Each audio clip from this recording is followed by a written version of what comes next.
You are muted. You can mute or unmute yourself by pressing *6.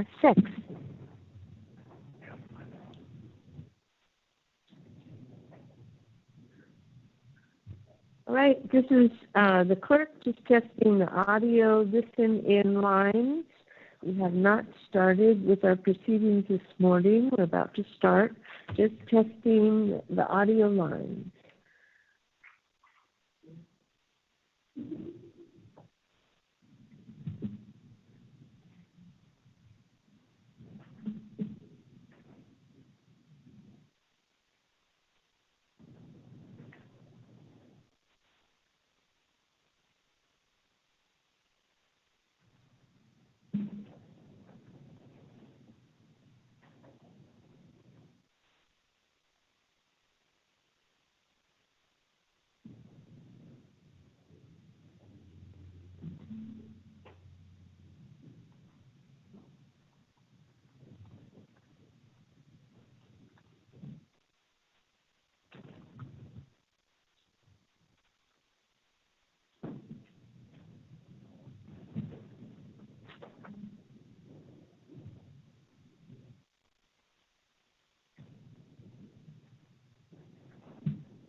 It's about to come out, and then I'll switch it over, okay? So.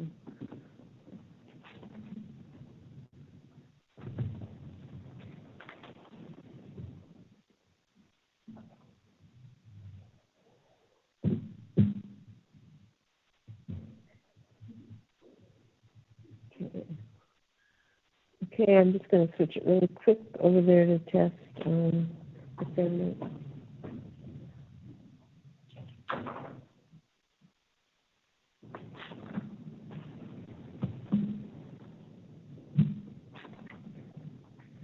We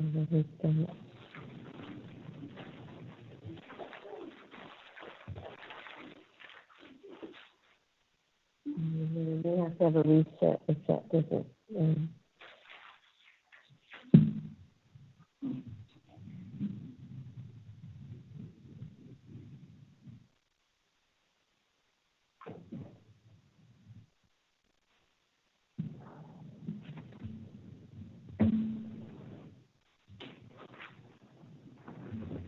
Hi. Court is in session. Honorable Yvonne Gonzalez-Rogers presiding. Good morning, Your Honor. May be seated.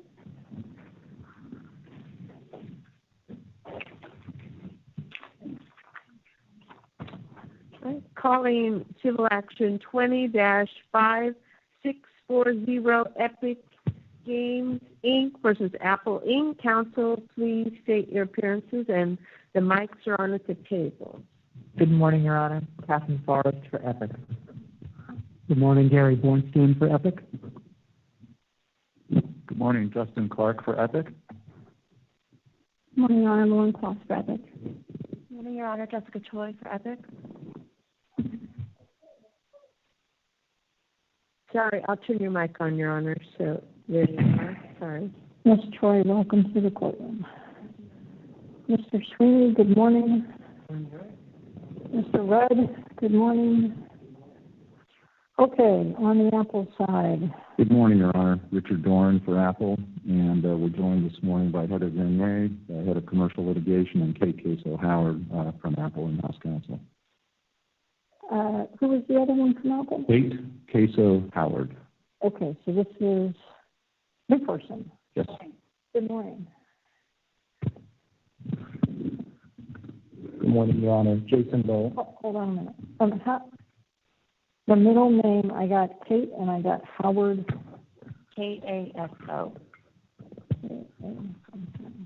Okay, good morning. Sir. Good morning, Your Honor. Jason Bowe on behalf of Apple. Me to the courtroom too, Mr. Bowe. Good morning.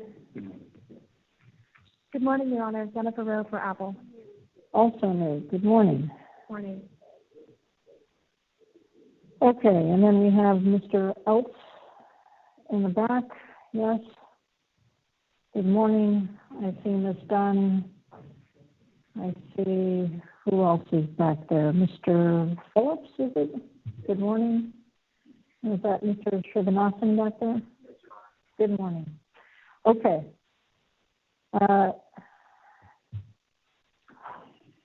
So on,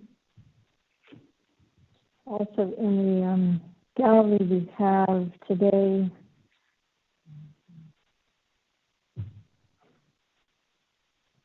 Ms. Griffin from the New York Times. Good morning. So we've now restarted, I take it? You were with us on day one? Okay. And then Elizabeth Lapato from Verge. Good morning. And then I have Mr. Manfredi, all right, from Severi and Severi. Good morning. And I see one more person. That's our witness. Good morning, Professor Mickens. Okay. Let's go ahead, Ms. Forrest, and you can begin us off this morning if there are issues. I saw, obviously, filings over the weekend. I just posted an order this morning, so that's hopefully gives some guidance and resolves an issue. Ms. Forrest, let's start with you. Yes, Your Honor, good morning. We have what I would call two buckets of issues.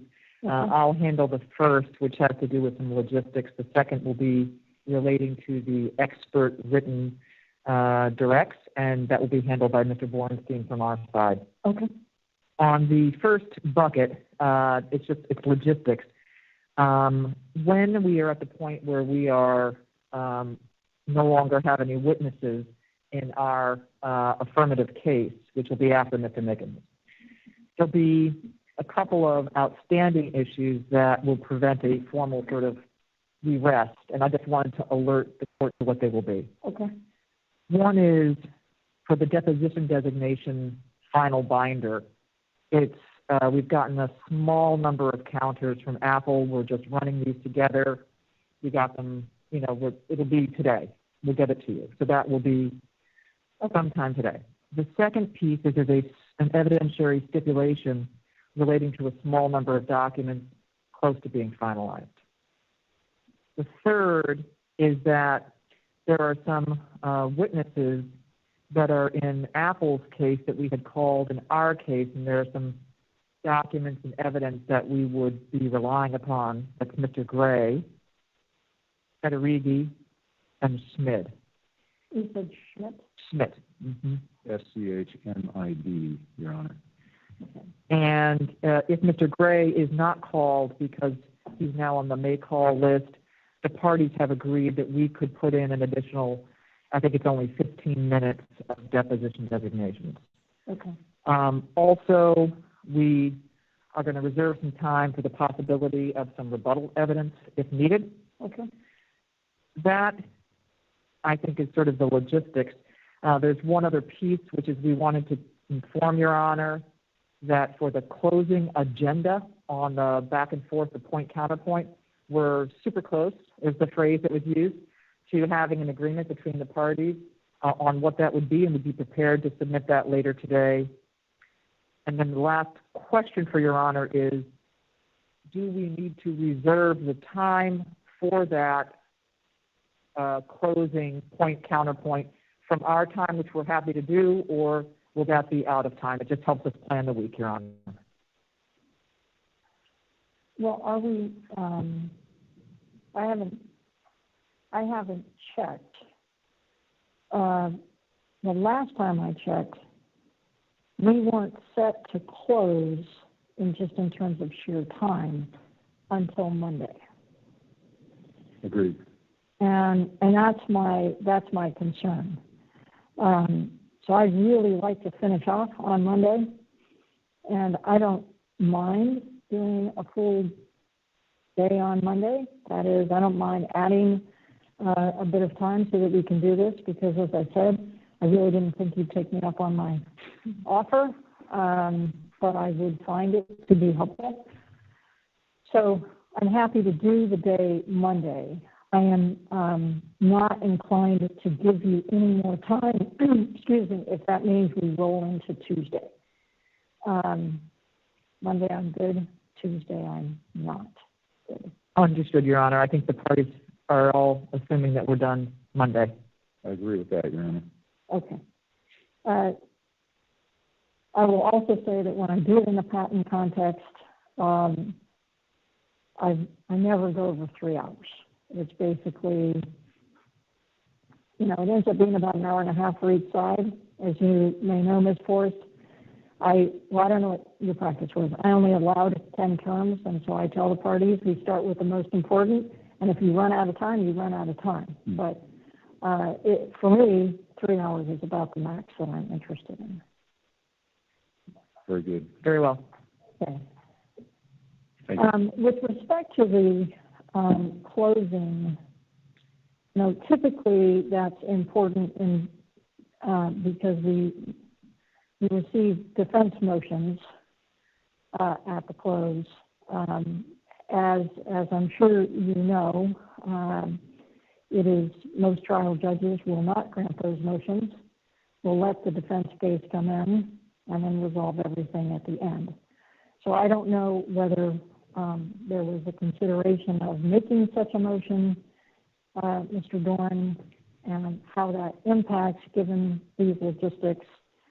But I can tell you, given the heavy disputes on both sides, I would not grant a motion without hearing all of the evidence and resolving it at the end. The only exception might be, and I'd like to, is this essential facility question. I mean, your expert unequivocally stated that he did not believe that this was appropriate. I don't know how I could grant a theory of that, even though I was curious whether it might work without some expert testimony on that issue. And neither side's primary economic expert says that that's appropriate for this case. So that might be the only one that I would think about. Well, Your Honor, if I'll await whether Mr. Doran intends to move on that, but we would have something to say on that, depending upon the basis on which Mr. Doran moved. Okay. And Your Honor, I would just say that was one claim that we were considering a motion on. So that motion may be forthcoming. Again, I'm not sure that I would necessarily rule on it in advance, but I think it's, and I'd obviously have to hear, I just don't know how one gets there without any expert opinion that it's appropriate. So. Thank you, Your Honor. Okay. Next, Mr. Bornstein.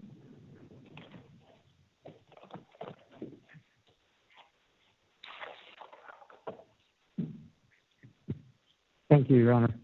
I think this might be both easy and, at least for this morning, and maybe a little bit more challenging later in the week.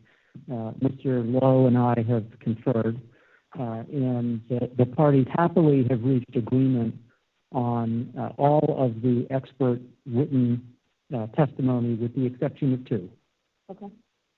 We each have one objection to the others, and our suggestion would be that it might be more efficient for Your Honor if we submitted something in writing so that Your Honor could consider it in context, if that would be acceptable.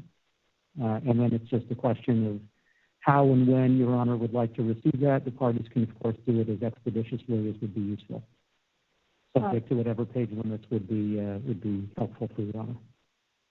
And this is this in the nature of sealing or striking? No, not in the nature of sealing. We think there are some sealing issues in which the court has already ruled, and I believe there is one expert report as to which Apple has some additional sealing requests that have not yet been made to the court. These are in the nature of striking. And the two reports at issue are Professor Athey's report from EPIC and Professor Hitt's report from Apple, Okay. as to which each side has made targeted objections. It's not the whole report in either instance. Okay. And in short, what are the issues?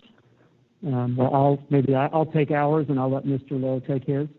Our objection with respect to Professor Hitt is that he's changed his opinion in one respect in light of, I presume, the cross-examination, and we believe it's inappropriate for him to actually make a substantive change to his opinion at this point in time without the ability for us to respond to it.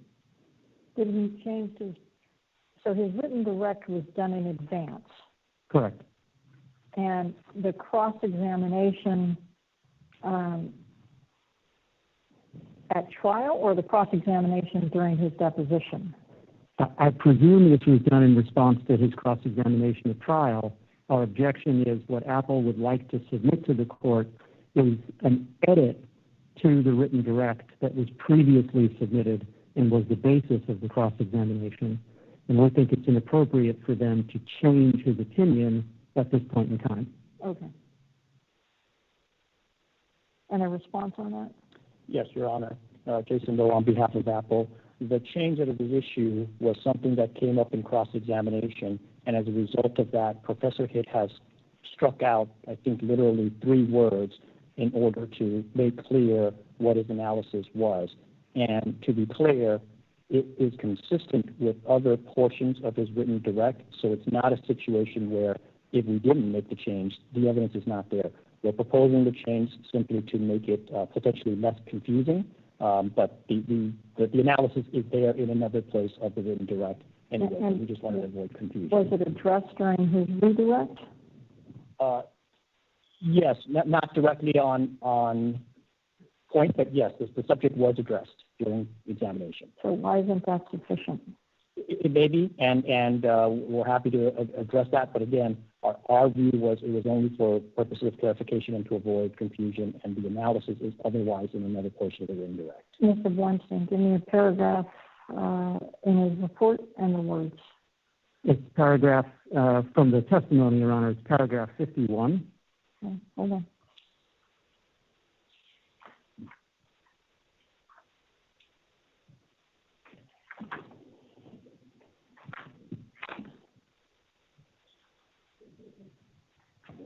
Which are the words?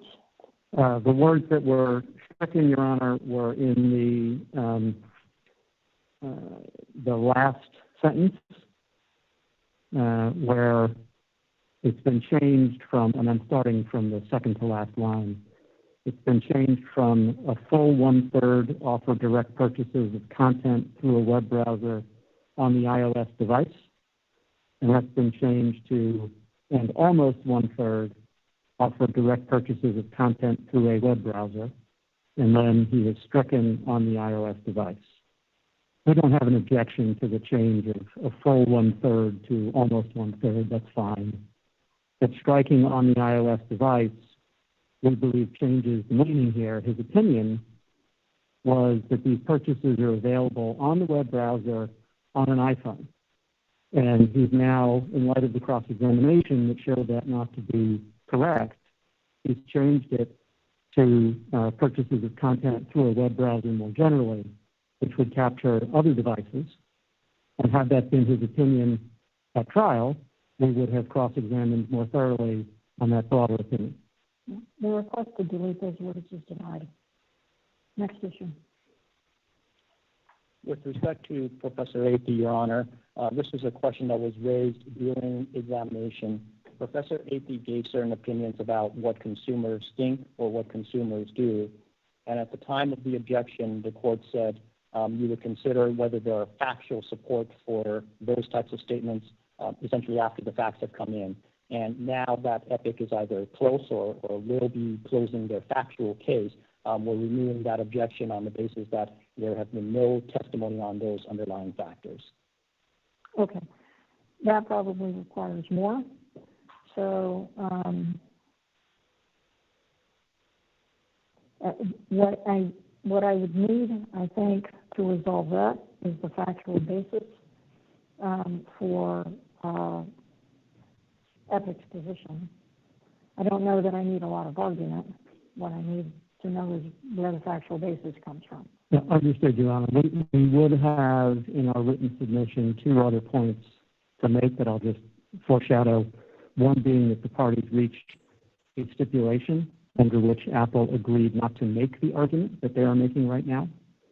And the other being that we believe that the opinions that are at issue in Apple's objection here are proper under Rule 703, even as to facts that are not admissible or admitted, but nevertheless within the scope of facts on which an expert is permitted to rely under the rule. Okay. So it doesn't sound like I need more than 4 pages of briefing. And then I'll take a look at what the factual basis is. And perhaps it also just means that, as I will do with many of these things, is that I need to decide how much weight to give any opinion. And it could be little to a lot. So, okay. Just, when you get it filed, I'll try to turn it around. All right. Would Your Honor like those simultaneously? If so, we can coordinate on a time. Yeah, that would be preferable. Thanks. Thank you, Your Honor. Thank you, Your Honor. Okay. That's it from your side, Ms. Forrest? Yes, Your Honor. Mr. Dorn, how about from your side? That is it from our side, Your Honor. Okay. Then let's call Professor Mickens back to the stand.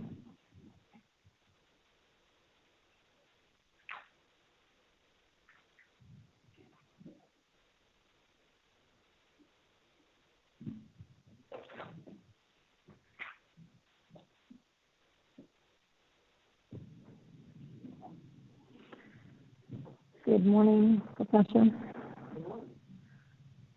Our weather this weekend is not as warm as it was the prior weekend, but maybe that reminds you of Massachusetts. All right, you're still under oath.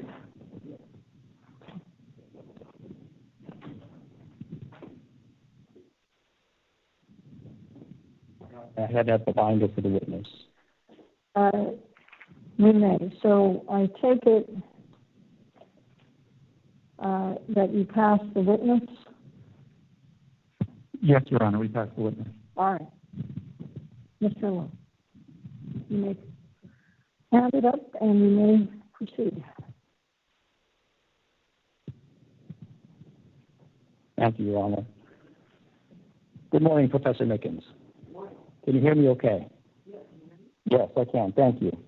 Although, is he... Hello? Hello? Good? No, not quite. No, not quite. How about now? Testing. How about now? Good? I think that's better. You're not holding that mic, are you? Okay. Nope. I think that works. Okay. You may proceed.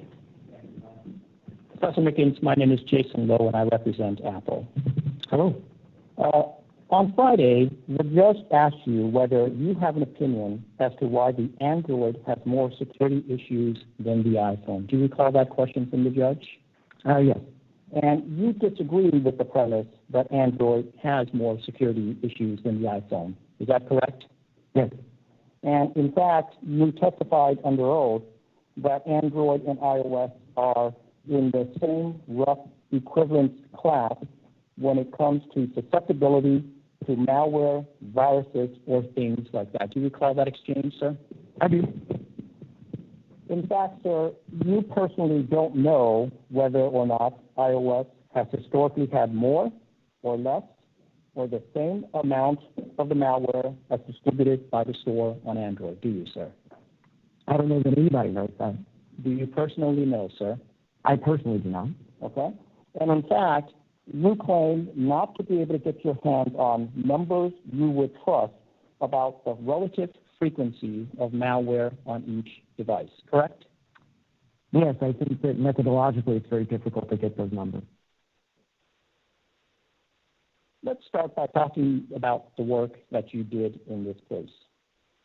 You did not sign the protective order, correct? That is correct. You formed your opinions in this case without taking into account a single internal document produced by Apple, correct? That is right. And that includes Apple internal documentation about security issues and app review, correct? Yes. When you formed your opinions, you had not reviewed the testimony of any of the current or former Apple employees who have been deposed in this case, correct? If I understand the question correctly, at the time that I prepared my expert witness report, no, that was before any of the trial testimony of the Apple employees. Okay. And at that time, were you aware that certain Apple employees had already been deposed in the case? I don't believe that I was aware of that. No. Okay. But in any event, at the time that you signed your expert report, you had not read the deposition transcript of any current or former Apple employees in connection with this case, correct? I believe that's right. You mentioned on Friday, though, that you reviewed materials on reverse engineering. Did I catch that correctly? Yes, if I understand the question, as I was preparing my expert report, I looked at reverse engineering material. None of the materials relating to reverse engineering relate to the tools that Apple uses for app review, correct? That's correct, although not relevant to my determination. Okay. And in your expert report, you do not discuss a single book, article, or source of any kind that gave you factual information about the tools that Apple uses to conduct app review, correct? That is correct. And prior to signing your report, you did not see any factual information about the human process that Apple employs to conduct app review, correct? I saw no internal Apple documentation about that, although I saw Apple's public-facing documentation, such as the review guidelines, and I also looked at public-facing evidence about the efficacy of that procedure. Right. What you did was you looked at Apple's publicly available review guidelines, and then you went ahead and made assumptions about what Apple must be doing behind the scenes in order to enforce those guidelines, correct? No, not just that. So I also looked at, quote unquote, the lived experience, if you will, of developers, for example, who have experienced app rejection. I looked at other complaints or such things involving the app review process. Okay, and we'll talk about that in a minute. Okay. So you chose to form your opinions in this case without knowing all of the mechanisms by which Apple's app review is conducted, correct? That's correct, although there's an abundance of empirical evidence that can be brought Thank to you, bear. Professor. Yes. Now, to support your opinions, I think you just referenced this a minute ago, you cite some media articles about problematic apps that are currently got through the app review process, correct? Yes, sir. And I think there's one article that talks about a 2019 scenario in which Apple had to take down 17 apps. Do you recall that article? Oh, yeah.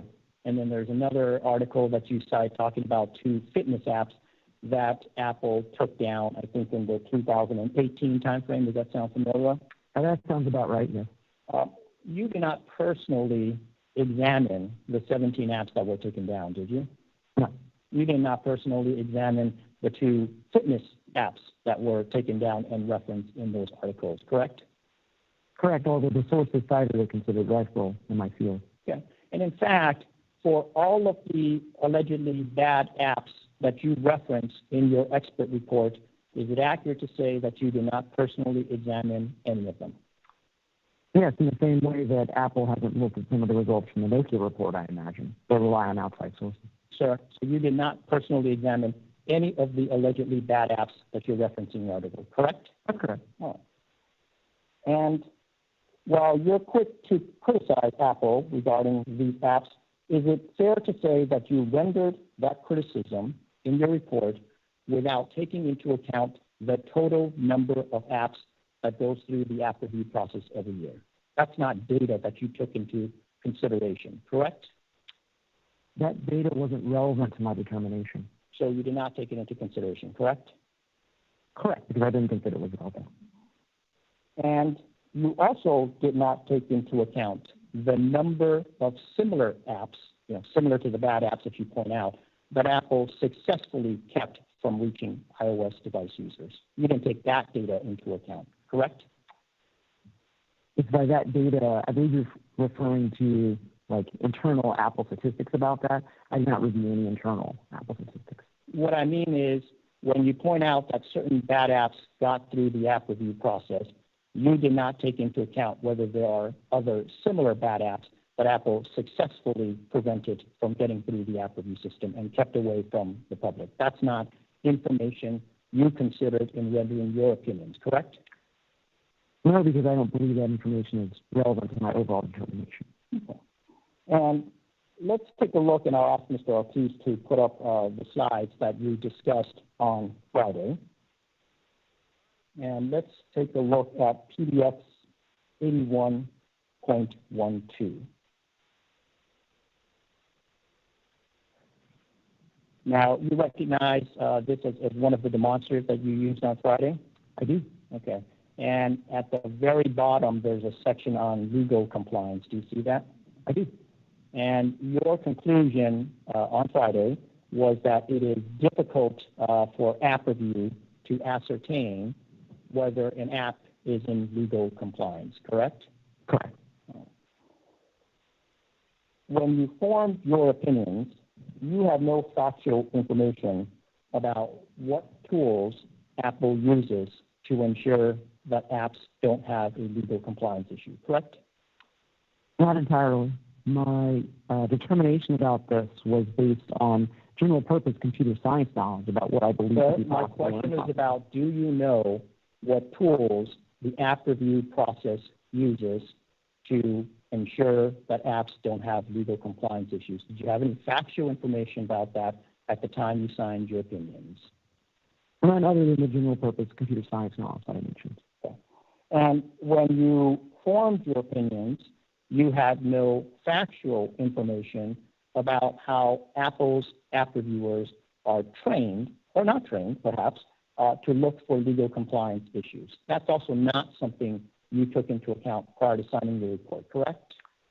Not entirely, because I'm able to look at the empirical effectiveness and empirical characteristics. My question is, do you have or did you have information about how Apple trains its app reviewers to look for legal compliance issues? I could only see the effects of that, but no, I didn't see the internal training documents. Okay. And you don't know anything about what internal training Apple provides to its reviewers in order to ensure that apps don't have legal compliance issues. Do you agree on that? Partially. I think that some of that training can be gleaned from the review guidelines, for example. And when you formed your opinions, you have no factual information about app review's success rate in terms of screening apps for legal compliance issues, correct? I would not fully agree, no, because once again, we can look at the empirical results of that review process and make observations. Did you have any data in terms of the actual number of successful or unsuccessful attempts by app review to ensure that apps don't have legal compliance issues? Is that data that you have, sir? Are you referring to data like the raw number of apps that were scanned for legal issues? Correct. The totals. No, I didn't have access to that information. All right. In your written direct, you also cite an article. Well, first, even though you didn't have any of that internal data, you were comfortable rendering an opinion that Apple has a difficult time ensuring that apps comply with legal compliance issues, correct? You were comfortable rendering that opinion? Yes.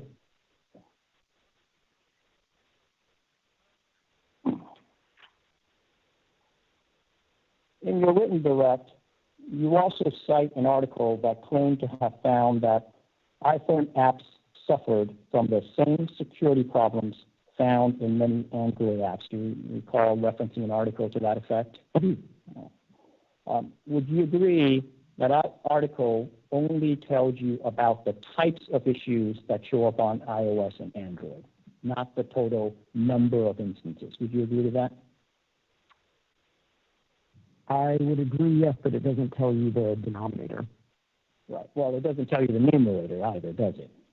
Well, it gives you an intuition for the rough equivalence class argument that I make at several points throughout my expert witness report. Well, sir, the article that you cite suggested, and I'll generalize that Can you tell me, Mr. Roy, what paragraph of his report we're dealing with so I can go back and review the... Yes, Your Honor. And may I hand up some binders with the report for the witness so he's got it as well? Yes.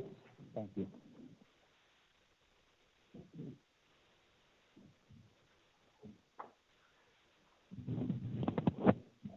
Thank you.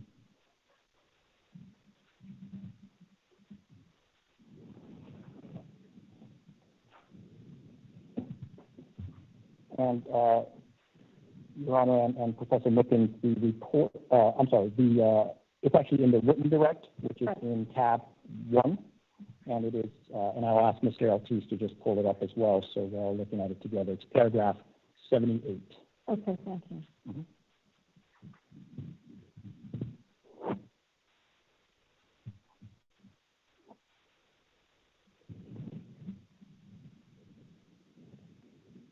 Are you looking at paragraph 78, Professor Mickens?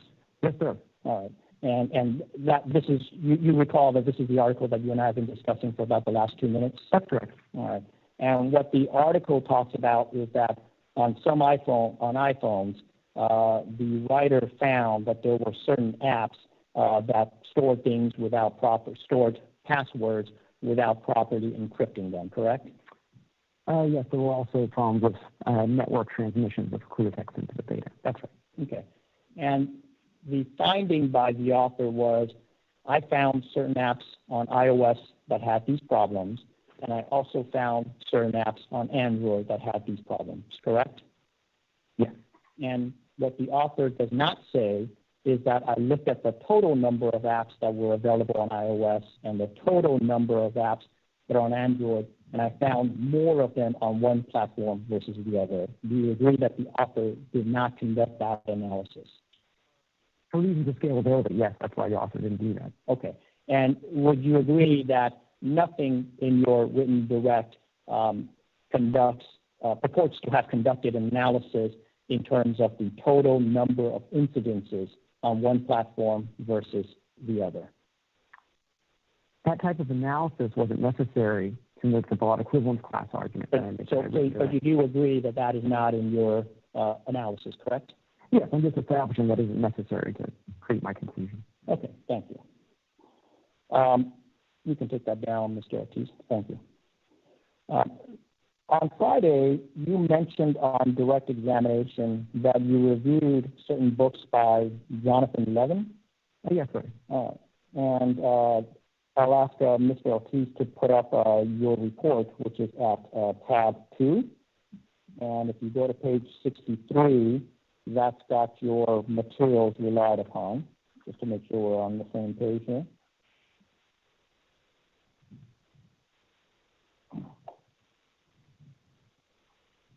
And this is, you recognize, sir, that this is the Appendix A to your expert report? I believe that it is. Yes. And this is the area where you listed the materials you relied upon in rendering your opinions, correct? Yes. And in the book section, it looks like you didn't reference one book by Mr. Levin, you referenced 3 of them, correct? Let's see. Yes, that's right. Is there a reason why you relied on 3 separate books by Mr. Levin? So let's see. The third book, I believe, is an older book that Levin wrote, and then there's a newer version of that, which is the 2017 one. I'm not sure if the 2016 version, if that's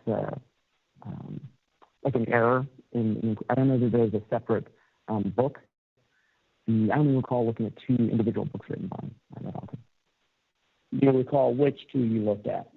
The most recent version of the Mac OS and iOS internals book, and in the original book, the 2013. So the 2013 and the 2017. Yes. On Friday, you gave testimony about notarization and gatekeeper mechanisms on Mac OS. Do you recall that? Yes, sir.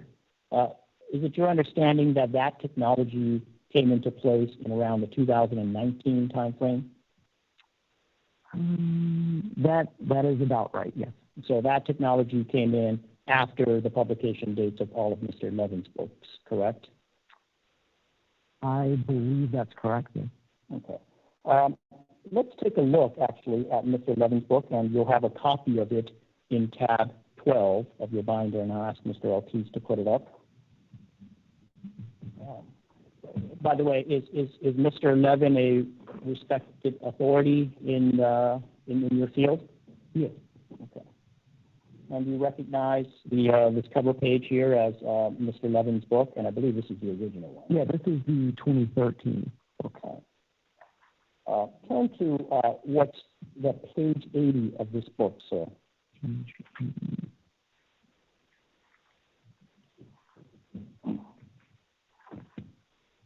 Yes, sir.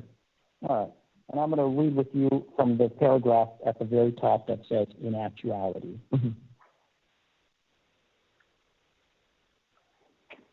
In actuality, however, Apple's application security is light years, if not parsecs, ahead of its peers.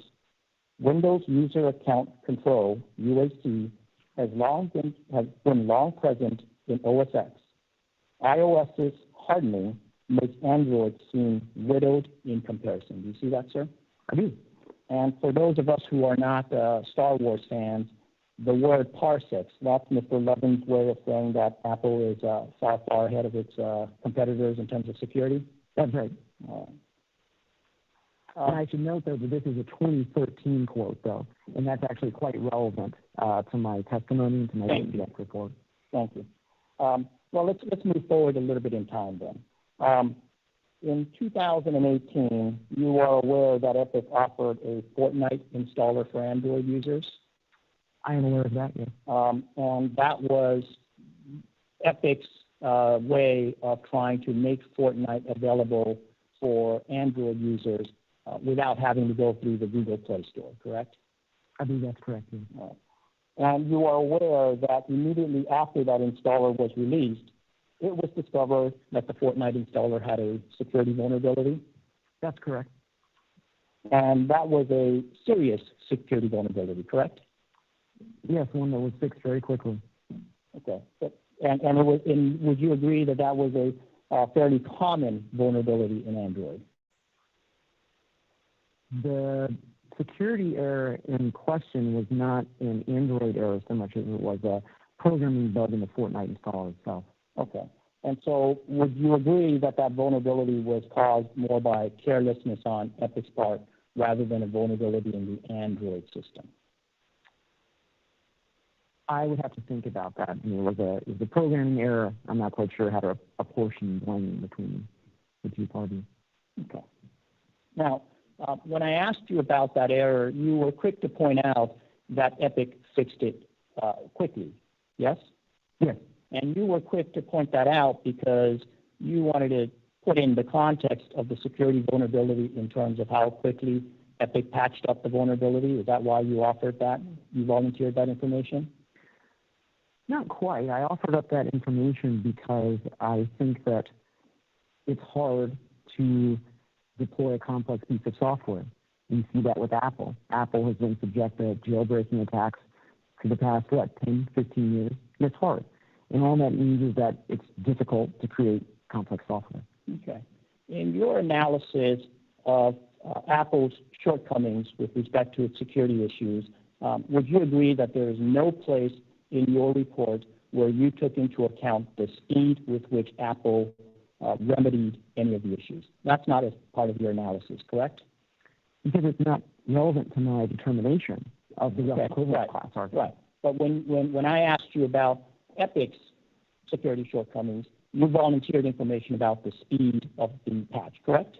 That's correct. But when it comes to the Apple potential shortcomings, that was not relevant to your analysis, correct? The speed with which Apple may or may not have remedied any security issues, correct? No, because all that I'm trying to establish in my expert witness report is this rough parity argument. It has nothing to do. Did you or did you not take into account the manner in which Apple remedied any of the security shortcomings you allege occurred? Is that something you took into account? I did, in making that Okay. equivalent questions. Let's go to your report, which is in tab 2. Yes, sir. And could you point me to the paragraph where you took into account the speed or the manner in which Apple responded to any of the vulnerabilities or shortcomings you point out? What paragraph should we look at? Well, I don't have the report memorized, so I do know, though, that there is a discussion in that report. I mean, I can take the time to look for the particular paragraph number, if you like. We'll see if it comes up on redirect, and we'll move on. Thank you. Okay. But I do establish in the report that... Thank you. There's no question pending, sir. Yes, sir. You have heard of security referred to as a cat and mouse game? That's right. All right. And it's a weird analogy, but I guess it means that sometimes the cat wins and sometimes the mouse wins. Accurate. And the analogy is there because in security, the attackers are constantly trying to up their game to one-up the cat. I'm gonna say that the defender is the cat in this situation. Sure. And as a result, the cat has to constantly up its game in order to keep up with the attacker, the mouse, correct? That's right. All right. And what you did, sir, in your report was you took snapshots in moments in which the cat got a temporary advantage. That's what you did, sir, correct? You pointed out situations in which bad apps got through the app review process, correct? You mean the mouse? The mouse. Thank you, Your Honor. This is the danger of analogies. Yes. There's a lot going on, but suffice it to say that the report does point out some specific instances where, let's just say, the attacker won. Yeah. And what you don't take into account is how the cat, I'm going to write this time, responded to any of those circumstances. That was not relevant to your analysis, correct? I disagree, because the report actually talks about specifically many of the defensive techniques that iOS in particular uses.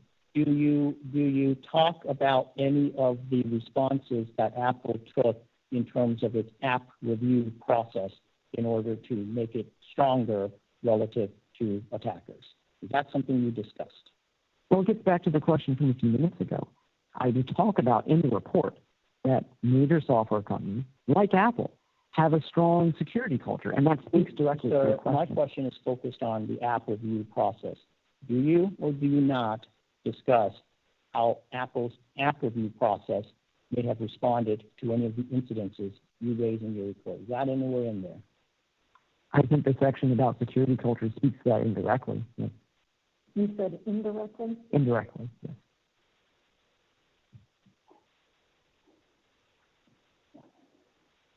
You said that's in the report, but it's not in the direct exam? Your direct written testimony? I would have to look and see. That's okay if you don't know. Okay. Let's change subjects for a minute and talk about zero-day vulnerabilities.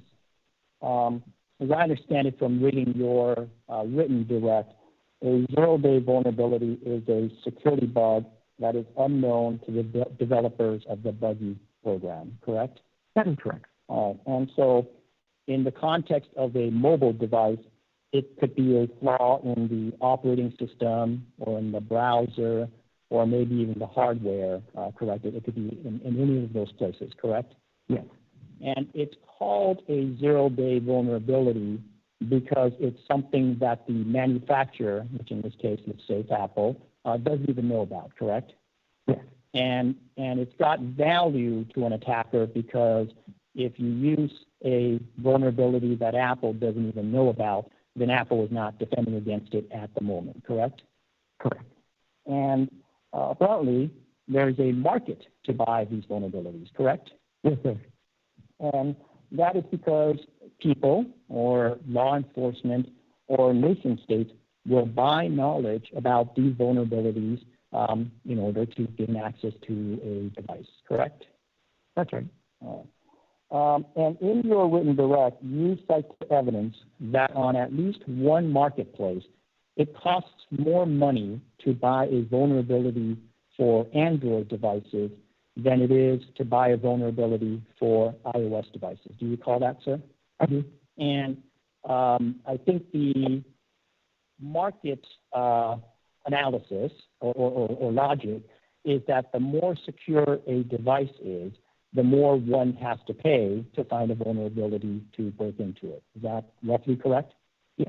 Right. So if one wanted to find a way to break into Fort Knox, that's going to cost a little bit more than finding a way to break into the local bank. Yes? Yeah. Let's take a look at the data that you actually relied upon, and that's in tabs 10 of your binder. And I'll ask Mr. Ortiz to put it up on the screen as well. And particularly, it's on, I believe you looked at page 6 of this document.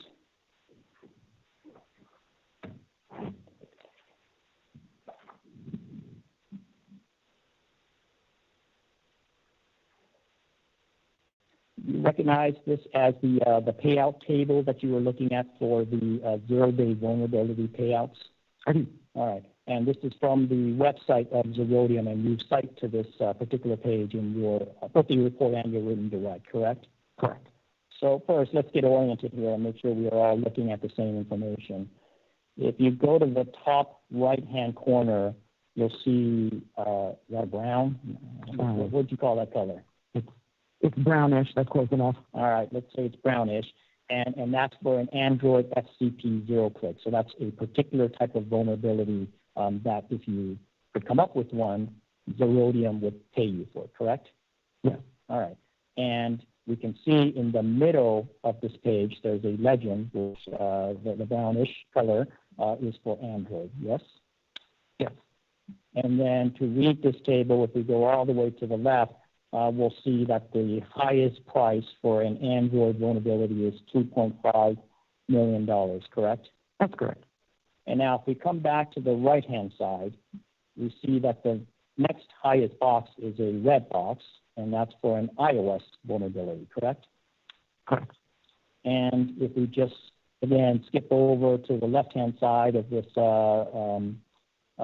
periodic table looking document, you see that the highest price that zero-day was willing to pay at the time was $2 million for an iOS zero-day vulnerability, correct?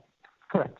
And you're using the difference between the $2 million payout and the $2.5 million payout for Android as a way of demonstrating that Android is more secure than iOS. That was the logic you used? Not quite. So, well, remember that. Let me see if I can reframe that then. Please. Yeah. You stated in your testimony that a reasonable interpretation of this market data is that iOS phones are now easier to compromise than Android phones, making iOS exploits less valuable. Would you agree with that? I said that, yes, that's a reasonable interpretation of the data. And I also said that market data. Yeah. The gap between $2 million and $2.5 million for a zero-day vulnerability, would you consider that to be a significant gap? Well, remember that my argument is about equivalence classes. And so I think that if we're trying to argue about equivalence classes, then that gap is sufficient to suggest that both iOS and Android are at least in the same rough equivalence class with respect to security. All right. You can take that down, Mr. Ortiz. Thank you. Let's switch topics for a moment and talk about Mac OS. Okay. You have observed that Mac OS allows for sideloading, meaning the distribution of applications outside of the Mac App Store, correct? Correct. And the inference you draw from that is that if sideloading is safe enough for Mac OS, then it ought to be safe enough for iOS, correct? That's paraphrasing a bit, but roughly, yes.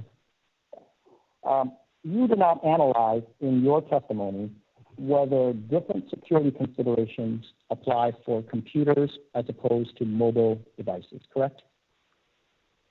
No, I don't believe that claim to be true. Did you analyze whether the difference in numbers of iOS devices versus macOS devices create different security considerations? Do you believe that claim to be true? I do not. Do you believe that malware developers will tend to target their attacks on the devices with the most number of users? Not necessarily. Okay, so you don't agree that if I'm that for a typical malware developer, they may say there's a lot more Windows computers out there as opposed to Mac computers, so I'm going to put my effort into writing malware for Windows computers because that allows me to reach the greatest audience of potential victims. You don't agree with that? I believe that's part of the calculation that malware writers use, but that's not the end story. Okay. Well, let's take a look at what Mr. Levin has to say about that. So let's just go back to tab 12, and this is, again, the Jonathan Levin book that you cited to 3 times or 3 different times in your expert report. And turn to page 79, and I'll ask Mr. Ortiz to put it up so we can look at it together. And it's the bottom heading, OS X and iOS security mechanisms. And just let me know when you're there. This is tab 12? Yes, tab 12 of the binder with your cross-examination activities. All right. Okay. And let's see what Mr. Levin writes. He writes that viruses and malware are rare on OS X. Let me pause there. You recognize OS X as a reference to the then current version of Mac OS? Correct. It was version 10, correct? Correct. All right. Which is something Apple has kept boasting for many years as an advantage for Mac in their commercials of Mac versus PC. This, however, is largely due to the Windows monoculture. Put yourself in the role of malware developer, concocting your scheme for the next devious bot. Would you invest your time and effort in attacking 90% of the world or under 5%? And then he goes on. Indeed, OS X and to an extent Linux remain healthy in part simply because they do not attract much attention from malware providers. Another reason is that Unix has always adhered to the principle of least privilege, in this case, not allowing the user root access by default. Did you understand Mr. Levin's point here to be that because there were fewer Mac devices at the time of this writing, there were simply fewer attackers interested in attacking Mac computers? Did you understand that to be what he was presenting here? Yes, I believe that's his argument. And you understood his analysis to be that malware developers will target the products with the greatest number of devices, correct?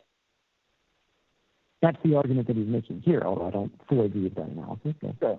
And in rendering your analysis here, you ignored the possibility that today macOS can stand to have different security measures from iOS simply from the fact that there are fewer macOS devices out there. That's not something you took into consideration, correct? From the security perspective, that's a difference without distinction. Okay. And from a security perspective, is it a difference without distinction that because there are much fewer Macs out there than iOS devices, it may just be the case that there are fewer attempted attacks on Macs as opposed to iOS? Is that a distinction without a difference in your view as well? Well, I think Apple certainly doesn't think that way because it doesn't advertise Mac OS as being less secure because, hey, there are fewer attacks on Mac OS. Okay. But it's not relevant to your consideration, correct? The number of devices. The number of devices that are used in the world hopefully doesn't make a determination on whether we try to make those devices secure. does the number of devices that are out there in the world have any impact, in your view, on the incentives for attackers to write malware for a particular platform? I think there's two things that this intends. Does it or does it not, in your view? It is part of the determination that guides what malware writers do. Okay. Your Honor, we have a copy of this document which we'd like to enter into evidence. It's 5562, and I can hand that up if Your Honor permits. Of the next one? Yeah, of this particular document, we've got it marked as the next number, which would be 5562, and we move to enter it into evidence. The 11th document? Yes, Your Honor. Objection, Your Honor. I'm not sure what the non-hearsay purpose of this document would be in evidence.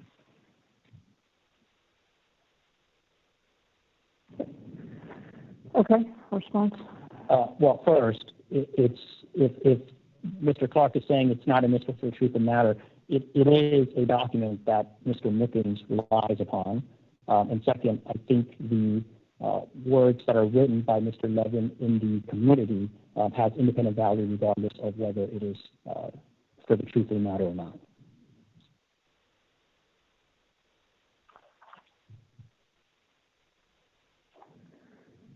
Well, I'll admit, for the limited purpose of understanding what Mr. or Professor Mickens relied on it for in his report. Thank you, Your Honor. And may I hand the exhibits up? You can hand one to the clerk. I have my own copy. Thank you.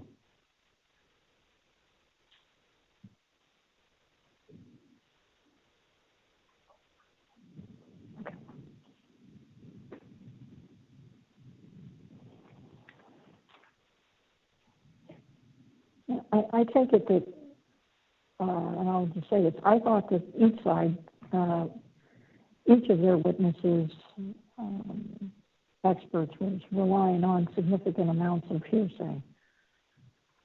And I think Mr. Evans told me that that's what antitrust economists do. So this isn't really anything different from those. Proceed. Thank you, Your Honor. Let's keep talking about Mac OS. You were asked on Friday whether iOS is more secure than Mac OS. Do you remember the judge asking you that question? Yes. All right.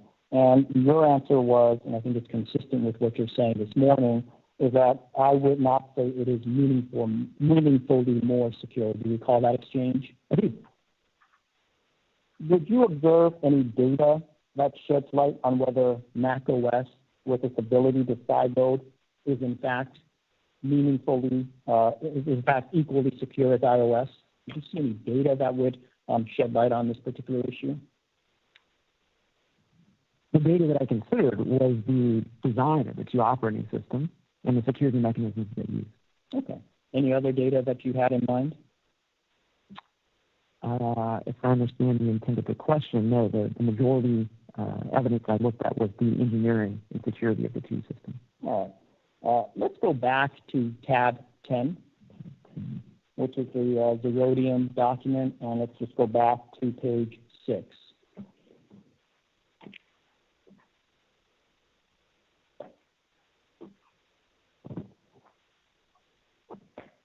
Yes. All right. And we were just talking about this a few minutes ago, and you pointed out that, Android has a higher payout than iOS. And as we talked about, a reasonable interpretation of that data is that iOS phones are now easier to compromise than Android phones. Do you recall discussing that a few minutes ago? I do. All right. Let's turn back one page. So let's go to page 5 of the document. And here we've got another periodic table looking chart, except this one is for desktops and servers. Do you see that, sir? I do. All right. And let's start with the legend in the middle. And you'll see that, can we agree to call it orange for Mac OS? Is that close enough? Sure. All right. And so the legend says that you look for the orange box to see what the payouts are for Mac OS, correct? Correct. And now let's look for the highest paying Mac OS 0-day payout. And would you agree that that's in the left-hand side, middle of the page, that says Safari, RCE, LPE? Yes. Okay.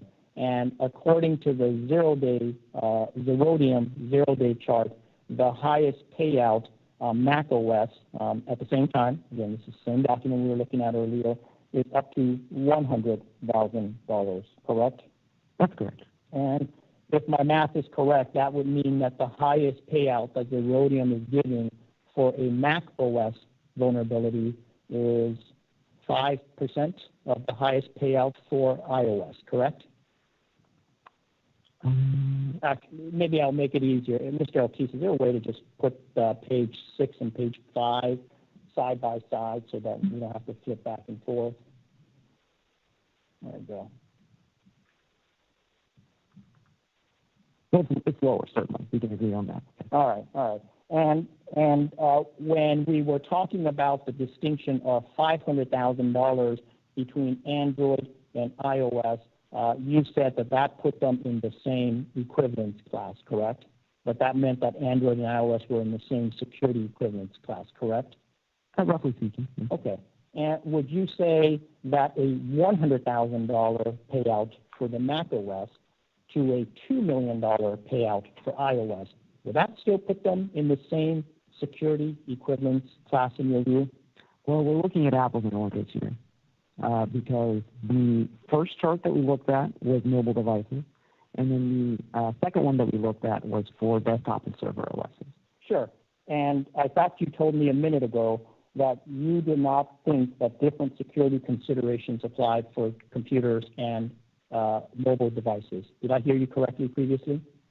That's correct, yes. All right. Okay. And so according to the Zerodium payout chart that you're looking at, would you agree that the difference in the payout is significantly more for iOS than for Mac OS? That is true, although we'd have to look at the market dynamics affecting the two vulnerability market. And using the logic you applied when you were just looking at Android versus iOS, the $2 million payout for iOS versus the $100,000 payout for Mac OS would suggest that iOS is treated as being more secure than Mac OS, using your logic, correct?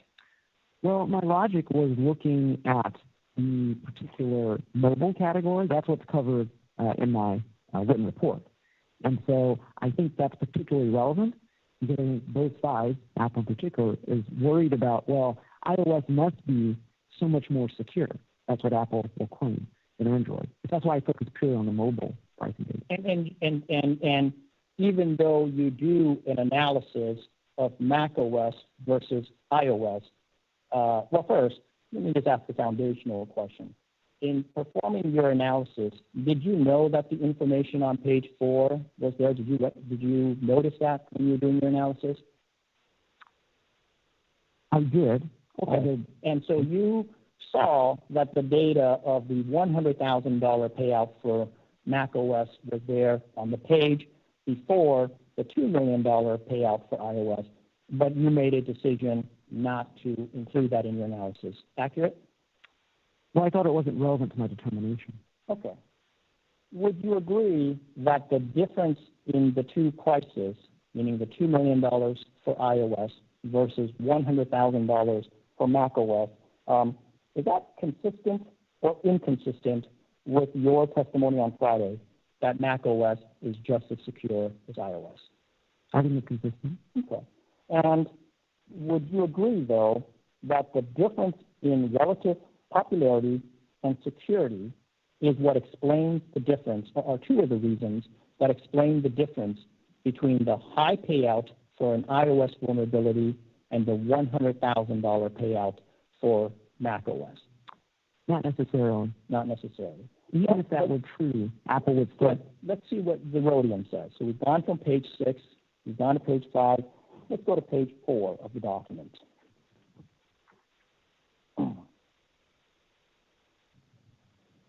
And I'll ask Mr. Ortiz to put it up so that we can look at it together.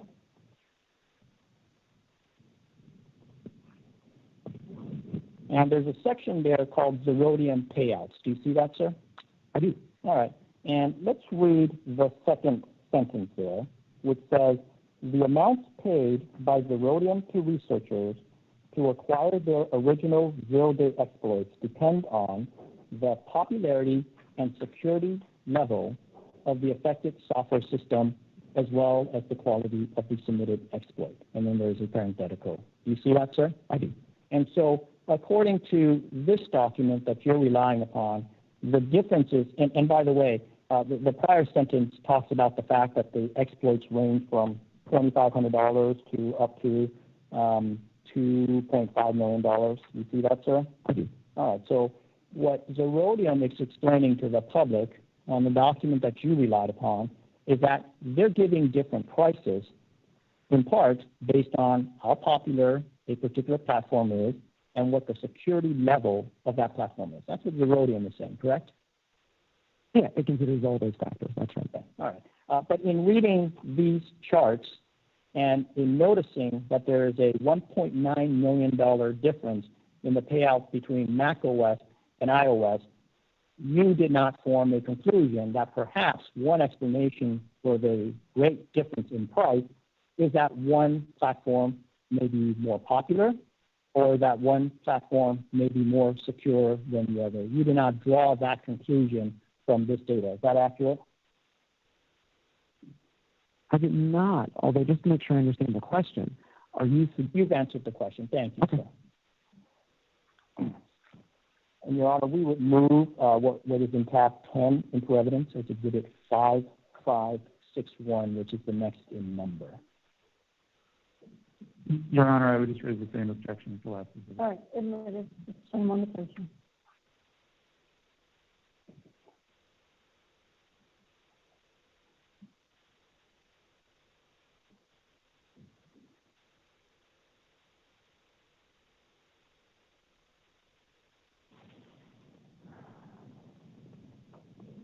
All right, so we've talked Star Wars. Let's talk Enterprise now. You gave some testimony about the Enterprise program on Friday, correct? I did. All right. And you understand that Apple imposes requirements for participation in the Enterprise program?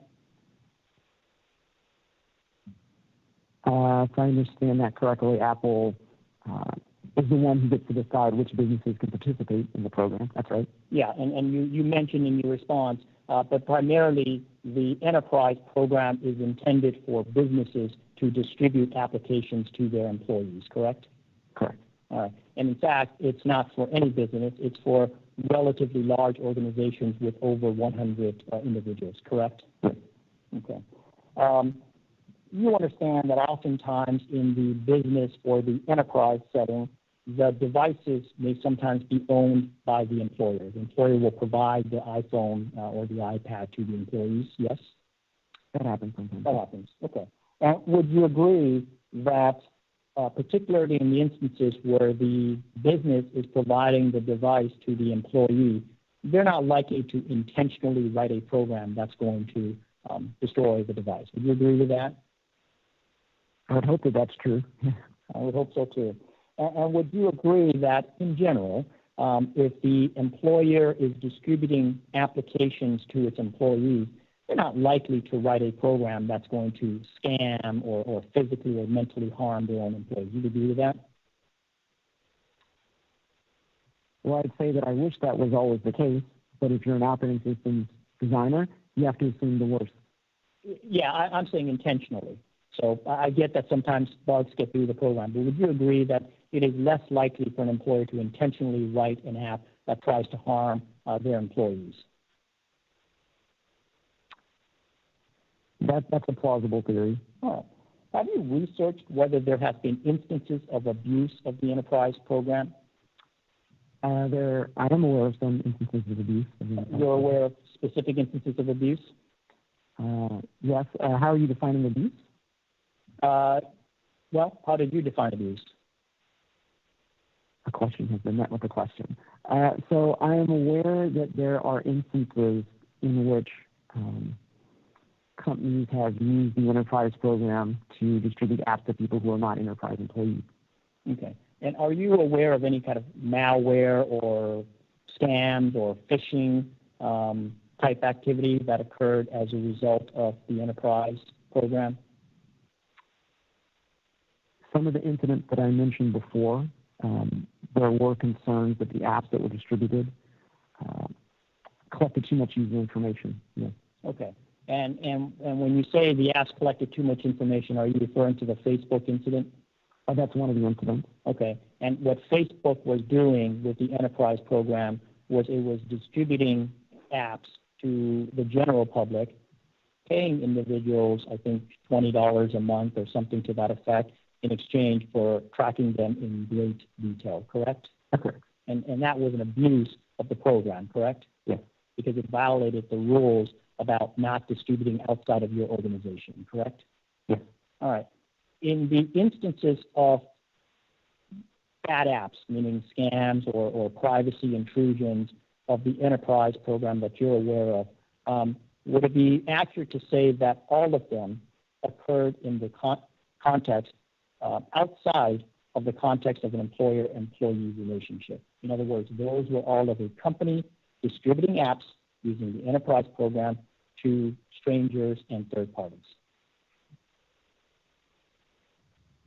In all the instances I've heard of abuse, yes, that's the setup.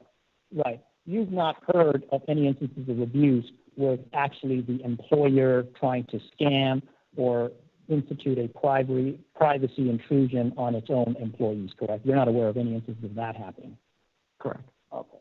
And so did that fact enter into your consideration at all when you are advocating that the enterprise program should be expanded beyond the employee-employee relationship and permit anybody to distribute apps to strangers? Did that fact come into consideration? I'm not suggesting what you just suggested. So I just want to be clear about that. I brought up the enterprise program merely to say that there are already a variety of distribution channels that exist on iOS, and that the enterprise model could act as sort of a starting point for thinking about what a third-party channel might look like. Okay, but you're actually, just to be clear, you are not advocating that the enterprise program should be used to allow app developers to distribute apps to people outside the organization. You're not advocating for that. Right, just to be clear, I'm saying it's just a point in the design space, and we can think about other points in that design space if we were to have third-party distribution channels on iOS. Oh. Let's go back to your deck that you showed on Friday, and I'll ask Mr. Ortiz to put it up, and that's PDX 0081. And I'm going to ask Mr. Ortiz to put up point 9, and we'll look at it together. And if you want to take a paper version, so Your Honor, it's also in tab 13 of your binder. So we'll put it up on the screen. I can see it. All right. Your conclusion in this case is that iOS users would be just as safe even if app review did not exist, correct? Not quite. I said that I believe that the app review provides marginal additional security benefit to that which is provided natively by the operating system. Fair enough. And you think that the reason that app review provides marginal value is that anything the app review does to keep a user safe, the on-device mechanisms can accomplish almost as good, correct? Not quite. I would say that there are a series of security mechanisms that the OS alone can enforce. And then there are some other security properties which an OS cannot, but also the app review struggles to provide those properties to you. Okay. And so when you say the things that the OS layer can provide, we're talking about the portion that's in green on the screen right now, correct? The on-device security as you've marked it? Yes, if I understand your question, what we're looking at is sort of the core foundation of the client-side security mechanism. And on Friday, if I heard you correctly, you called this layer the most important layer for security, correct? I believe that's right, yes. Okay. Would you agree that the on-device security measures that we're looking at on the screen right now cannot protect users from apps that could inflict mental or physical harm to individuals? I believe that's correct, although we're talking about content moderation here, I believe, not about security. Okay, you call it content moderation, so let me give you a more specific example. If an app encourages distraught teenagers to commit suicide, would you agree that on-device security does nothing to keep that app from the hands of iOS users? Do you agree with that? Well, once again, I want to distinguish between security and content, but yes, I do agree. Okay. And let's talk about content or age-appropriate content for children. If an app is targeted to young children and ask them, are your parents home? And if not, where do they keep their jewelry? Would you agree that the on-device security mechanisms you call the most important layer does nothing to protect users from that kind of behavior? That's correct. Okay. And what about scams? If an app pretends to be the Red Cross and says, we'd love to have you donate $500, and it goes off to some entity other than the Red Cross, you would agree that the on-device security mechanisms we are looking at on the screen does nothing to protect users from that type of behavior, correct? Well, I'd say the world that you're describing sounds a lot like the Mac OS world, in as much as those exact same type of apps can get on Mac OS. But yes, I agree. Okay. What about copycat apps and piracy? You're not rendering an opinion that the on-device security mechanisms here do anything to protect against piracy, correct? It depends on what kind of piracy, and this is mentioned in my expert witness report. Let me just be clear about what kind of piracy. So you're a former Microsoft guy. Microsoft sells Word, correct? Correct. All right. So if somebody puts out a version of Word that is free to users, that's what I mean by piracy. Would you agree that the on-device security doesn't know whether the version of Word that I've downloaded is real or not? Correct. Okay. What about fake reviews? Do you agree that sometimes app developers will give themselves thousands of fake reviews in order to entice users to buy their applications? You understand that that happens from time to time? That can happen, yes. And would you agree that the on-device security mechanisms we're looking at on the screen that you call the most important layer does nothing to protect users and developers from that kind of behavior? Well, there's a conflation here. I just want to note for the court. Well, does it protect or does it not? It does not, but you're not talking about pure security features, though. Fair enough. You hit on my next point, which is that these are not, in your view, core security features, correct? Correct. Even though I think that and in fact, sir, in your report, do you recall what phrase you used to describe apps that may inflict physical or mental harm? What was the phrase you used? I don't think that I specifically used the phrase to talk just about apps that may cause harm. Instead, you described all of the categories of apps that we've been discussing for the last few minutes as quality assurance properties, correct? That's not quite right. What I said in my report is that... Let's take a look at your report then. Okay. And it's I'll ask Mr. Ortiz to put up paragraph 111, and it's in tab 2, if you'd like to turn to it on paper.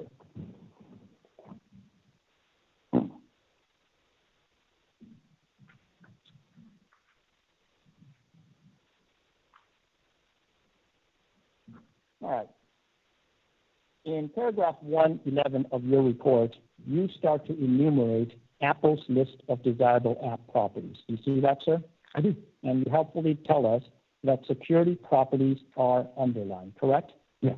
And other properties, which are not underlined, you refer to as quality assurance properties, correct? Correct. And now let's take a look at the next page where there's a safety bullet point. And I'll ask Mr. Ortiz to put that up.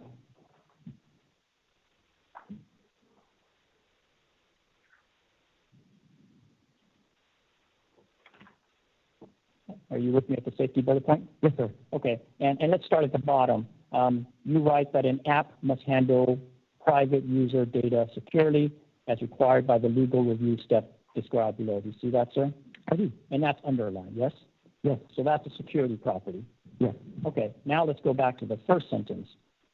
Broadly speaking, this review step attempts to identify apps that could inflict mental or physical harm to users. Do you see that, sir? I do. And that is not underlined, correct? Correct. And so that is not a security issue. Correct. And instead, that is what you call a quality assurance issue, correct? Yes. Oh. And in fact, you say that QA properties reflect judgments about characteristics that make user interactions with an app more enjoyable. That's what you say in the top of paragraph 111. And we'll go back to the previous page. You see that, sir? Yes. Okay.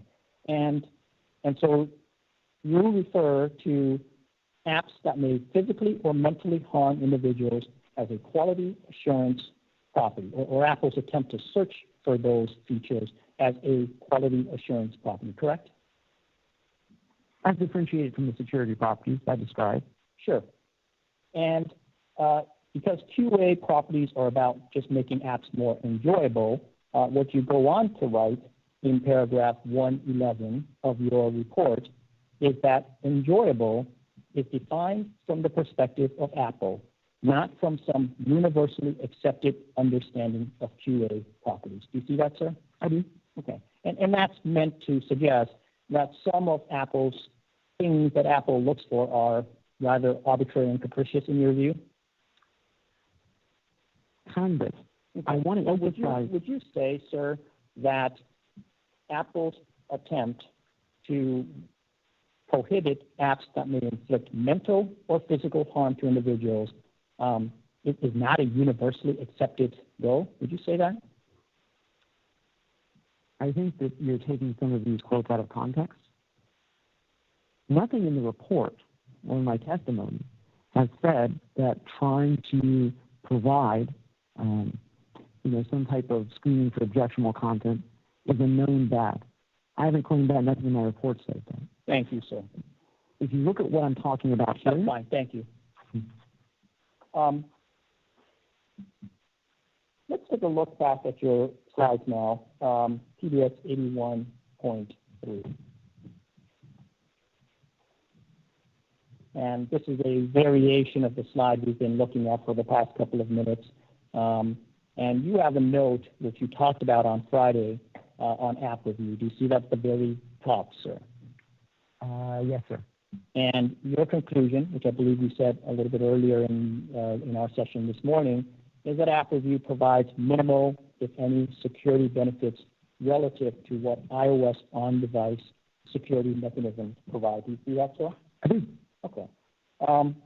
If someone were to take a broader view of security and say that security encompasses trying to keep out apps that may cause physical, mental, or financial harm to iOS device users, would you still make the same statement that app review provides minimal security benefits, if any?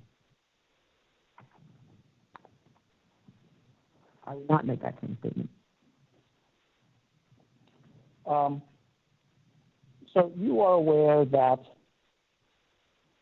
if third-party apps, if app distribution were to be opened up and third parties had the ability to distribute apps that may physically or mentally harm individuals, that those apps would still be running on Apple hardware, correct? They would still need Apple hardware to run. Correct, if they're iOS apps, yeah, that's right. Right. And if iOS app distribution were to be opened up to third parties and developers have free reign to write apps that may mentally, physically, or financially harm individuals, that they would be able to do so running on the iOS operating system that's provided by Apple, correct? Not necessarily. There are embodiments of third-party app stores that would allow Apple to sanction or cut off access to apps that contain extremely objectionable content. Okay. Well, let's talk about that, and let's talk about these policies then. If Apple makes a policy determination that there should be no native apps with pornography, and a third-party app store decides, I'm okay with pornographic content, whose policy should prevail in your view? Well, I'm not the court. That's a thorny Have a view on that subject, sir. Do you have a view on that subject, sir? Is there a specific question about whether pornography should be allowed on? No, the specific question is on if in the instance where Apple doesn't want native apps with pornographic content on its devices and a third party wants to distribute it, do you have a view as a security expert as to which view should prevail? Should Apple be required to get rid of its current app distribution model? I think it's a complex policy issue. So I think I think the court and the two sides would have to come to some agreement on that. Okay. And you're aware that Apple just released something called App Tracking Transparency? I am. And there are many features, but one of the features is that in order for an app to track a user, the user has to first opt in. Do you have that understanding? Correct. Okay. Now, if Apple takes the privacy view that a user should opt in before the app is permitted to track you, but a third-party app store or app writer thinks, no, the user should have to opt out before I stop tracking. Do you have a view on which policy should prevail if Apple were required to open up iOS app distribution? It's a policy issue that once again the court would have to decide, but I would emphasize. So you don't have a view on it, correct? Excuse me? You don't have a view on it. You would just leave that to the court to decide, correct? Yes, I just want to point out there's a spectrum of third-party distribution channels. What about pirated software? If Apple makes a policy determination that we don't want pirated software on our devices because piracy hurts developers, and there are third-party stores that say we love to distribute pirated software, do you have a view as a security expert as to which policy should prevail? I am personally against pirated software. But you don't have a view on which policy should prevail. Were Apple forced to change its app distribution methods, correct? I think that if it were up to me, Apple should be allowed to prevent pirated software from being on its platform. Well, but you are aware, sir, that there are developers out there who disagree with Apple's policy on preventing pirated software, correct? But that disagreement doesn't mean that we have to push ourselves towards a maximalist, completely open third-party distribution channel. So I just want to make that spectrum clear, because there's a lot of implicit assumptions in this line of questioning. Okay. But you haven't provided an opinion with respect to some middle ground. Well, Just yes or no, have you? no, I've only talked about the design spectrum. Right. Yes. Go ahead. Thank you, Ron.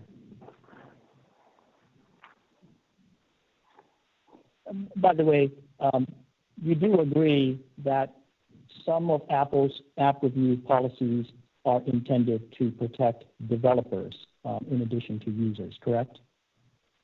Protect them what way? Well, for example, you would agree that banning pirated software on iOS devices is one way to protect developers who put in the hard work and write apps, correct? Okay. And you agree that enforcing rules against fake reviews helps developers because it prevents bad developers from scooping up business at the expense of good developers with good apps, correct? It would be nice if the app review provided that property. Yes. Okay. But you agree that the goal of preventing fake reviews is one that can further give benefits to developers, correct? Yes, although, as I mentioned in my report, there's controversy over whether the app review actually provides that. Okay. Let's actually talk about that because you've said that at several points now. And let's take a look at paragraph 79 of your written direct, and that is your written direct again is in tab 1 of your binder.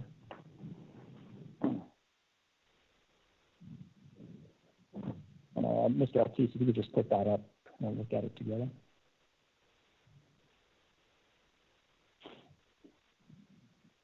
And your introduction to paragraph 79 says that Apple's review process has been criticized by app developers who believe that Apple enforces the review guidelines inconsistently. Do you see that, sir?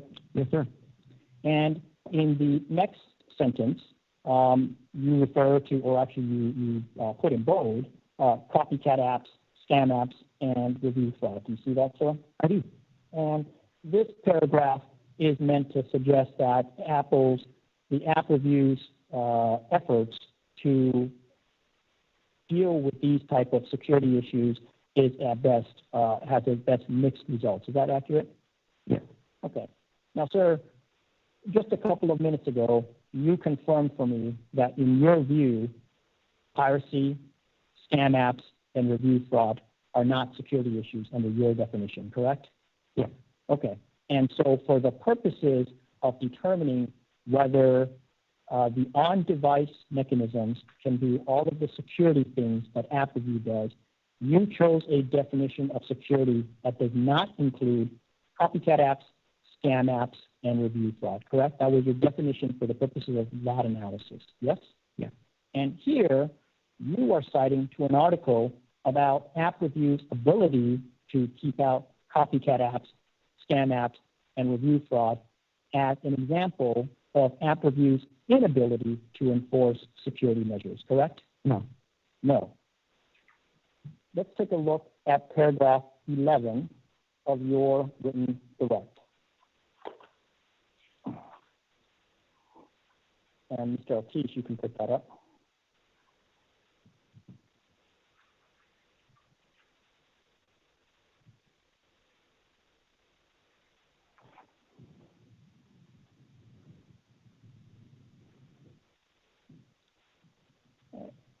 Now, here you write that Apple's review guidelines do enumerate some security properties that cannot be enforced by an OS alone. You see that, sir?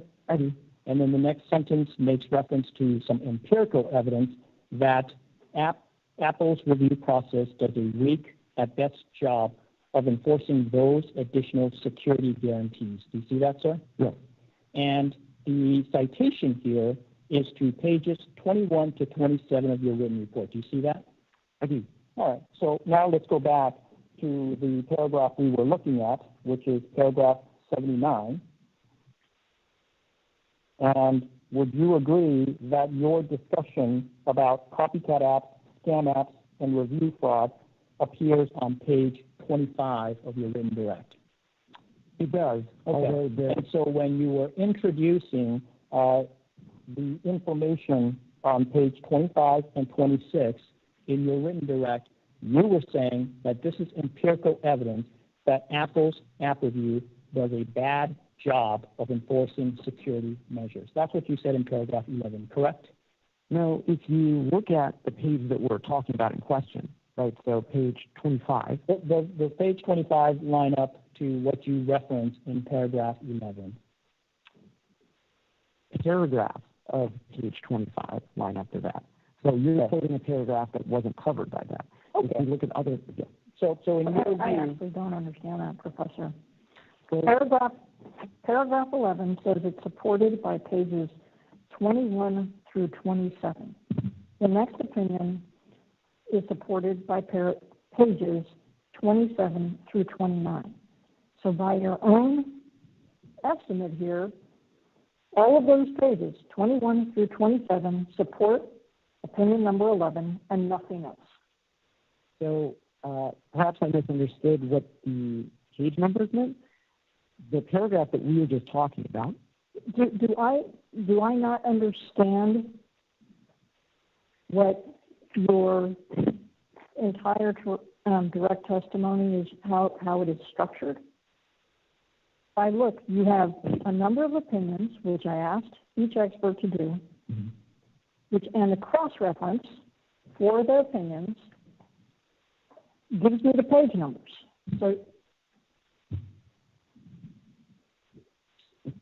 So do I need to strike paragraphs from your report now because they don't, in fact, support what you tell me in paragraph 11? I don't think so. Although what I believe is the confusion here is that on page 25, there are paragraphs up at the top that are talking about what was referred to on page paragraph 11.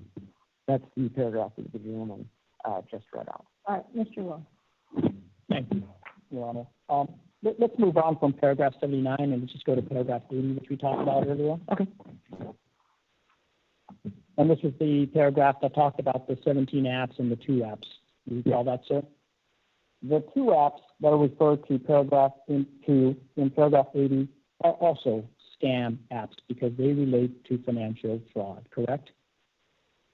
And I'll ask Mr. Ortiz to just highlight the sentence that's marked by footnote 11. Yes.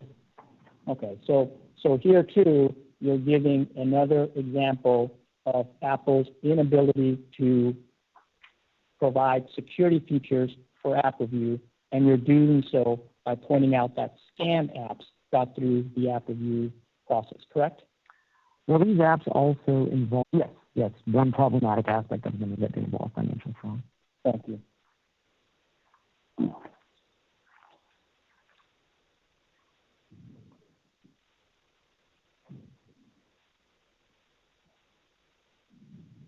And finally, Professor, let's take a look at paragraph 78 of your written direct. And this is the article we were talking about that said that the iPhone apps suffer from the same types of security problems. Do you recall that discussion? Yes. All right. And again, for this one, you did not review the actual apps that were referenced in the article, correct? Correct. Okay. But you did, I think I heard you say that the information in the article was accurate?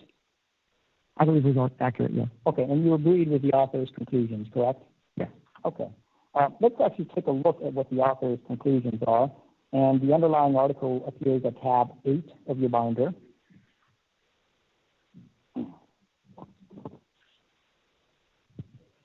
And let's go to the top of page 3, and I'll ask Mr. Ortiz to put that up so we can look at it together. Well first, before we get into the details, do you recognize what's in tab 8 as the article that is cited in paragraph 78? I believe that it is, yes. Okay. And let's take a look at the author's actual conclusion.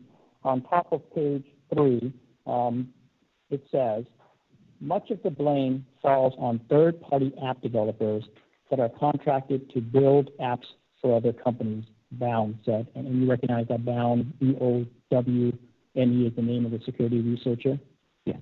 But ultimately, the responsibility lies with the companies whose names are on the apps. Do you see that, sir? I do. All right. And now let's turn to page 6 of this article. And there's a paragraph that starts with the problem. Let me know when you are there. I'm there. All right.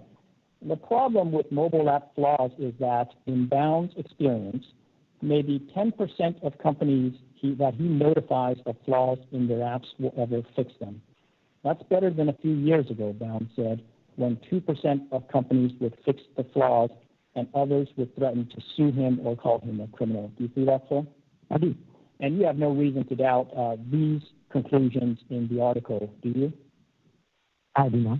Okay. And you understand that what the plaintiff wants to do in this case is to prevent Apple from controlling app distribution and to put app distribution in the control of the companies that Mr. Bound says refuses to fix the flaws in their apps. You understand that that's the result that the plaintiff is advocating for here? No, I do not think that's the result the plaintiff is advocating for. All right. Thank you, Professor Mickens. Your Honor, I pass the witness. Thank you. Good.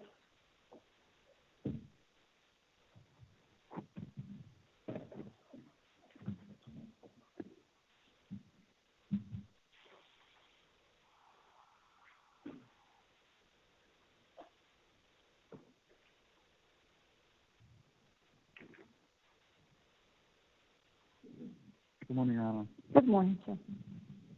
Good morning, Professor. I think. Good morning.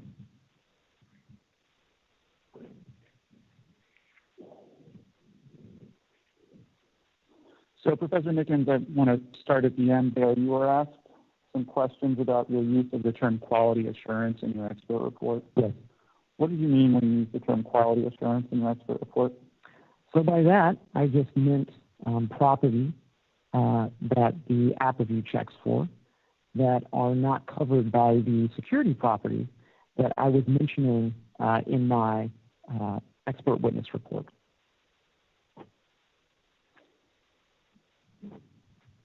Now, Professor Mickens, you were asked about a scenario where there's a conflict in views between Apple and a third-party app store over whether certain types of content should be permitted. Do you recall that? I do. So, for example, you asked about a conflict in views over whether pornography should be permitted. Correct. And you said that the determination over which view should prevail is ultimately a policy decision. Is that correct? That's correct. So from a technical engineering perspective, are there technical engineering solutions that would allow for either outcome? Where either outcome is either pornography being allowed or not being allowed, for example? Correct. The answer is yes. And so I think that this is one of the reasons that I was discussing the variety of application distribution channels on both iOS and macOS as they currently exist. So where is that in the written direct? What paragraph are we talking about now? Let's see. So, Your Honor, this is responsive to a question that counsel asked in cross-examination. I'm offering Professor Mickens an opportunity to provide a full response to the question. Well, there's nothing new in this case. It sounds like a new opinion, but so, Your Honor, it wasn't in your direct, right? So now I'm getting something new. Well, if you look in the written direct testimony, right. There's a section in there which talks about the 6 different models and then offers some observations about what the existence of these models mean. And so this is sort of speaking. Give me a paragraph. Okay, 1 second. Do you know which tab the written direct is in? Tab 1? It's in tab 1 of the binder I handed up. Okay, thank you. This way I'll go back and read it. So if we look at section 10, so section X in the written direct report, so that section is titled Design Implications for Third-Party App Stores on iOS. Okay, thank you. Proceed. Okay. So asking what to proceed. You get a question. Okay. Sure.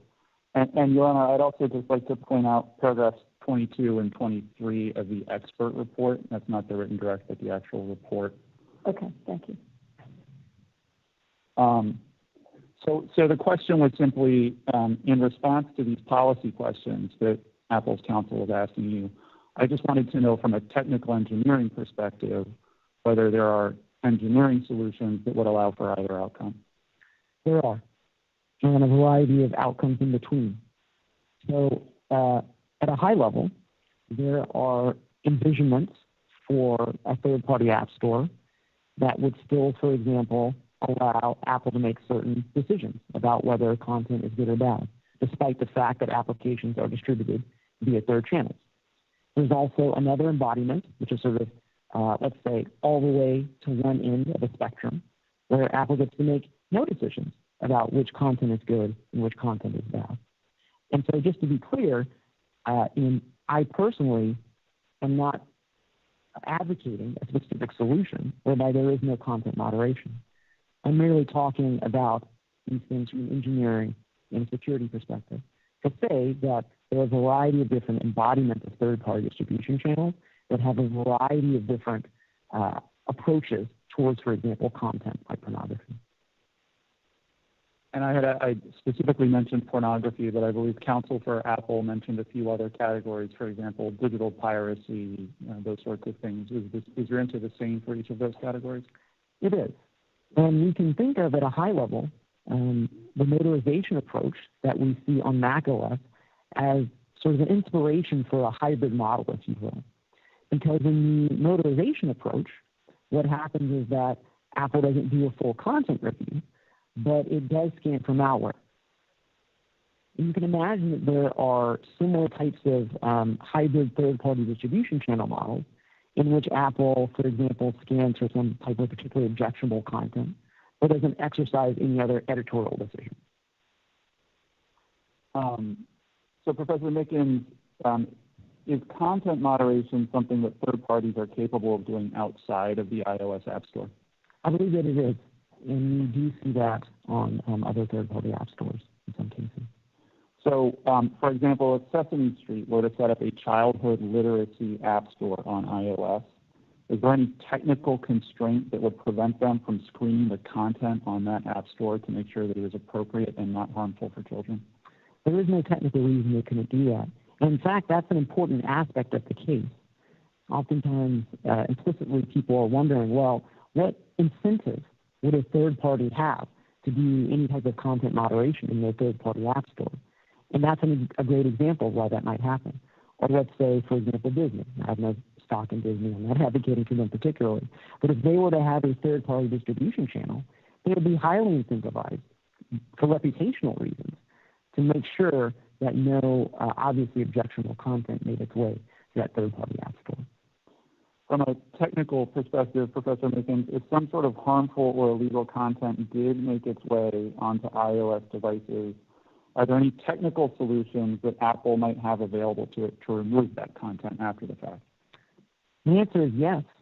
And you can see empirical examples of these technical solutions already deployed. So, for example, on Mac OS, there are tools that Mac OS has to remove malware that happens to end up on a particular machine.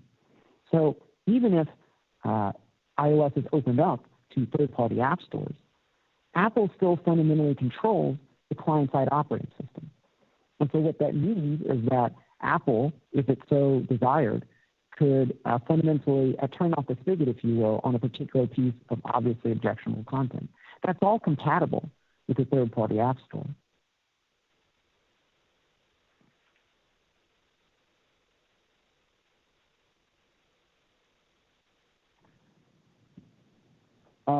Professor Mickens, you were asked a question about the 11 book. Do you recall that? I do. There was some language that was quoted from the 11 book, you recall? This is the language about the prevalence of various devices and what that means for malware distribution. And you noted that Counsel for Apple showed you the 2013 version of the book, not the subsequent version of the book. Do you recall that? What's the relevance of that, to your opinion? Well, I think that if you look at what's happened since then the Mac OS and iOS platforms have become much more popular. And so you see now more attacks on both of those platforms. And I think you see, as a result, Apple is trying to improve the security for both of those types of platforms. And importantly, as far as an outside observer can tell, Apple puts just as much interest in securing iOS versus Mac OS, despite the claim, it seems, from some of the questioning, that, well, Mac OS devices aren't as common, so therefore we should somehow not worry about securing them as much. And I believe Apple's counsel noted that gatekeeper and notarization were technologies that were both developed after the later edition of the 11 book was released. Do you recall that? I do. What's the basis for your knowledge about gatekeeper and notarization? The basis for that knowledge is public-facing documentation that Apple has put out about those two technologies, as well as the work of reverse engineers. You were asked some questions about Apple's speed at remedying shortcomings after those shortcomings are discovered. Do you recall that? I do. To what extent is that something that you took into account? So that's taken into account when I have a discussion in my report about security cultures. And in that discussion, I mentioned that Apple's not the only company that has security-positive security cultures. And I mentioned at the beginning of my expert witness report that Apple does have a reputation for security, and that is not undeserved. My only observation is that there are other companies that are also trying to, and I think actually achieving, similar levels of high security.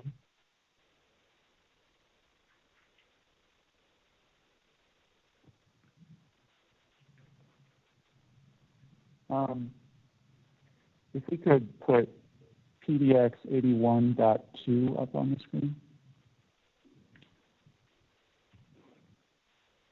Could you go, maybe let's do PDX 81.1.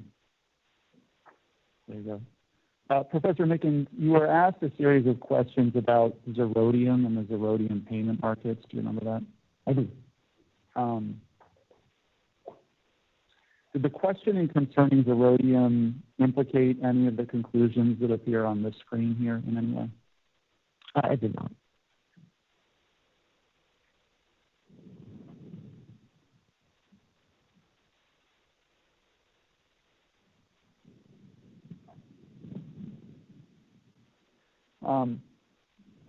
If we could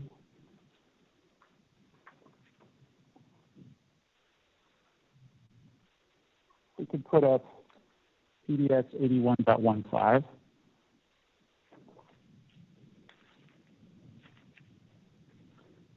Do you recognize this slide from your demonstratives, Professor Nathan? I do.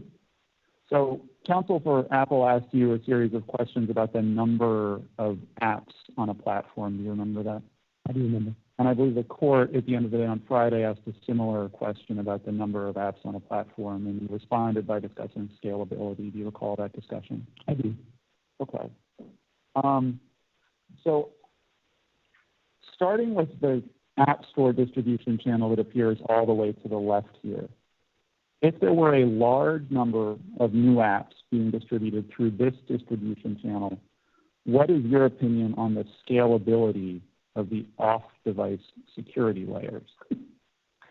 Well, absent any other change in the way that that process is implemented, the scalability would get worse. In other words, given the same number of reviewers with the same number of hours that those humans could review things, each app would get fewer amount of review attention per app review. And to be clear, we're talking about the Mac App Store distribution channel here. That's right. And what implications would that have for security through that distribution channel? Well, that would have a negative impact on the security to the extent that the app review process can provide security benefits. Those benefits, at least when you look at the human aspect of the review process, they're a function of how long a human reviewer can look at the app. And so we already know empirically that there are scalability issues with that aspect of the review process. And this is a place where allowing third-party app stores would actually spur more competition here.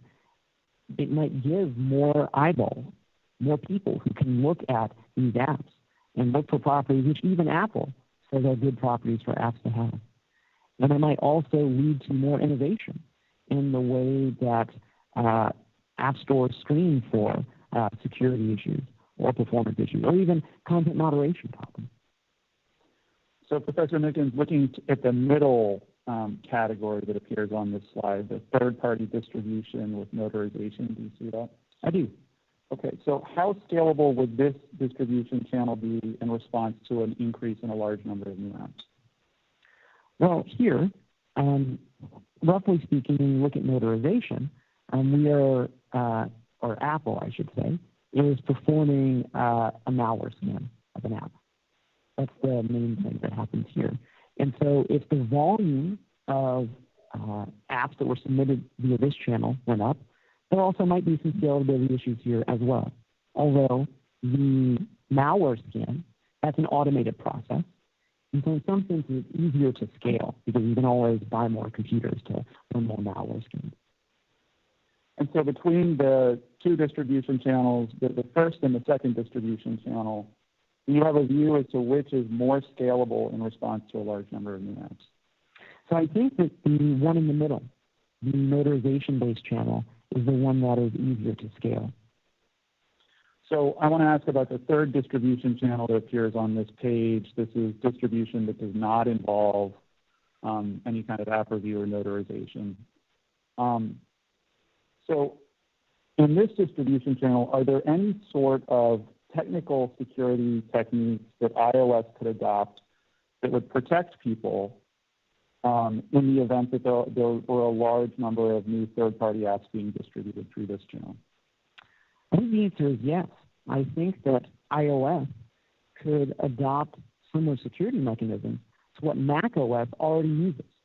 So, for example, iOS could use client-side malware scanners to identify any objectionable content that happened to have made it through whatever app review process or notarization process, if any, was used to distribute an application.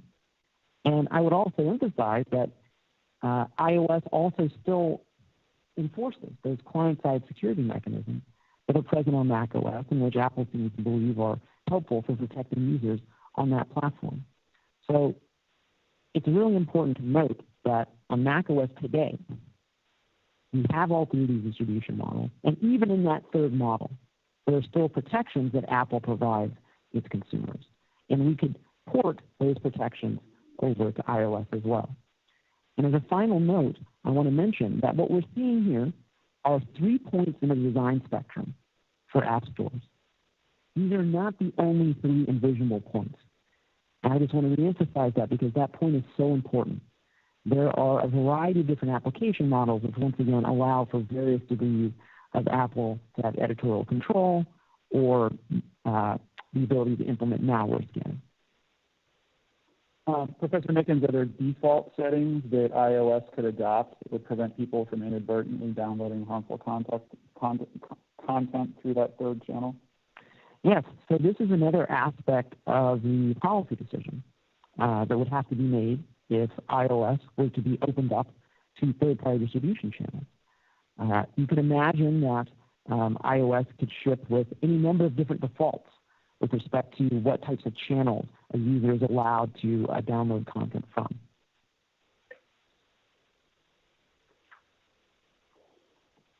Professor Mickens, you were asked a series of questions about your access to confidential Apple information on Cross. Do you recall that? I do. In the field of mobile device security, is it generally the case that security researchers require access to confidential information in order to be able to draw conclusions about the security features of the platform? The answer is no, and this is an extremely important point. In the field of mobile security, oftentimes researchers are asked to evaluate the security of the system that is partially or totally closed source. And the security community has developed a variety of techniques to allow sound analyses in the absence of information about closed source systems. This is an accepted technique in the community. And furthermore, it's actually accepted by Apple, who runs a bug bounty program that allows outsiders, people who don't work for Apple, to analyze Apple's partially closed source software and hardware and find errors in it. So even Apple understands that one does not have to be an Apple employee to understand the security implications of Apple products. As a general matter, do you believe that the confidentiality that surrounds Apple's security practices makes the platform more secure?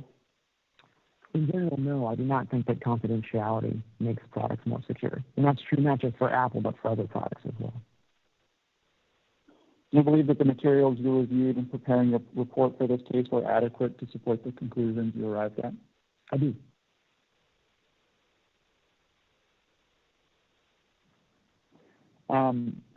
You were asked a question about paragraph 79, page 25 of your written direct.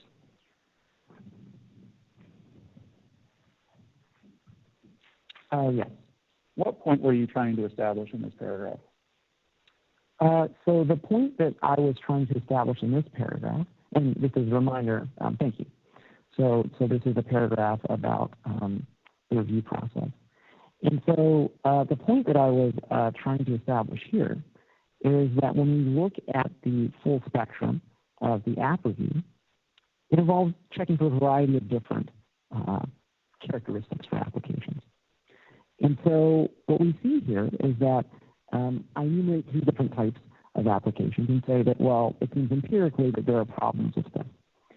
Now, I think the point that was brought up by the opposing counsel is that copycat apps, scam apps, and review fraud don't fall under the security categories that I was mentioning.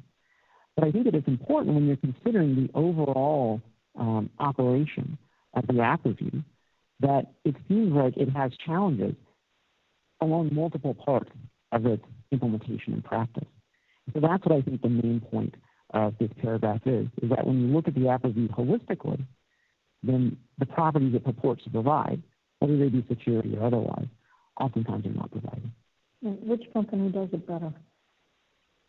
Well, I would say it's tough in general. It's tough in general. And so I want to be very clear that my testimony, I'm not claiming that an app review process sort of writ large and implemented by anyone is ever going to be perfect. I was tasked to look at security in particular, and I found that the client-side OS is mostly responsible for security.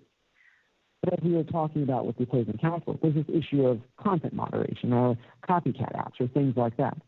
And it's important to note that opening up iOS to third-party app stores doesn't mean that we can't have somebody with a property, like checking for copycat apps or content moderation or things like that. My only claim is that if we were to allow those third-party distribution channels, we wouldn't be punting on the security issues because the security issues are mostly enforced by the OS, which would be there regardless of the distribution channel. But in the industry today, is there anybody who does it better for comparison? I think, no, I don't know anyone who I could point to definitively and say, aha, they definitely do it better in all cases. Okay. No further questions. Recross limited to the scope of redirect. Professor Mickens, you mentioned Sesame Street as an example of a store that would be able to curate apps and content. Do you recall that? Yes. Would you agree that there are other stores out there, such as Itch.io, that have very different standards of content moderation than the Apples and the Sesame Streets of the world? Correct. Okay. And if app distribution were to be opened up, you understand that both the Itch.ios of the world and the Sesame Streets of the world would be able to freely distribute their apps for iOS, correct? I don't understand that because there are envisionments of third-party app stores that do not actually allow sort of unfettered access to the platform. And this gets back to the policy question. This gets back to the issue of what does the court think is the best way to handle this. So in your view, as a security expert, if app distribution were to be opened up outside of the App Store, you would recommend that the Itch.ios of the world not be permitted to distribute their apps for iOS devices? I'm saying that's one point on the spectrum, and it's important to realize that there's a spectrum because it's not just binary. We either don't have third-party channels or we do, and then we just have this absolute mayhem where anything goes. And in your view as a security expert, who decides which end of the spectrum we end up in the world where Apple does not get to centralized distribution? Well, ultimately, I think it's the court who would decide. I mean, I think the court could consult with security experts and people who are experts in content moderation. Okay. And is it correct that in terms of how to, where in the spectrum you end up, you're not offering any advice on that particular issue? You're not offering any expert opinions on that issue, correct? Well, I would say the following. If we look at macOS, which currently already supports 3 different models. Sure. I'm asking you on issues such as content moderation in the world in the spectrum between the Sesame Streets and the Itch.ios and the ones that are actually, far more extreme than Itch.io. You're not offering any professional opinions in terms of where on the spectrum we should end up should Epic prevail in this case, correct? No, not quite. So what I was trying to explain is that we know that Apple's already comfortable on macOS with 2 distribution channels. Sir, I'm asking you, if Epic were to prevail, should companies like Itch.io be permitted to distribute apps on iOS? Do you have a view on that? Or is it your view that that's for the judge to decide without any opinions by you to help her in that process? I personally speaking No, I'm asking you whether you rendered opinions in this case that you believe would be helpful to the court in deciding that question. Have you offered such opinions? My opinion is that there is a spectrum of possibilities along the engineering and security spectrum, and that from the engineering and security perspective, it is possible to support third-party channels. So I'm not talking to you about the engineering possibilities. I'm asking you in terms of the policy considerations on content moderation. Have you offered any opinion as a security expert on that topic that you think would assist the court in picking among that spectrum? Yes or no? I think that it would be. Or did you not, sir? Well, I'm trying to offer it now. No, I'm not asking you to offer now. I'm asking you whether you have offered that in your written testimony or even in your expert report. You haven't, have you? No, because my task was to evaluate the security of the iPhone as it relates to the App Store. Thank you. No further questions, Your Honor. Anything on that topic? No further questions, Your Honor. All right, Professor. Your excuse. Thank you very much. All right, thank you very much, Your Honor. Next witness. Honor, Epic provisionally, subject to the various items that we mentioned this morning, has no further witnesses to call in its case, subject to rebuttal, and the other items that we talked about earlier today. All right, thank you, Ms. Forrest. Then Mr. Dorn, your witness. Your Honor, Apple calls Mr. Philip Schiller.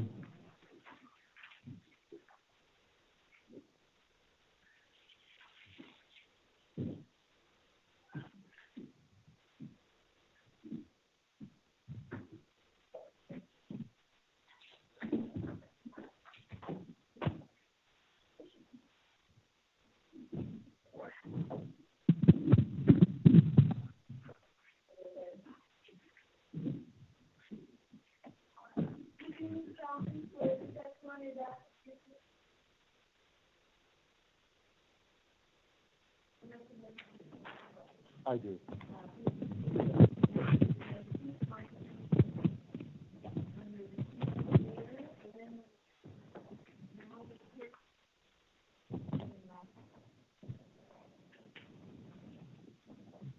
Philip William Schiller, SCHILLER.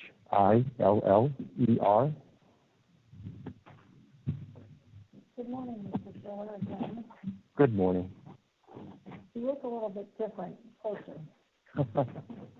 Thank you, I hope.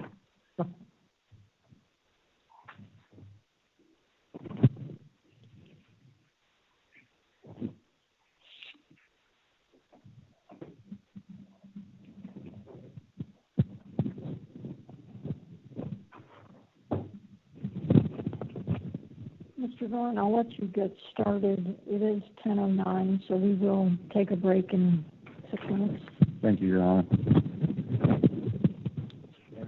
You may proceed. Good morning, Mr. Schiller. Good morning. Where are you currently employed? At Apple. And how long have you been with Apple? Over 30 years. And what is your current position at Apple? My title is Apple Fellow. And how long have you been an Apple Fellow? Since this past August. August 2020? Yes. And what was your position prior to that?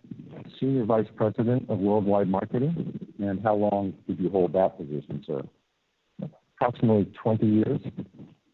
And have you had responsibilities for the App Store over the years? Yes. And when did those responsibilities first arise? When we were first conceiving the App Store before it was announced.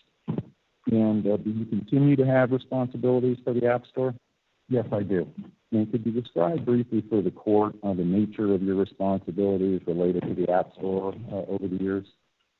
I have been responsible for helping define and create the idea of the App Store, to help build the processes of the App Store, created the App Review team. I was responsible for the Worldwide Developer Relations team that also has a role working with the App Store. For a number of years now, I've been responsible for the marketing and business teams of the App Store. Thank you. And does Apple have an executive team? Yes, we do. And have you served on that team? I have. And how long did you serve on that team? Again, approximately 20 years. And what is the role of the executive team at Apple? The executive team are all the members of the different functions of Apple that all report to our CEO. For example, hardware engineering, software engineering, marketing, finance, operations. And we meet weekly to discuss the business of Apple. And you left Apple for a few years in the early 1990s, is that correct? That is correct. And what brought you back in 1997, or what brought you back? Specifically, a call from Steve Jobs to ask me to come back at a critical time in Apple's history. And what year was that? That was in 1997. And what was the financial condition of the company at that time? Apple was famously just months from being out of business. And did Mr. Jobs reorganize the company at that time? He did. And did you participate in that effort? Yes. Can you describe the reorganization, please? Yes. Before Mr. Jobs came back in 1997, Apple was built into divisions. It was organized by divisions. There were product divisions like Macintosh, eWorld, and then there were market divisions like education and business. Each division had a general manager and a P&L structure, and each was run as individual, somewhat independent businesses. And when Mr. Jobs came back and Apple was nearly out of business, he changed that structure completely. And what were the structural changes? Well, we got rid of all the divisions. We reorganized the company to a functional organization. So again, as I mentioned, hardware engineering, software engineering, sales, marketing, much as a startup is organized as a small business, and got rid of every general manager, laid them off from the company, and had professionals of each of these categories or functions report directly to the CEO, and together all make decisions on all products as one business. And prior to the reorganization, did each business division maintain its own profit and loss statement? Yes. And did that change with the reorganization? It did. And how did it change? We became one P&L for the entire company. And did you observe benefits from that change? Oh, yes, many. And what can you describe generally those benefits?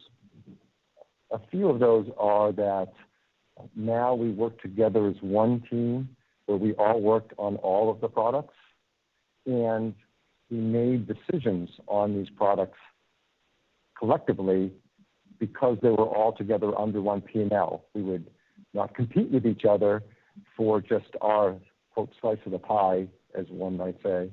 And it meant that it was a very collaborative process now. No one person could go off in a direction in the business or on a product.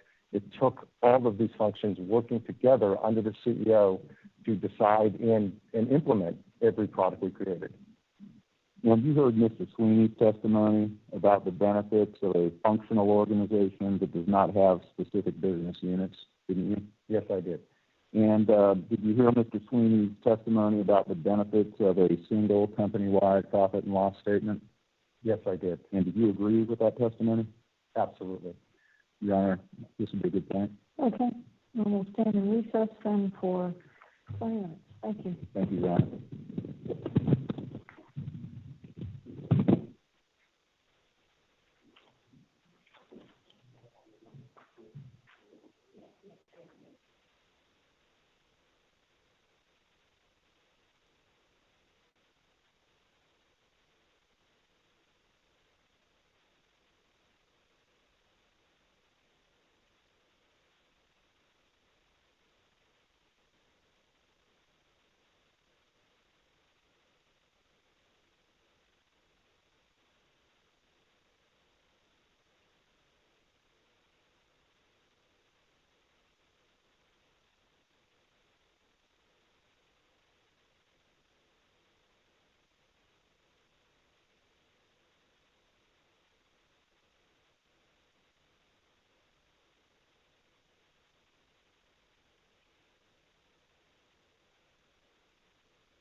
against many companies.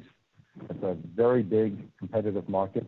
And Mr. Schiller, I'm hearing a little friction. I just want to make sure nothing's buzzing up there. Thank you. Thank you. And I'm sorry, I didn't mean to interrupt you. Mm-hmm. So in my view, in doing this work, we compete every day with many, many companies, from Samsung to Microsoft to Google to Huawei to LG to Motorola, Amazon, on and on. There are many competitors in this market. In what market? Mobile devices, mobile phones. And at the time the iPhone was introduced, were there any digital transaction platforms for the sale of software apps? Yes. And can you name any examples for us? Well, I know of two personally that I used at the time. One is Steam, which we've talked about many times in this case, and the other was actually for mobile apps called Handango.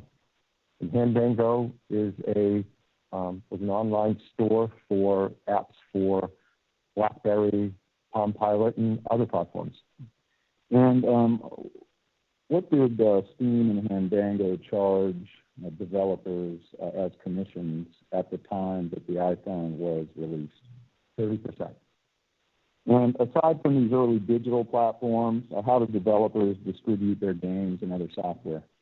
Well, the most common way still at the time was through physical distribution. And have you had personal experience in that area, sir? A great deal. And can you describe that, please, generally? Sure. In making products for physical distribution, you, of course, engineer the software. You usually license installer and uninstaller software that you need to put together with it. You put it on a CD, you design the CD, you design the packaging, you design the manuals, you put that all together and take it through distribution channels, stores like CompUSA and Fry's. And with them, you have to cut deals for how much shelf space you get. People aren't aware of that. You used to pay by what's called facings. You have room for 1 box or 2 boxes or 3 boxes. The more facings, the better your chance of a sale. You paid for things like end caps to go to the market at the end of the row of the aisle. You paid for weekend flyers. This is actually one of the biggest demand drivers, was whether you got it paid for a quarter, half page, full page ad in the weekend flyers that we all got in our mailboxes back then. And you have to cover all the returns when you updated your software. On and on. There's just many elements of that distribution. And what was the cost to the developer of that system? Typically, we'd see that the channel would get between 50 to 70% of the sale. And did that system remain the dominant means of distribution for some years after the iPhone launched? It did. Were there any third-party native apps on the iPhone when it launched? No. And was that a conscious decision on the part of Apple management? Yes. What was the reasoning behind that decision? We thought that we wanted to create an Apple experience with some built-in native apps from Apple, and that the security and privacy risks of opening it up to other native apps was too great and not something that we could solve when we launched the iPhone. So instead, we offered up the idea of web apps. And when you say the risk was too great, what do you mean? I mean that it was too great to, first of all, the quality of the product. We're trying to deliver our first generation iPhone with an entirely new operating system and architecture. Getting that done was a huge task. There just wasn't time to consider third-party APIs and tools and distribution. Secondly, was the security issues we've been talking about, that unlike the Mac, which we were making at the time, we believe that the risk of security and privacy for iPhone users would be dramatically greater, and we did not yet know how to solve for those and didn't have a program yet to deal with it.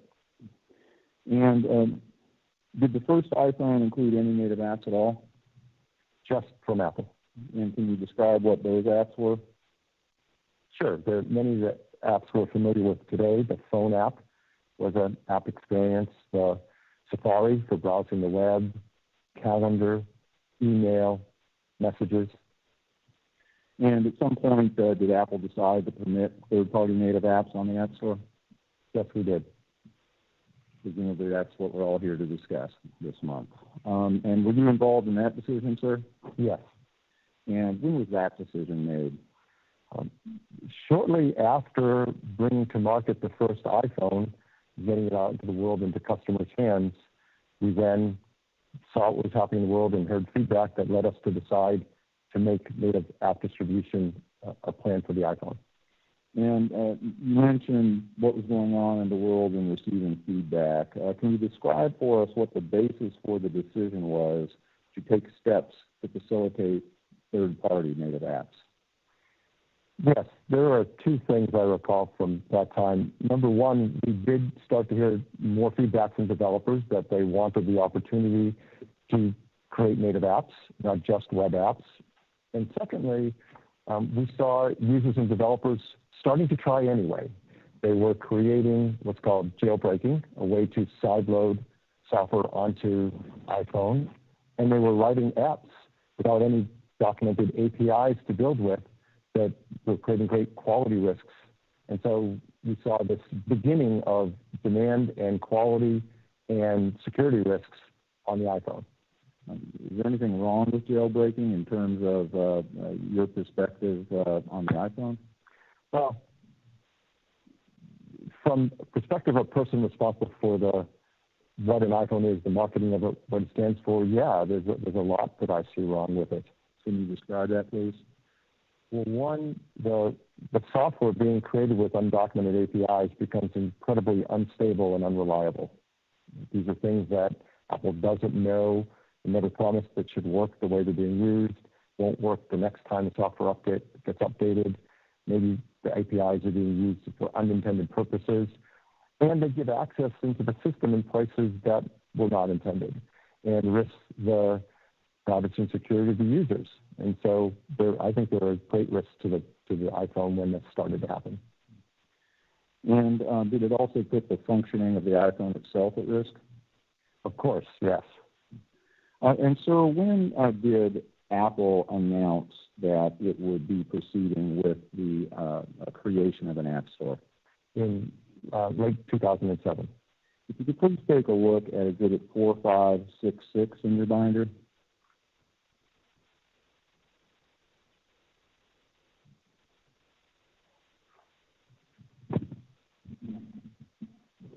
Yes, I see that.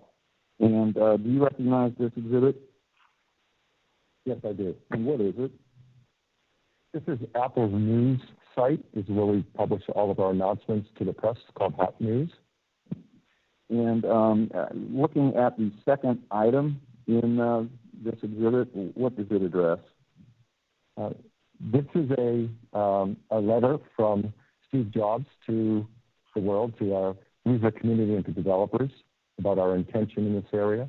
And what was the date of this document, of this announcement? October 17th, 2007. Your Honor, I would move Exhibit DX4566 into evidence. No objection. Admitted. And in the first sentence of that section, Mr. Jobs says, let me just say it, we want native third-party applications on the iPhone, and we plan to have an SDK in developers' hands in February. I believe we've heard the term SDK a time or two here, but can you tell us what that stands for? Sure, that's Software Development Kit. And what is a Software Development Kit? It includes a number of resources for developers to write software, resources like the APIs that we've been talking about, developer tools like Xcode. It includes documentation to help understand the APIs and their functions. Often has sample code to help a developer start to write their application or learn how to use an API. And do the software development kits, are they made up of Apple's intellectual property? Yes. And does Apple require that its SDKs be used to develop apps for iOS? Yes. And does that remain the case today? Yes. And who develops SDKs at Apple? We have a software engineering team, a tools team that works under our head of software engineering. And in terms of this initial SDK, how significant an effort was that? Oh, tremendous.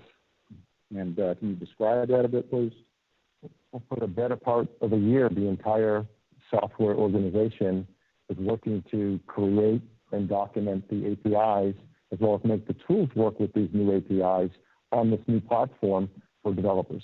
And was the cost of that development work allocated to the App Store in any way? No.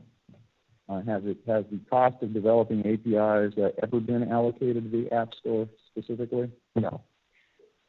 Turning back to Exhibit DX4566, first of all, is this sort of advance notice that something is coming common at Apple? No, very, very uncommon. And what's Apple's more common practice? We try more often to not announce software until we're ready to release it to the world, at least in beta form directly to developers so they can begin working on it immediately. And why was a different approach taken here?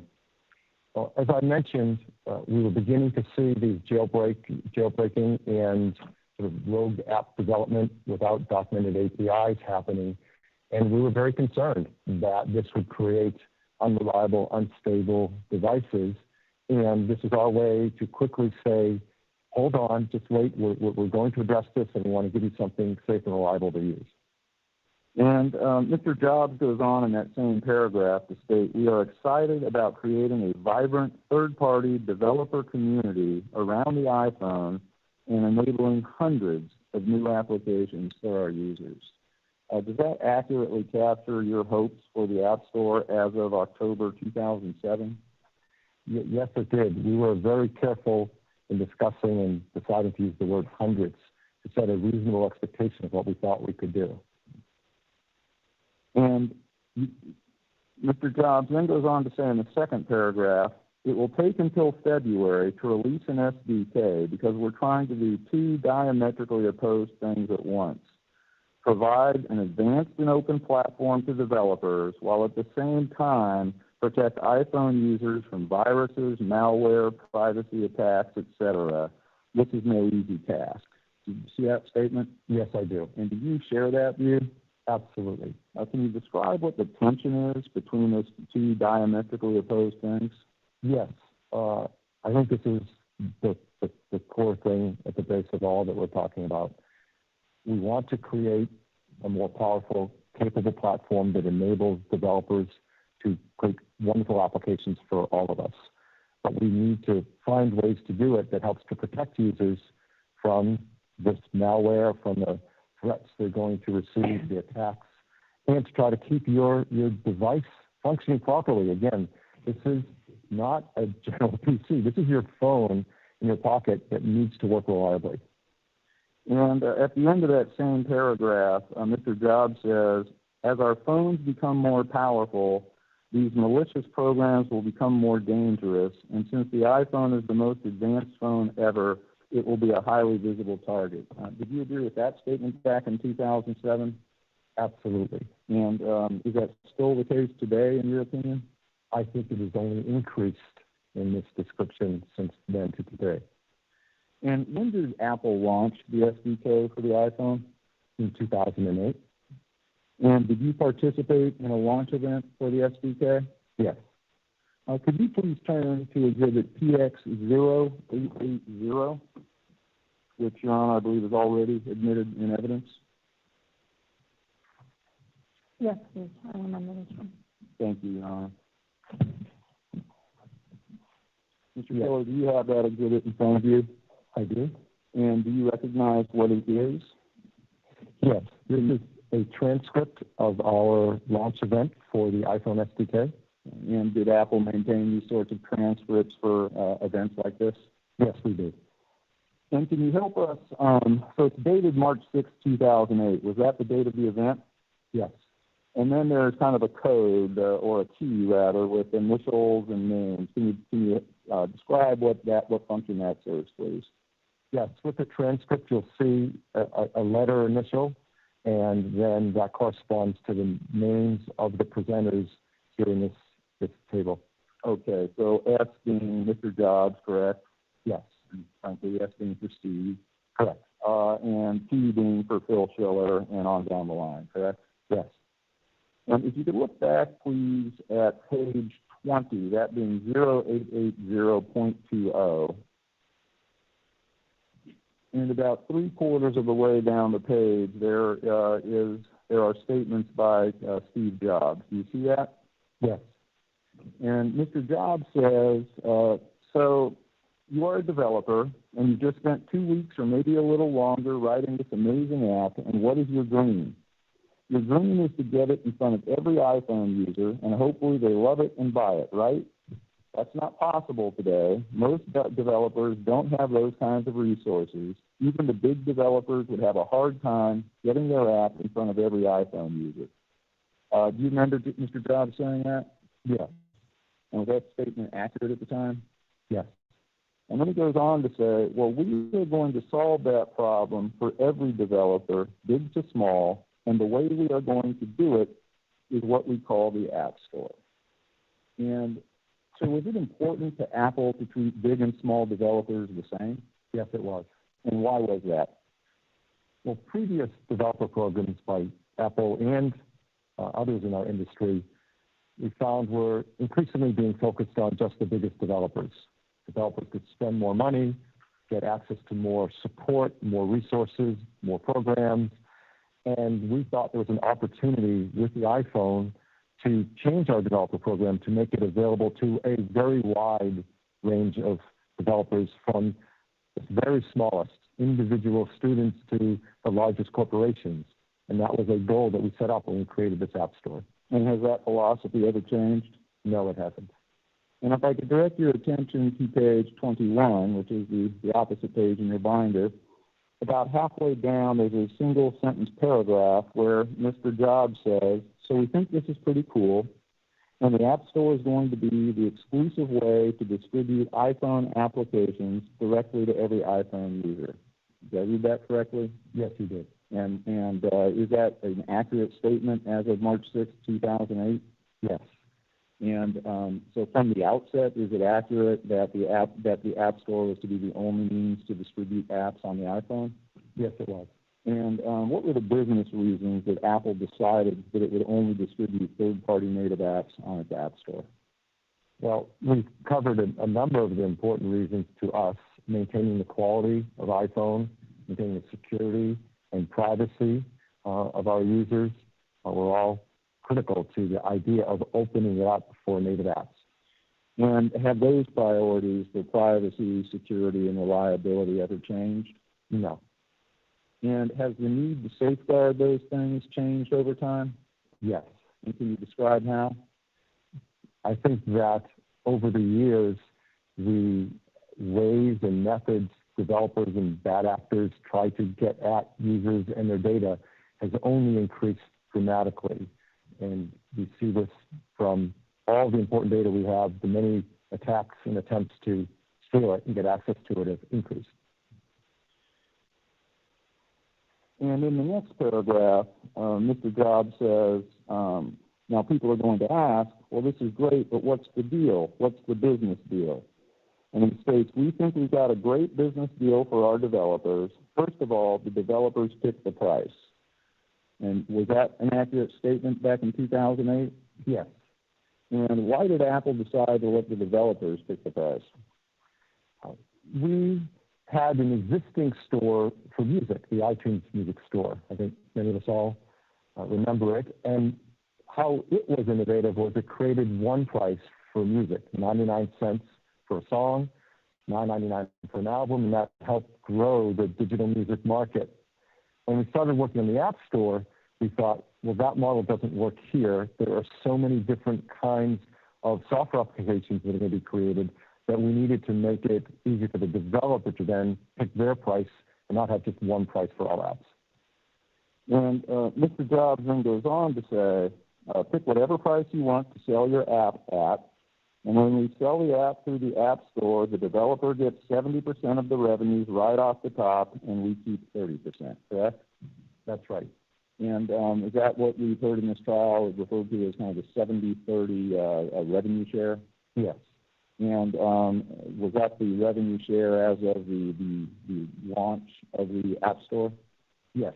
And has that commission level ever been increased? No. Are there instances where it's been decreased? Yes. And if we could look back, sir, at page 27.27.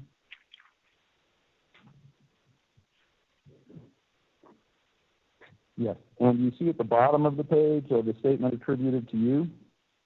Yes. And at this launch event, you stated, when I think about the class of developers that will be using this store, I think we've really come up with the best model for the two big important classes. One is, imagine you're just a free developer. You want to give it to everyone for free. And the other is, on the top of the next page, if you want to generate some revenue and drive revenue for your app. And those were statements you made back in March 2008? Yes. And can you describe what you meant by the two big important classes? Yes. Right from the beginning, we knew there would be many developers who simply want to distribute a free app, and there are many business reasons why to do so. And then there were others that would like to use the App Store to sell their app, and we were going to create an easy, secure model for doing that. And were there any other classes, if you will, of developers at that time? No. And what did Apple charge developers for free apps? Nothing. There was no commission for a free app. And has that ever changed? No. And how did the 70-30 revenue split that Apple set back in March 2008 compare to other software commissions at that time? Well, as we discussed, there were two models at the time. The physical model, this was much less than, on average about half. And then digital distribution, it was the same. And presently, in terms of digital distribution, is Apple's 30% commission still competitive? We believe it is, yes. Now, did developers back in 2008, or at the time the App Store was launched, did they have to pay any credit card fees? No. Did they have to pay any hosting fees? No. Did they have to pay for any engineering costs? No. Did they pay any fees for marketing and editorial support from Apple? No. Did they pay for the SDKs? We have two programs, then and still now today. We have a free program for learning to develop or developing in-house in an enterprise, and the majority of developers who sign up are free. And then we have the $99 program. So that engineering cost, do you think that's something different when you said there was nothing? Yes, I'm just talking about all the engineering Apple does. We don't charge them for our engineering work. Okay, proceed. Thank you, Your Honor. And other than the $99 fee under the second contract, under the DPLA, do the developers of free apps pay anything to Apple? No. And does that remain the case today? Yes. And if we could refer to staying on page 27 and going up one entry to Mr. Jobs' statement immediately above yours, do you see that? Yes. And Mr. Jobs says, and also, just to make it a little clearer, we don't intend to make money off the App Store. I mean, we don't make a lot of money off iTunes, and the split with the music companies is about the same. So in the case of the iTunes Music Store, we give all the money to the content owners, and we are basically giving all the money to the developers here. And if that 30% of it pays for running the store, well, that will be great, but we just want to create a very efficient channel for these developers to reach every single iPhone user. Is that a statement that Mr. Jobs made back in March 2008? He did. Now, at the time of this announcement, and at the time that the SDK and the App Store was actually launched, did Apple know whether the App Store would make any money? No. And did Apple ever promise that it would not make money? No. Was it a risk for Apple to launch the App Store? A huge risk. How so? Well, we're in the first year here of the iPhone. It's a tremendous success. People wrote, "Here's the greatest product launch ever." Exciting. People love it. And now we're going to take this hot new product with a new platform, and we're going to create something that we did not have, a new SDK, new APIs, new kinds of applications, new distribution of software with an app store, all things that we did not have and had not done before. We're taking our hot new product and putting something we've never done before on it, and we have no apps yet, so we have no idea how this is going to do.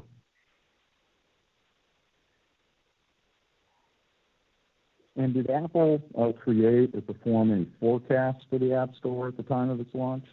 No. And how do you know that? Because I would have been responsible to do those had we done them.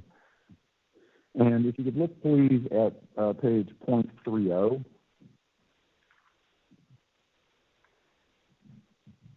You will see about the fourth entry down is attributed to Mr. Jobs, correct? Yes. And Mr. Jobs is responding to a question. Is that true? Yes. And Mr. Jobs says, this is an international rollout. Everything we do will be in all the countries we are in with iPhones. This is not an open source project. This is a for-profit project.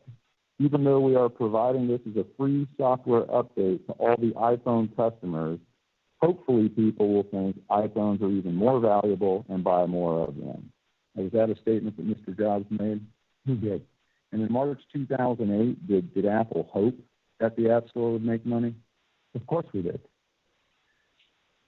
Let's jump ahead a couple of years, sir, and if we could look, please, at TX417.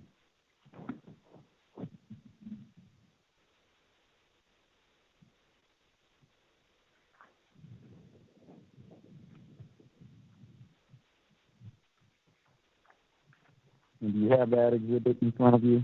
Yes, I do. And you recall previously been. Yes, Your Honor. Thank you. Apologies.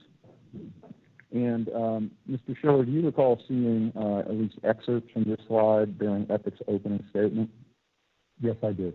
And do you recall Dr. Evans testifying that Apple promised never to make more than $1 billion off the App Store? I did hear that. And, sir, first of all, you state here, we think our 70-30 split will last forever.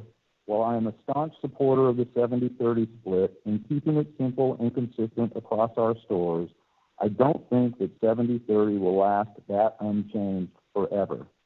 And then at the bottom, in the last paragraph, you state, just as one thought, once we are making over $1 billion a year in profit from the App Store, is that enough to then think about a model where we ratchet down from 70-30 to 75-25 or even 80-20 if we can maintain a $1 billion a year run rate? You then say, I know that this is controversial. I just tee it up as another way to look at the size of the business, what we want to achieve, and how we stay competitive. First of all, did I read all that correctly? Yes, you did. And can you tell us the context in which you wrote this email? Yes.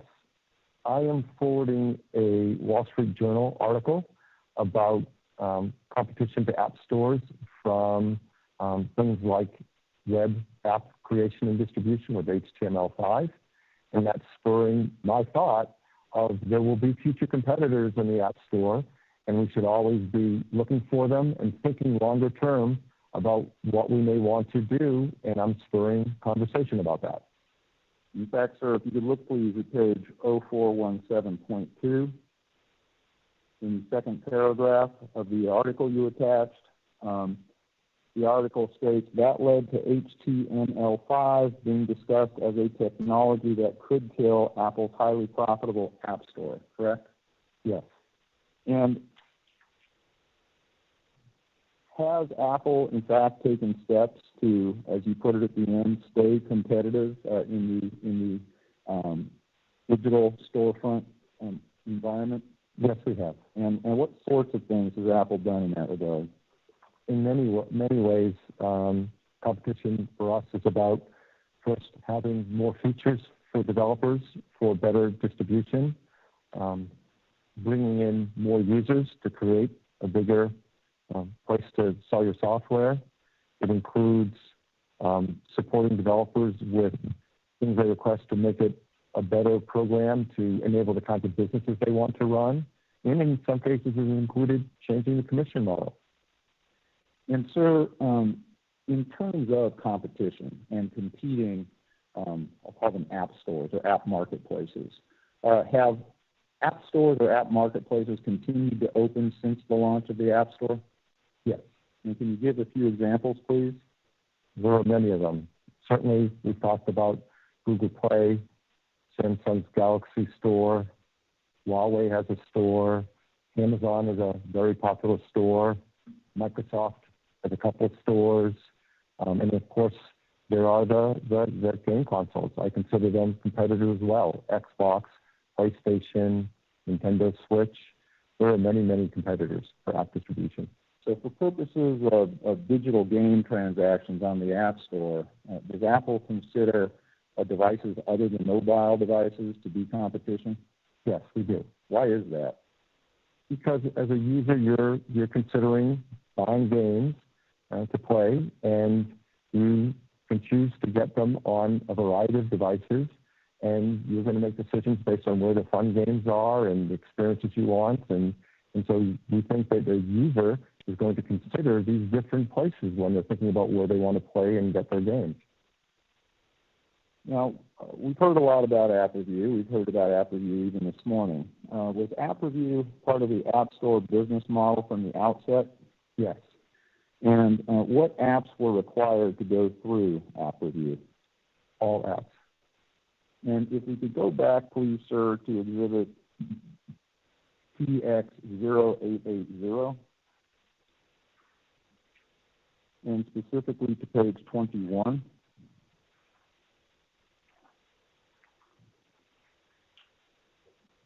And at the very bottom of Mr. Jobs' comments on the page of page 21, Mr. Jobs states, now, will there be limitations? Of course. There are going to be some apps that we are not going to distribute. Porn, malicious apps, apps that invade your privacy. So there will be some apps that we are going to say no to. Did I read that correctly? We did. And was the app review process known to developers from the very date of the launch of the SDK? Yes. And the App Store? Yes, it was.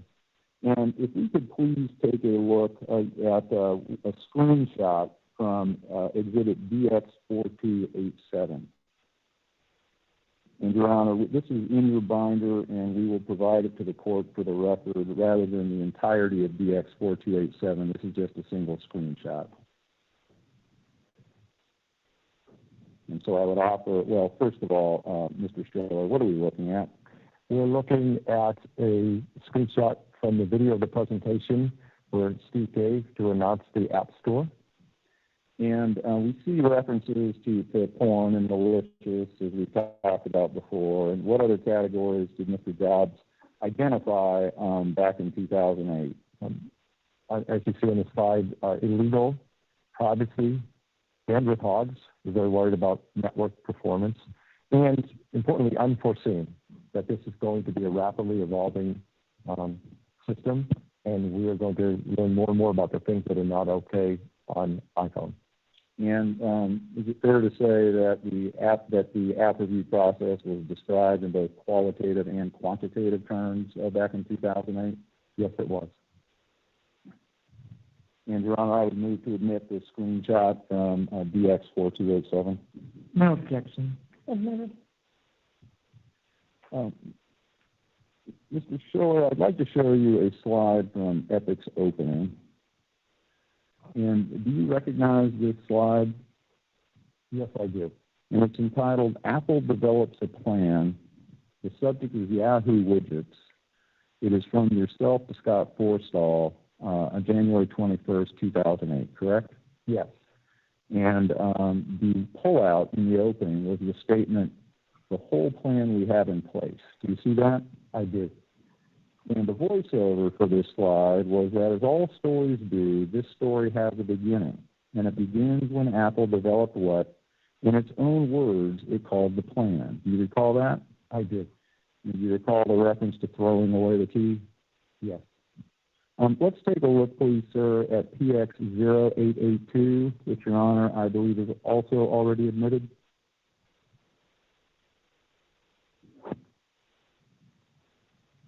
Yes, I showed it. I was admitted. Thank you, Your Honor. And just a quick point on that for you and Ms. Forrest. We did send an email because of the tranches of exhibits that have been admitted by agreement. I'd really appreciate a comprehensive numerical list because I've only been tracking what I admit as opposed to what you all agree to admit. We will submit that, Your Honor. I must admit, I was not checking email for 12 hours yesterday and only saw it last evening, so we're getting that pulled together with Epic. We'll take care of it, Your Honor. Thank you. Proceed. Mr. Schiller, do you have Exhibit PX882 in front of you? I do. And do you recognize this as an email that you sent to Scott Forstall on January 21st, 2008? Yes. And first of all, can you describe where this is in the timeline between the launch of the iPhone and the launch of the App Store? Yes. As we discussed, so the iPhone launched and started shipping in mid-2007. In October of 2007, Steve wrote the letter that said, we're going to come up with a distribution solution, but we haven't announced it yet. The events which we were just discussing in March was the place where we now announced the App Store. So this is just over a few weeks before we hold that event. And Mr. Schiller, can you describe the context in which you wrote this email? Sure. Scott Forstall is our Senior Vice President of Software Engineering, responsible for developing the iPhone software at this time. As part of that development, he had worked with Yahoo on email integration for iPhone. We announced that as part of the launch of iPhone. So we had a contact here with Yahoo, and in this time, because we announced distribution but not how we were going to do it yet, an executive from Yahoo had reached out to Mr. Forstall and asked whether we would consider their widget software APIs and architecture as part of that software stack on iPhone. And what was your position on that question? I didn't think it was a good idea at all.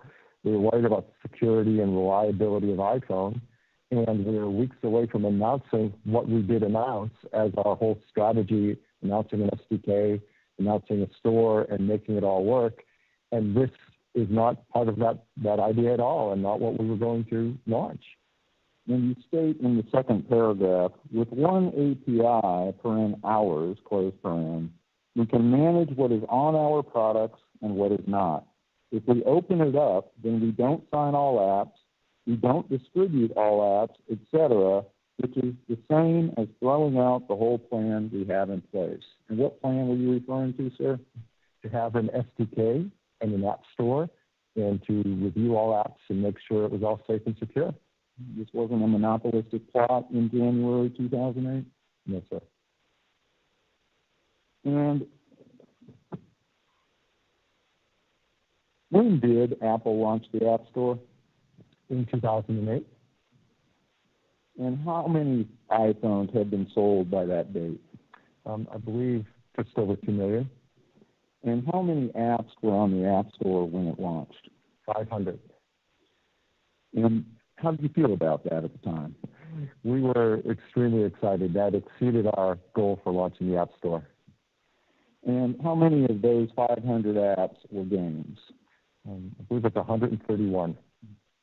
And we mentioned before that this was to be an international rollout. Does Apple have app stores, storefronts in different countries?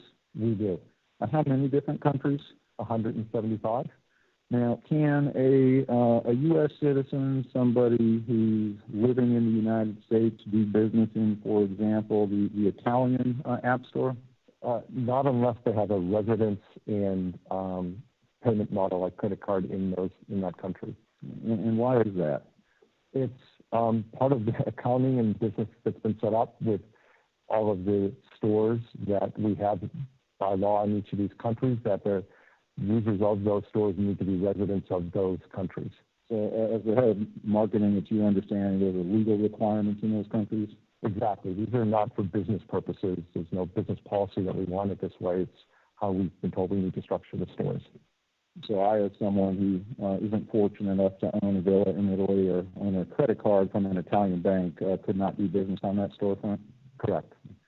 Or any other country other than the United States? Correct.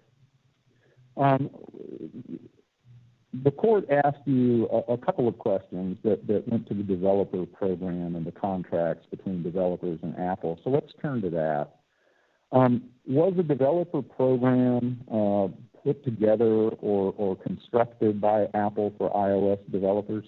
Yes. And were you responsible for putting that program together? I and my team, yes. And did Apple have a developer program before the App Store launch? Yes. And to what developers did that program relate? Mostly Mac developers. And how much did that program cost developers to join? It had a few different tiers, but the one I recall is we had a $3,500 fee for developers to get the most resources from it. And what were your priorities in modifying the program for iOS developers? We wanted to make it more affordable and more available to a lot of developers, particularly younger developers. And what were your priorities in terms of benefits to users regarding the development of the program? Well, our hope is by making a program that was more affordable with more resources for developers all around the world, that it would result in more exciting software for users. And if you could look, please, sir, at Exhibit PX 2618, which Your Honor, I believe is also admitted. That looks familiar. I show it as admitted. Thank you, Your Honor. And, sir, if you flip past the page, it says Exhibit J of this exhibit. Can you tell us what this document is? This is our developer agreement. And the Apple Developer Agreement is what it's entitled? Yes. And are the terms of this agreement standardized? They are. And are large developers able to negotiate more favorable terms than small developers? No, they cannot. And first of all, what's the purpose of this document? In other words, who does Apple enter into this contract with? So this is an agreement for anyone who wants to start developing with our tools and software. They get access to our developer website and all of the content we have within there, and access to many of our tools they want to download, like our Xcode developer tools, to begin development. And is this license targeted at people that want to put apps on the App Store specifically? Not specifically. So what sorts of developers are there that don't want to put or would enter into this agreement alone? Well, you could be a developer who's just learning to develop, and you want to start learning to code, and this would be your first agreement and to get started. Or you could be all the way to a large enterprise developer creating internal applications within your company. And again, this may be what you need to get going and get your apps developed. Now, does Apple charge those developers a fee for access to the tools provided under the Apple Developer Agreement? No. Does anyone pay a fee for the tools provided under the Apple Developer Agreement? No. And if you could look, please, sir, at Exhibit 2622. This document is entitled Xcode and Apple SDKs Agreement. Do you see that? Yes. And, Your Honor, I believe this is also admitted. Yes, it is. And could you please describe the purpose of this contract? Oh, this is a software development agreement for somebody who wants to get access specifically to these tools and a license to use these tools. And is there any charge to the developers for access to these tools under this contract? No. And do the two contracts we just looked at, do they restrict the use of Apple's intellectual property? Yes. And is acceptance of those restrictions required for use of Xcode? Yes. And Apple's SDKs? Yes. Now, since 2008, how many developers have entered into the developer agreement with Apple? I don't know the cumulative total. I know the total right now. We're at the point where we've got over 30 million developers who have entered the Apple Developer Agreement. So just to be clear, there are over 30 million developers that have had free access to Apple's Xcode and SDKs and the other tools provided under these contracts? Yes. And if you could please look at PX2619.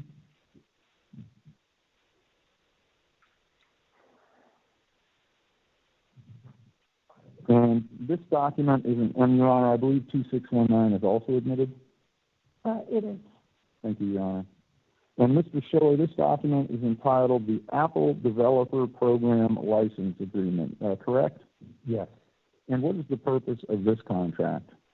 This gives developers access to additional sets of tools and resources and technologies to develop apps. And it also gives them the ability to then submit those apps to the App Store and get support for managing their apps in the App Store. So is this contract required, or entry into this contract required by developers who wish to place apps on the App Store? Yes. And how many people are currently enrolled in the Apple Developer Program License Agreement? And let me rephrase that. How many developers are currently enrolled in this contract? There's approximately 1 million. And are the terms of this contract standardized for all developers? Yes. And are larger developers able to negotiate more favorable terms than small developers? No.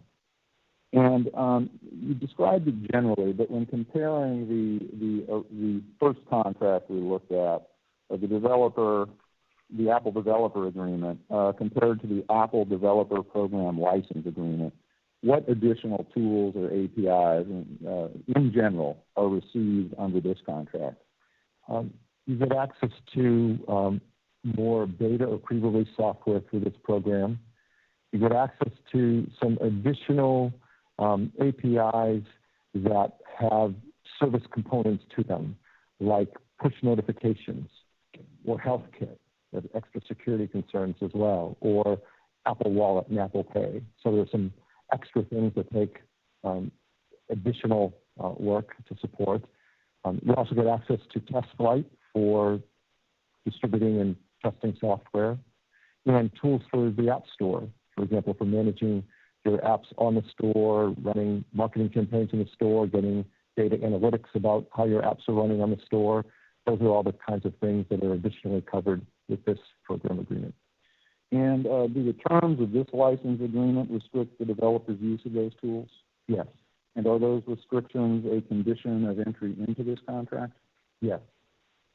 And is there a cost to developers who enter into the Apple Developer Program License Agreement?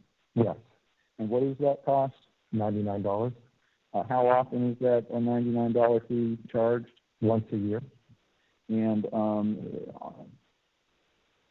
there are instances where individuals enter into these contracts. There are instances where companies enter into these contracts. Is that true? Yes.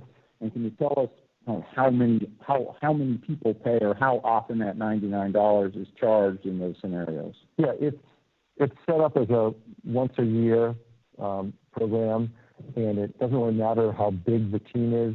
It can be an individual. It could be 10,000 developers. You set it up. Many companies just set it up for large teams. Each one will have their own account and agreement. But it's independent of what your size is or whether you submit an app. We have developers who want these tools but don't have apps in the App Store. And it's independent of whether you have one app or want to put 100 apps in the App Store. It's all the same. And how was the $99 fee arrived at? Well, when we looked at the previous program, which I mentioned was upwards of $3,500, we wanted to remove that barrier, so to speak, and reduce it. But in the process, we realized there were two important roles that $99 paid that we thought were beneficial to users. Number one was that this is part of the account validation, that we want to go through a process to understand who a developer is. Are they really who they say they are? Having a financial transaction with that developer is one of many tools that we use to try to validate who the account is. So it was helpful to that. Secondly, and Steve thought that it would be nice to have a minimum amount that if you really want to be on the App Store, it's important enough to you that you're willing to spend $99. Otherwise, it's not that important. You might be flooding the store with a lot of junk, and that's not what users want. So he thought that was a nice level set for, are you really serious about making a quality app in the store? And when you refer to Steve, is that a reference to Mr. Jobs? Yes. And was the $99 annual fee also announced in March 6, 2008? Yes. And has that fee ever increased? No. Have the terms of who pays it and how often ever changed? No. And by the way, are there any entities or developer populations that are exempt from the $99 fee? Oh, yes. And can you describe that, please? There's no charge for this program for government institutions, for education institutions, for nonprofit organizations. We waive it on all those groups. Thank you. We've heard talk about the Worldwide Developer Conference, but we haven't really discussed that in depth with anyone. Are you familiar with the Worldwide Developer Conference? Yes, I run it. And can you please describe what that is? Well, we have a number of programs to help educate developers, give them access to all of these APIs and tools, and help them create their software. And this is probably one of the most notable parts of that program. Once a year, usually in the summer, for decades now, we hold an annual conference that goes for a week long for our developers. And what occurs at the conference? We typically hold about 200 sessions each year. They're all led by engineers. The whole intent of the conference is it's engineers helping engineers. And so we have content we create, 200 sessions. The sessions are videotaped and then shared around the world for free to all developers to use as a resource to learn how to use our APIs and toolkits.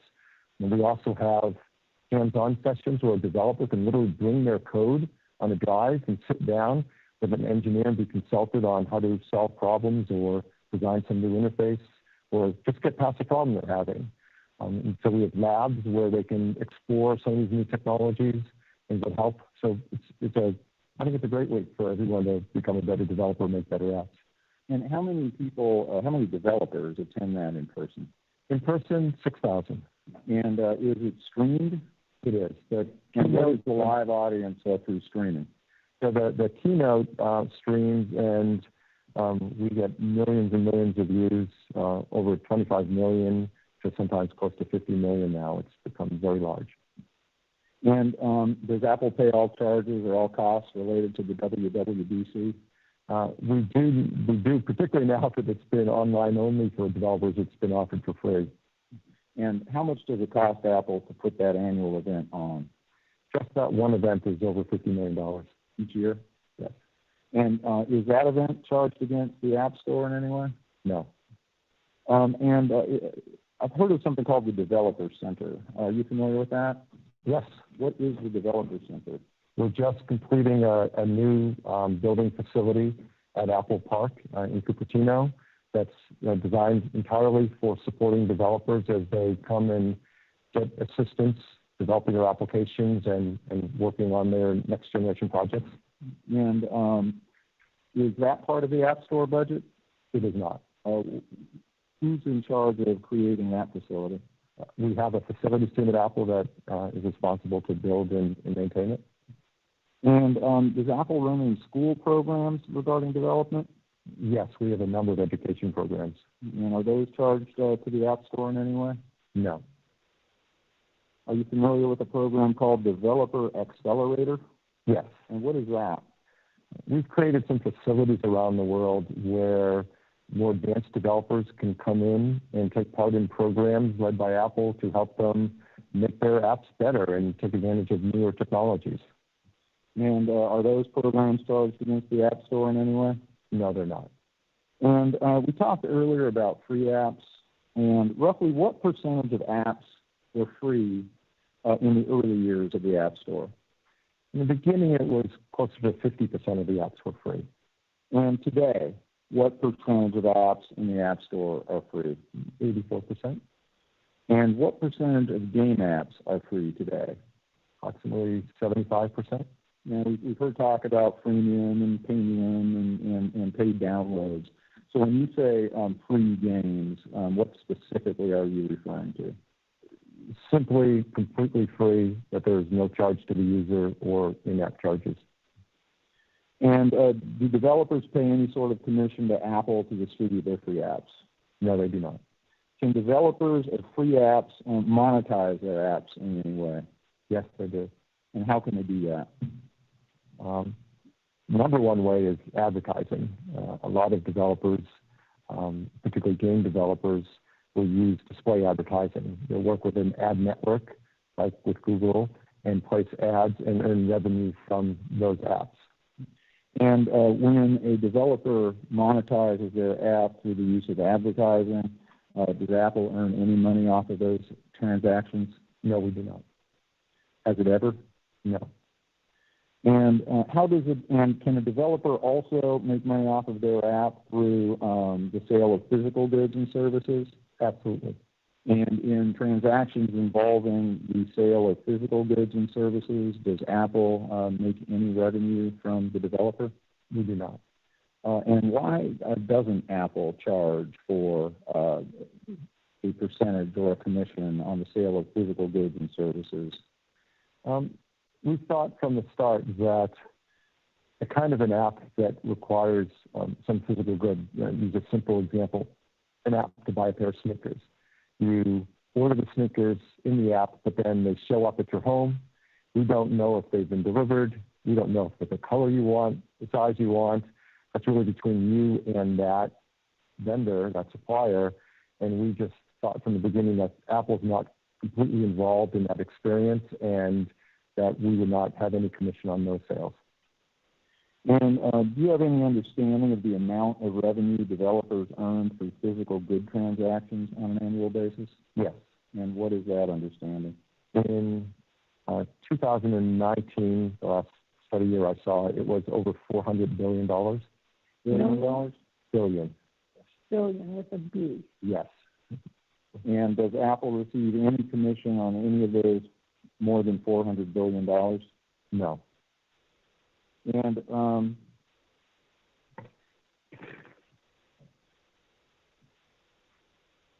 let's talk about, we've heard about in-app purchases.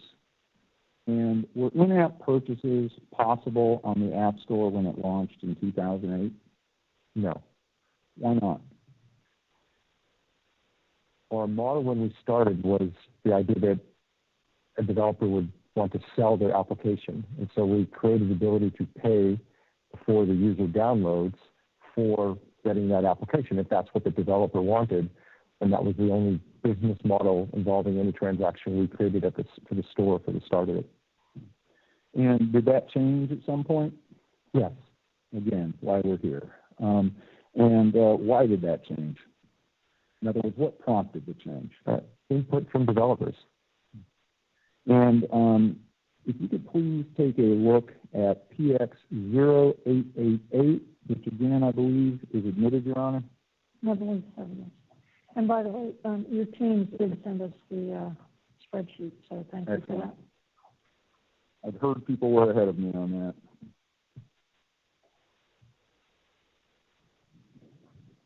Yes, I have that open. Thank you. And first of all, do you recognize Exhibit PX0888? Yes. And it's an email with a deck attached. Is that true? Yes.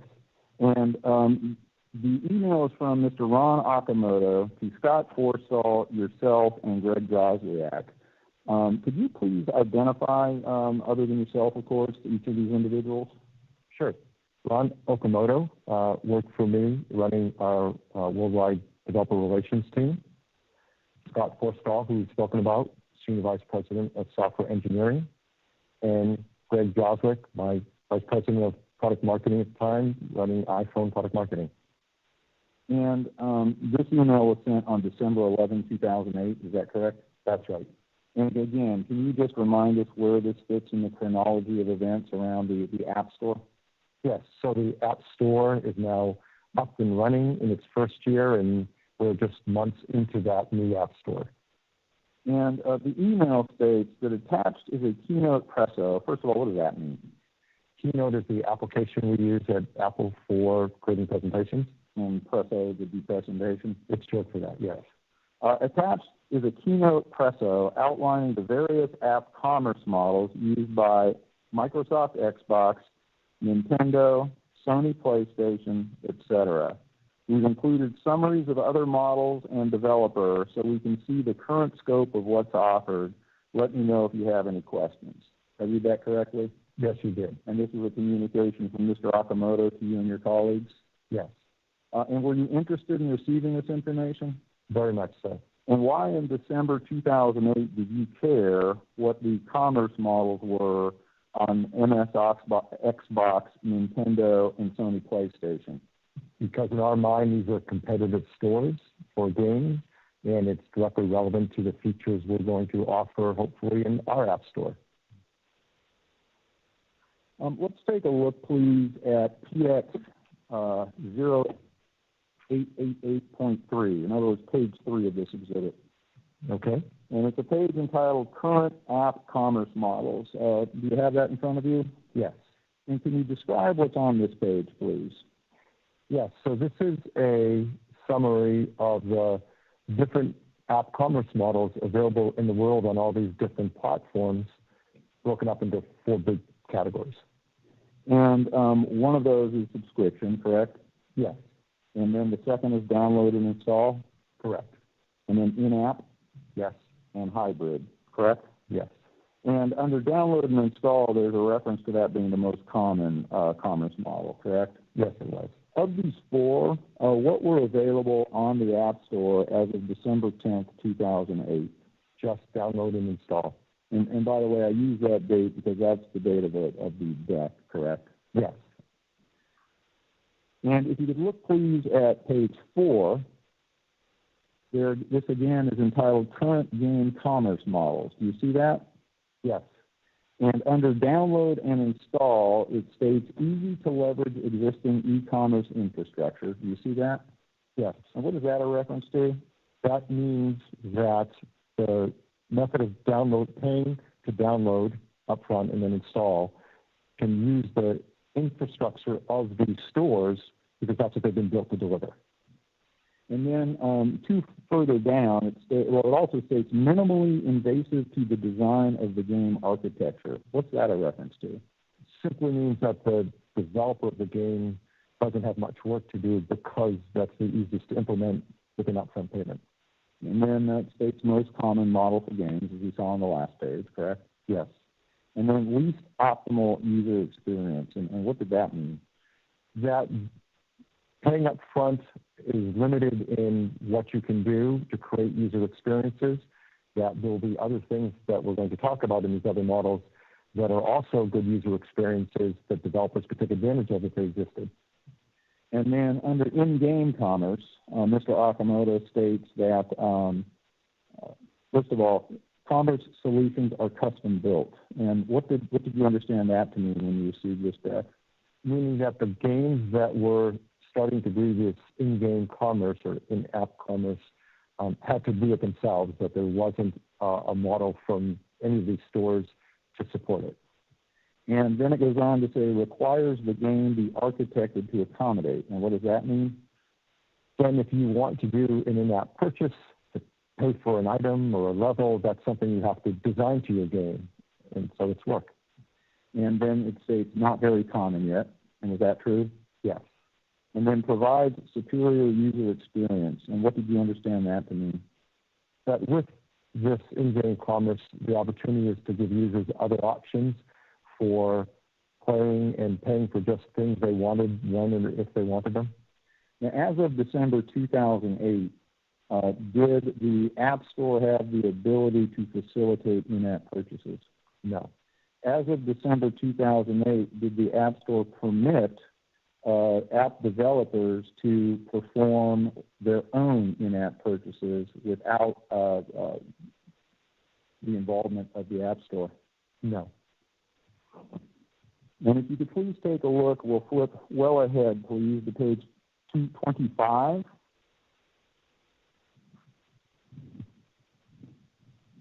So some were doing it, but you didn't allow it, given that it says not very common yet. Some were doing it on other stores. No one was doing it on ours. Right. Okay.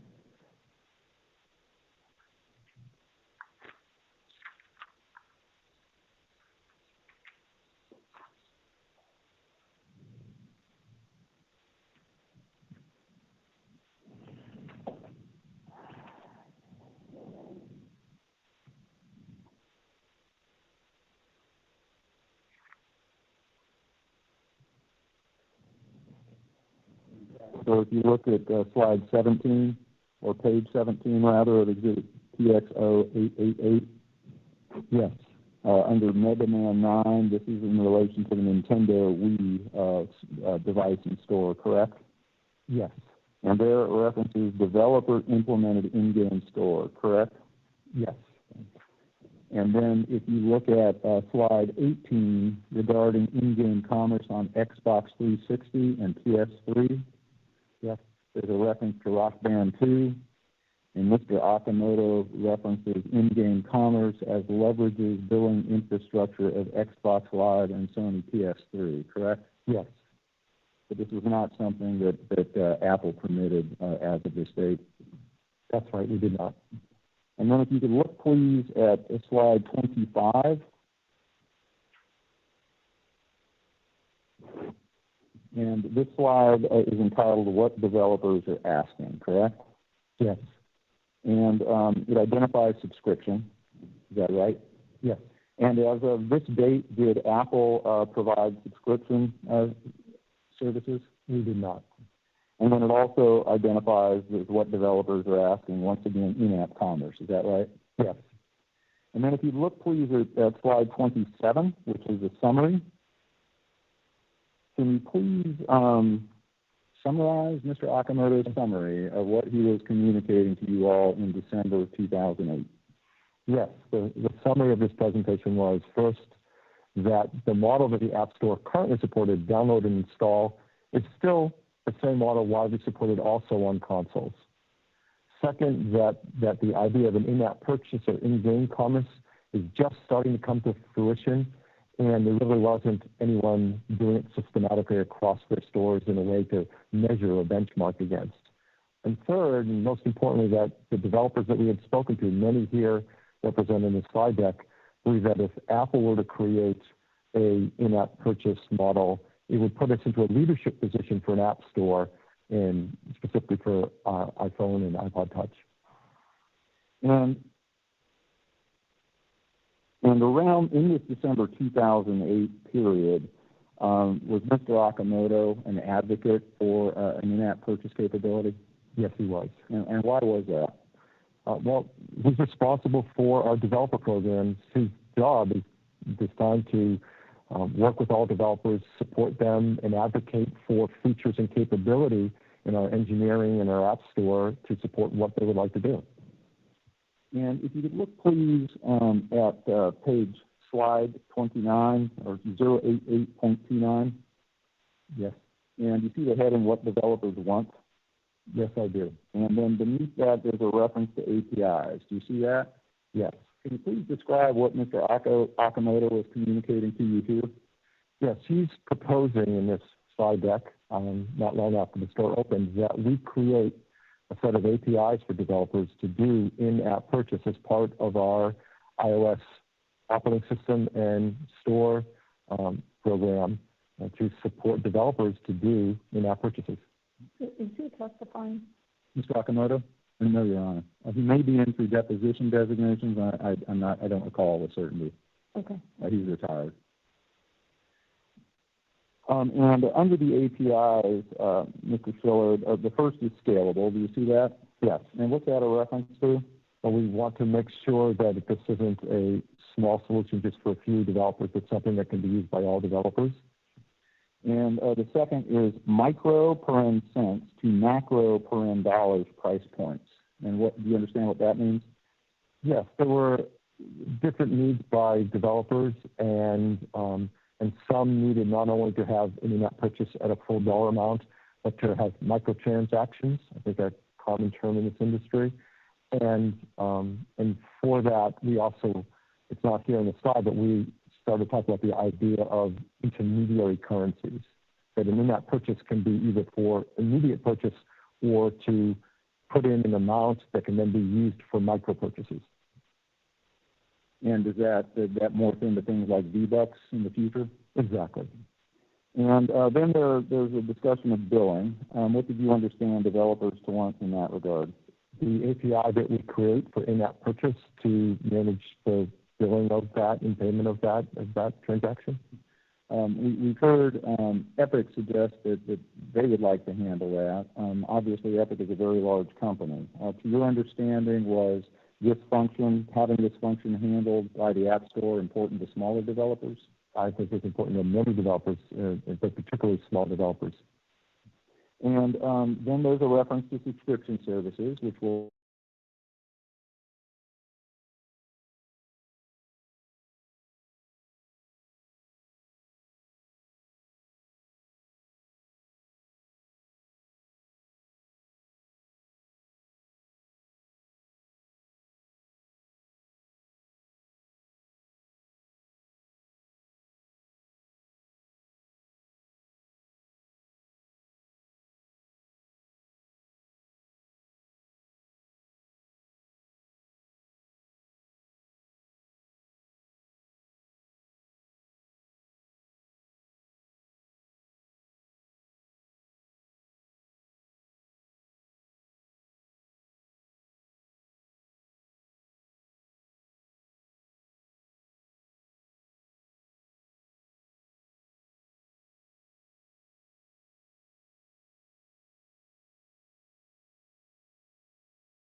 Welcome to AT&T's teleconference service. Please, to join the conference as the host, press star. Otherwise, at the tone, please speak your name. There are 134 participants on the call, including you. You are joining your conference as a participant. For a menu of available commands, press star pound. Your connection is now in listen-only mode. To do in-app purchases directly interacting with the store's commerce engine. And then if you could turn the page, please, to page 0.30. And again, developers, plural possessive, requests for commerce. Do you see that slide? Yes. And there's a reference here or a heading here for microtransactions with some bullet points under that. Do you see that? Yes. And Mr. Akamoto wrote in the first bullet point, microtransactions, small one-time fee to enhance already installed application. And at the time, what did you understand microtransactions to be? They're small transactions that can occur in an app that you are already using, and they can be even less than whole dollar amounts. And has the meaning of that term remained the same since 2008? I believe so. And has that, in fact, become a business model for various games? Yes, it has. Including Fortnite, correct? Correct. And after December 2008, did Apple take steps to address these developer requests? We did. And what did Apple do? We began the engineering and store work to develop what Ron is requesting here, in a set of APIs and capabilities that plug in together with our commerce engine to enable in-app transactions and then later to enable subscriptions. And if you could please take a look at DX4192, which again, Ron, I believe has been admitted.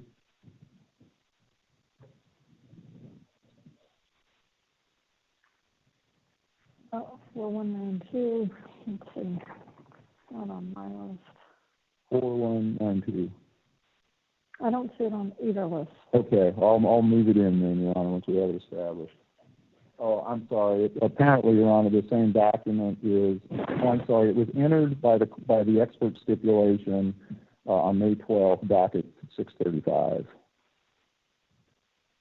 I'm happy to move it in, Your Honor, just to clear the record up now. Okay, and I can't see the number on the screen again. And we would have no objection, Your Honor. All right, it's admitted. Can I see the number, Thank you. Mr. Elks? 49. I'm sorry, Your Honor. 4192. 4192. Oh, yes, I do see it now. All right. Oh, good. Thank you, Your Honor. Go ahead. Mr. Schiller, do you recognize Exhibit DX4192? I do. And what do you know it to be? This is a transcript of another Apple event. And I noticed your name is not on this in terms of being a presenter. Were you present at this event? Yes, I was sitting in the front row, taking part in it. And what was the purpose of this event? This was announcing what we call our developer beta of iPhone version 3.0 of the operating system. And this event occurred on March 17, 2009. Is that right? Yes. And the first speaker is Greg Joswiak. Is that right? Yes. And can you remind us what his position was at the time? Vice President of Product Marketing. And at the bottom and carrying over to the second page, Mr. Joswiak says, this also, of course, provided a great opportunity for app developers, and we first introduced the beta of this iPhone SDK here on this stage just 1 year ago, which would be March 6, 2008, correct? Yes. He then goes on to say, and in this 1 year's time, we've had over 800,000 downloads of the free iPhone SDK, correct? Yes. And was that accurate at the time? Yes. And he goes on to say, absolutely amazing. And we've had over 50,000 individuals and development companies join our paid iPhone developer program. And was that also accurate at the time? Yes. So there were 800,000 downloads of the free iPhone SDK, and then 50,000 individuals that joined the developer program with a $99 annual fee. Correct. And then he goes on to say, it's gotten off to a gigantic start, and if we look at these developers, I find it very interesting that most of them, over 60% of them, had never developed for any Apple platform before. And was that also accurate at the time? Yes. So these were developers who were able to take advantage of this opportunity that Apple had created? Exactly. And in the next paragraph, just under the applause bracket, Mr. Joswiak goes on to say, so clearly with the App Store appealing to big developers, small developers, and those in between, there's no surprise that we've had an explosion of apps, and we've had over 25,000 apps now in the App Store today. Absolutely amazing. And was that accurate information as well? Yes. So at the end of the first year, after the SDK and App Store was announced, there were 25,000 apps in the App Store? That's right. We went from 500 to 25,000 in 1 year. And if you look over to page .003, just the next page in the document, in the second paragraph,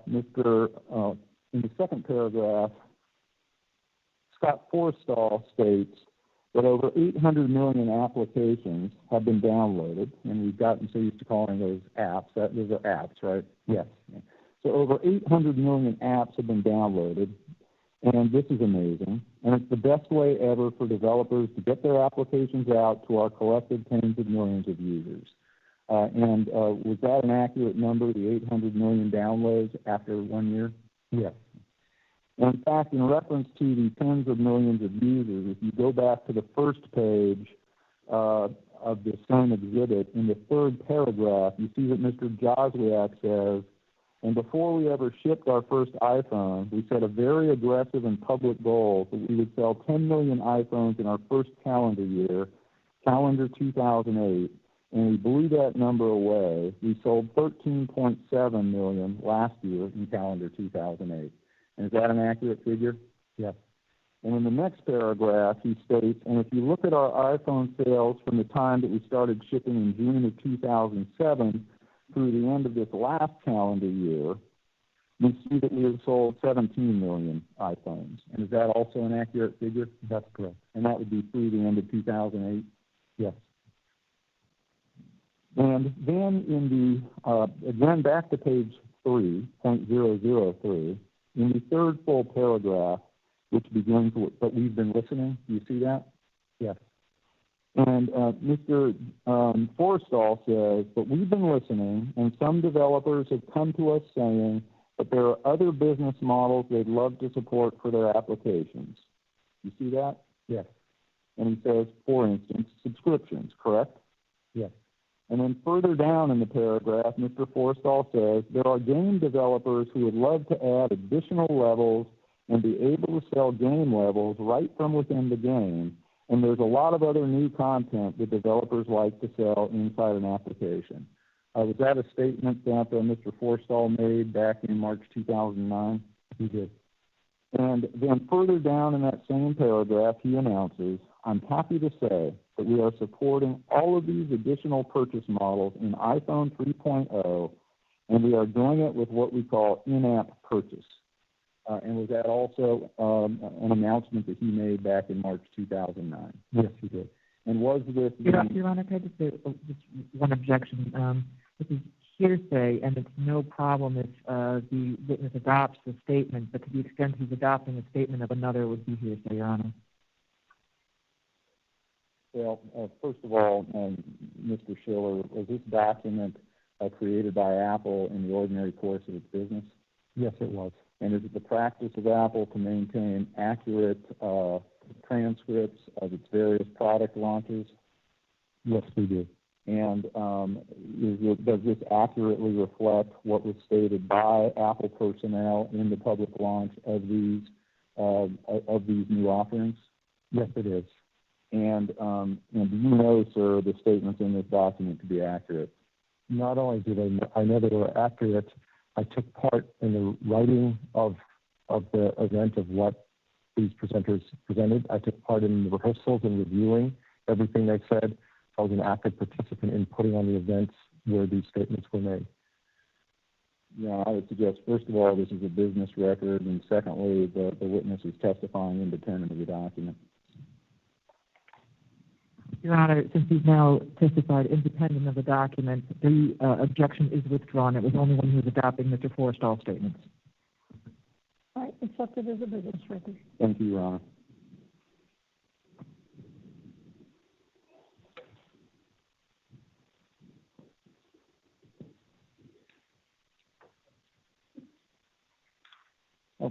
Just a couple other questions, Mr. Schiller, on Exhibit 4192. If you turn to page .004, in the carryover paragraph at the top, Mr. Forstall says, so in-app purchase. The business model for in-app purchase is the same as the App Store, meaning the developer sets the price for in-app purchase items. Again, 70% of the revenue goes straight to the developer. There are no credit card fees. We will cover all the credit card fees, and the developers are paid monthly. Was that a statement that Mr. Forstall made at this March 2009 event? He did. And can you tell us, sir, what the commission level was that was set for in-app purchases at the time of this announcement?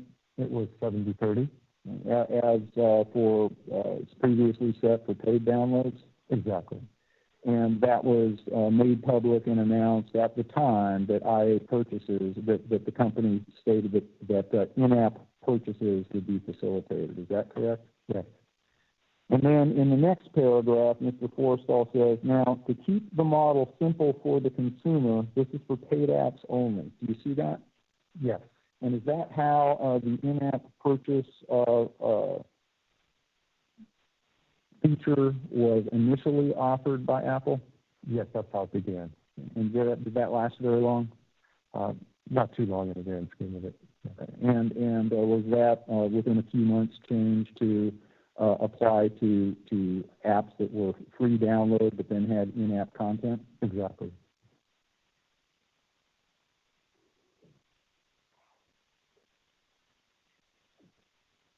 And what resources went into developing the in-app purchase functionality?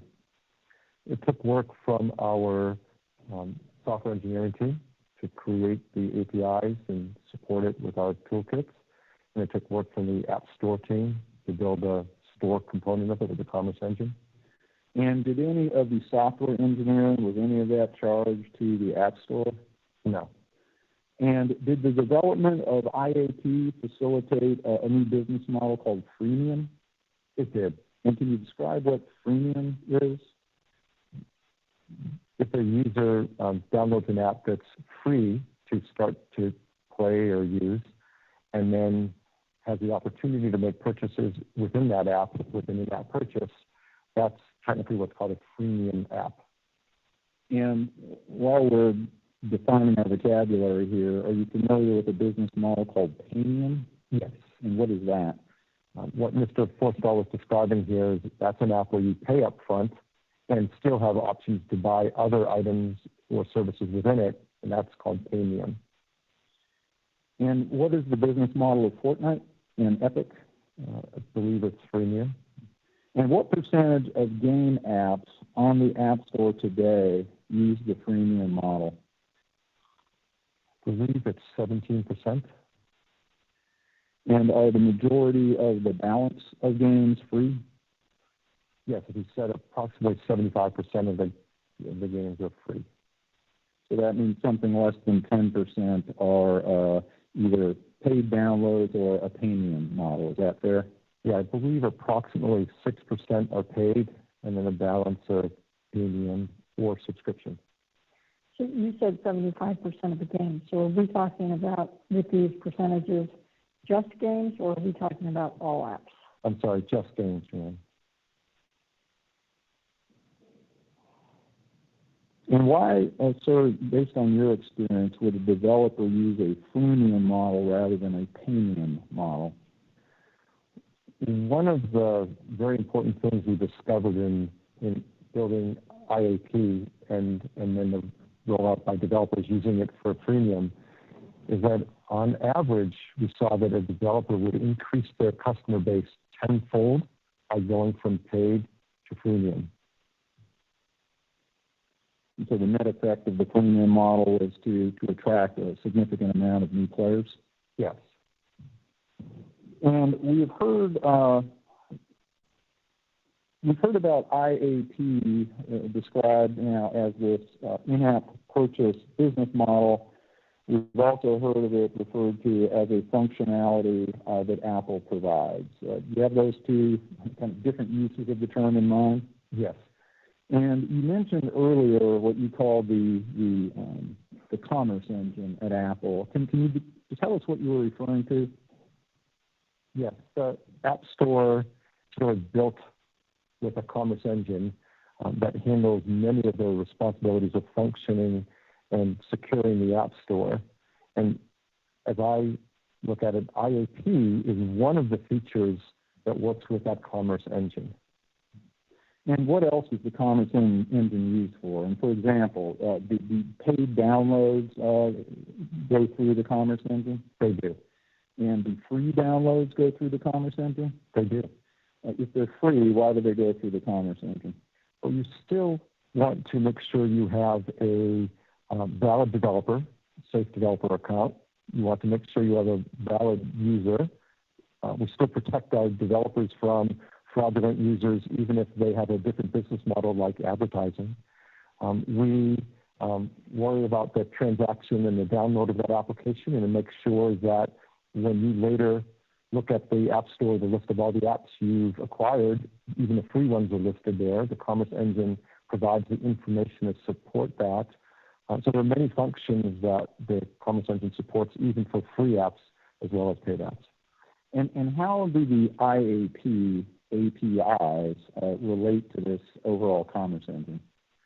The IAP APIs provide, in this time, provided a new capability for developers to have a transaction and have the App Store handle that transaction and then validate for the developer that that has occurred and the user has the right to those goods or services. And has Apple created an SDK for developers who wish to use the IAP functionality in the Commerce Engine? We have. And what's the name of that SDK? It's called StoreKit. And do you recall Mr. Sweeney testifying that Epic had no complaints about how Apple handles initial paid downloads? I did hear that. And do you recall that Mr. Sweeney testified that he had no problem with the 30% commission that Apple charges on those transactions? Yes. Has Apple ever marketed IAP as a separate product? No. Has anyone ever inquired about purchasing IAP from Apple? Not that I've ever heard. Now, so you've spent 30 years marketing Apple products, correct? Yes. Does Apple have a process for developing products? We do. And can you please describe that process? I know it well. I helped write it. It's called the Apple New Product Process, ANPP.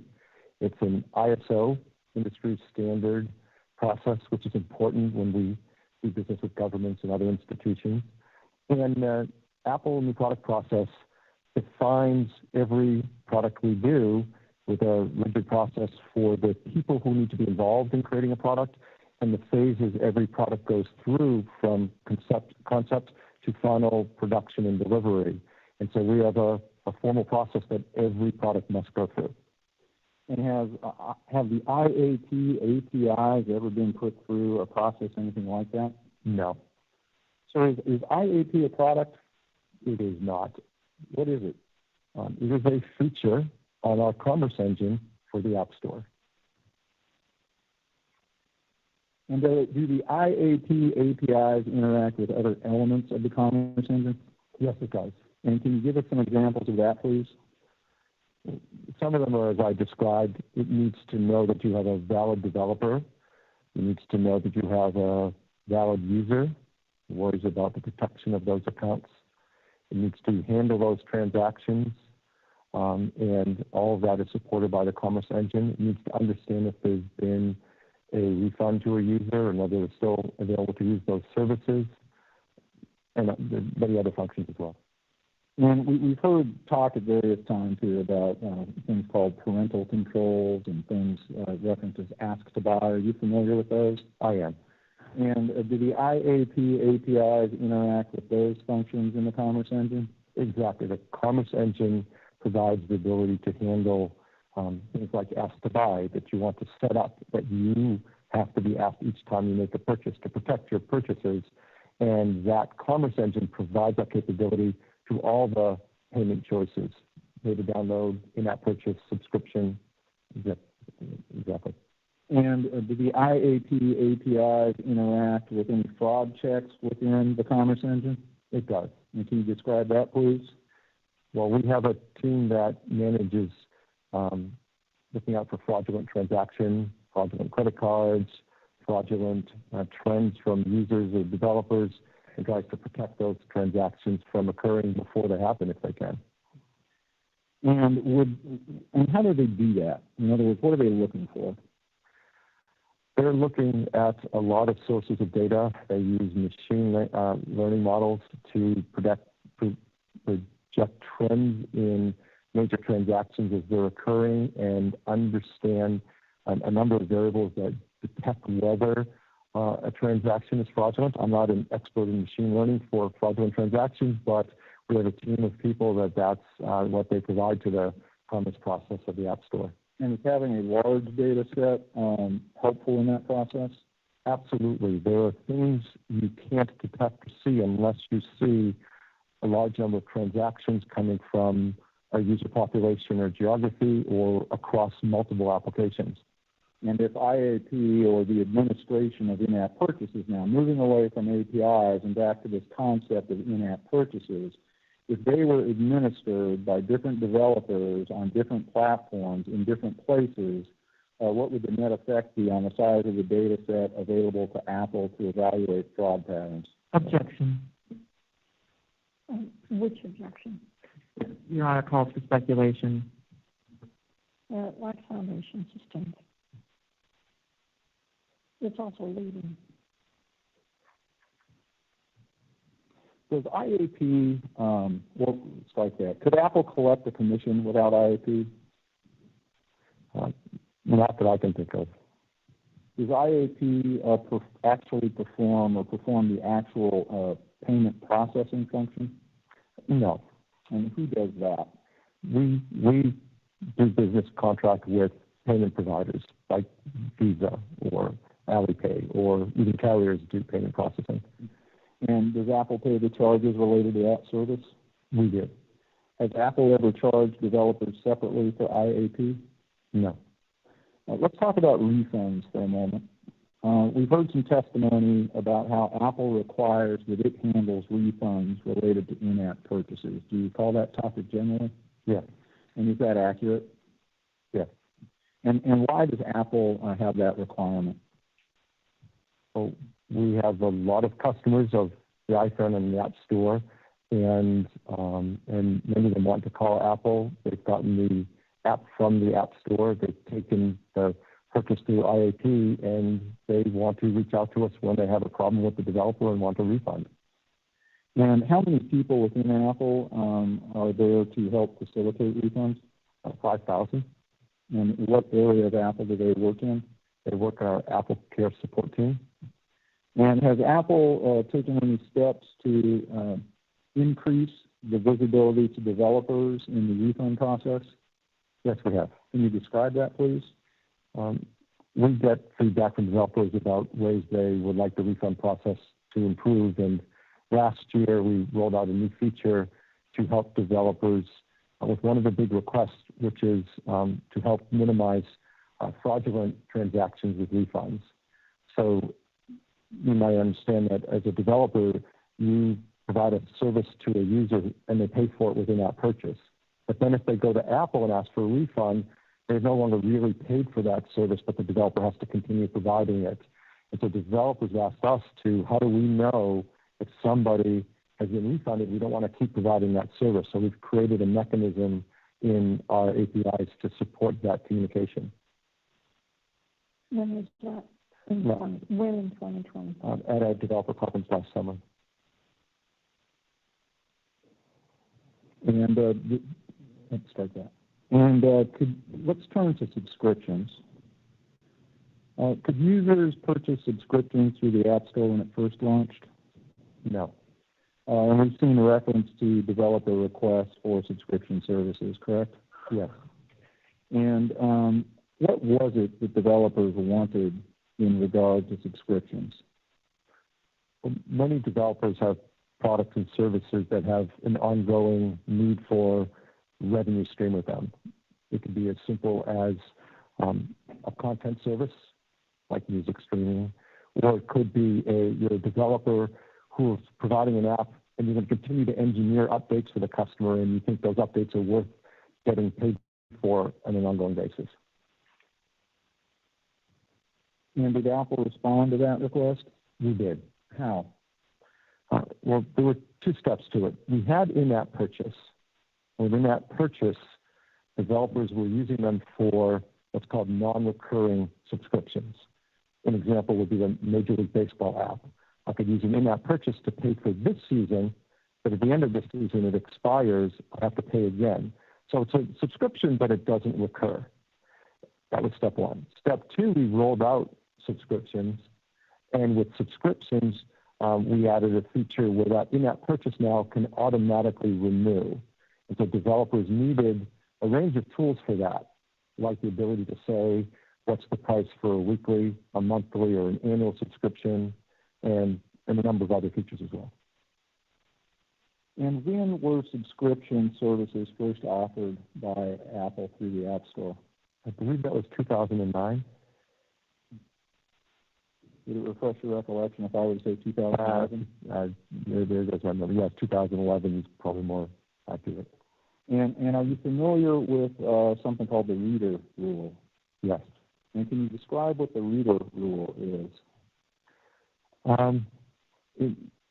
They'd always set up the store as if you deliver a digital service or good, that needs to be paid for within the app. But we had a number of developers say to us, I can already get my own customers outside the App Store. I don't need to do customer acquisition with you. I'm taking care of that on my own. So can the consumer now have that content experience in the app without having in-app purchase because I took care of it off the App Store somewhere else? So we created a rule to enable those businesses called the reader rule. And how does the reader rule work? It says that, okay, if you're, I'm paraphrasing, I'm probably not getting exactly the language of it,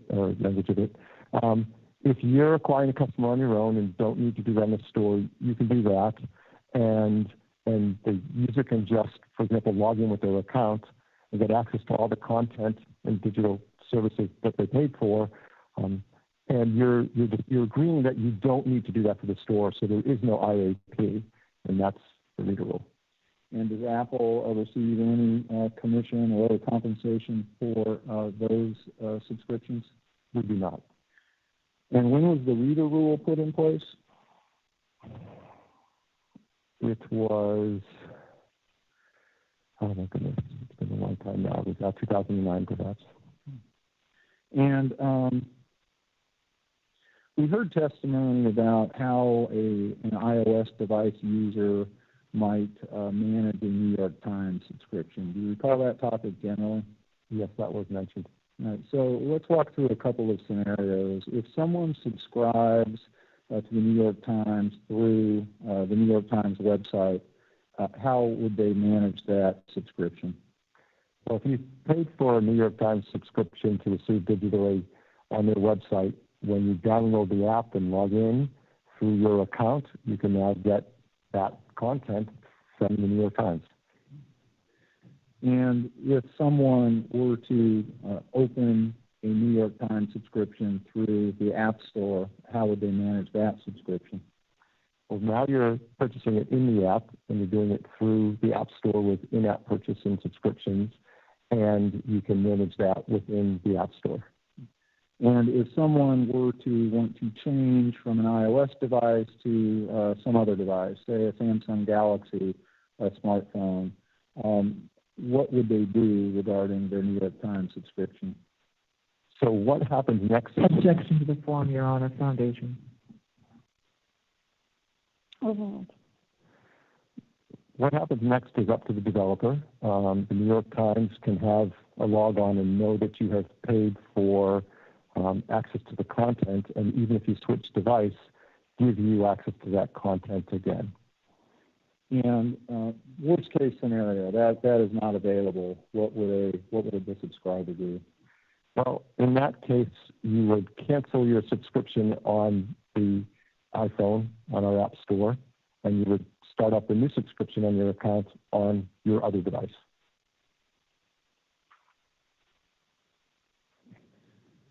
Now, you told us earlier that Apple has never increased its commission level, correct? Yes. Has it ever decreased its commission levels? Yes. We just talked about subscriptions. Has the commission on subscriptions ever been decreased? Yes, it was. And can you describe that, please? Yes. In 2016, we changed the commission model to be different on the second year. So in the first year, when a new user sets up a subscription, it's still a 70-30 commission. And then if that user stays with that subscription on the second year and all successive years, it goes to 85-15. In addition, when we made that change to the commission in 2016, we then automatically started any existing subscriptions that were more than a year old for all developers at 85-15. We didn't make them wait a year for those. And why did Apple make that change? First of all, subscriptions have been growing really well for business for developers, so we thought it was good for developers and good for many kinds of products that users want. And in talking with developers, we realized that they had to do work in following years to keep the content coming for users so that they want to stay with their subscription. And so to support that and encourage that, because we think it's good for the developer, good for Apple, good for the user, we thought we would reduce the commission and recognize that they're doing work to maintain that content in future years. And does that subscription model that you just described, does it apply to game apps that are sold on a subscription basis? It does. And have you heard of the Video Partner Program? Yes. And what is the Video Partner Program? It's a program we created 2 years back. The Apple TV team was working on a new generation of an app on Apple TV where new digital TV services were cropping up as separate services, separate applications, and we wanted to bring them all together into one experience for users. And so the Apple TV team started meeting with TV content providers and described the work they were going to do to integrate into this new experience. For example, they needed to integrate with our Siri voice assistant so you could find any show across any one of these app experiences. And in talking with those developers, the Apple TV team asked if we could lower the commission on 8515, not in the second year, but in the first year, to help them cover the cost of all this engineering work. And so in doing that, we created a video partner program for any developer who wants to be in that service and do that work to get that benefit. And what is required of a video partner program member in order to obtain that 15% commission? Well, then they need to join this program and do the engineering work to integrate with the Apple TV app so the users have a better experience. And when was the video partner program created? It's been a few years now. I don't remember the exact year that started. And are there any circumstances where video partner program participants are not required to use IAP? Yes. And what are those circumstances? When working with a number of these partners, in particular some of the cable providers that were going digital, they had existing movie rental businesses with an install base of customers, and they asked if they could maintain those existing relationships as they moved over to digital distribution. So that's included as part of the video partner program as well. And is Amazon Prime one of those entities? Yes, they are. And Altice One? Yes. And I will not even attempt the French Canal Plus? Canal Plus, yes. Thank you. And is IAP otherwise required for each of those companies? Yes. And was the video partner program only available to large media companies? No. Who else is it available to? Any developer who chooses to be in that business can get access to the same program in the same terms. And you've heard testimony here about cross-platform play, correct? Yes. And cross-wallet play? Yes. And does Apple support both of those? We do. And since when has Apple supported those? Well, it's been many years now that we rolled out the multi-platform support for payments. I don't remember exactly which year it started in. And was that decision based on anything to do with Epic? No. And why did Apple decide to support cross-platform and cross-wallet play? We had some game developers come to us and express that this is a growing trend in gaming, that we're going to see new developers come onto iPhone from consoles and other platforms where they already had a large user base and they allowed cross-platform play, and that if we wanted to continue to be competitive with the App Store, we needed to add that capability. So hearing that feedback, we made that a term for all developers. And does Apple's acceptance of cross-wallet play impact the amount of commission paid to Apple by developers? Sure. How? Well, previously the rules have been that if there is any digital content paid for within an app, that you pay for that with IAP on iPhone. After the multi-platform rule, a developer now can sign up users off of iPhone on whatever platform they want, and then the user can now have that content in their iPhone, and there's no IAP process, there's no commission to Apple. Yana, is this a good time? I was going to say we have 1 minute. All right. Let's go ahead and stand in recess for 40 minutes until 1:15. Thank you, Yana. I take it he'll be the full day we expect? I said I take it he'll be the full day?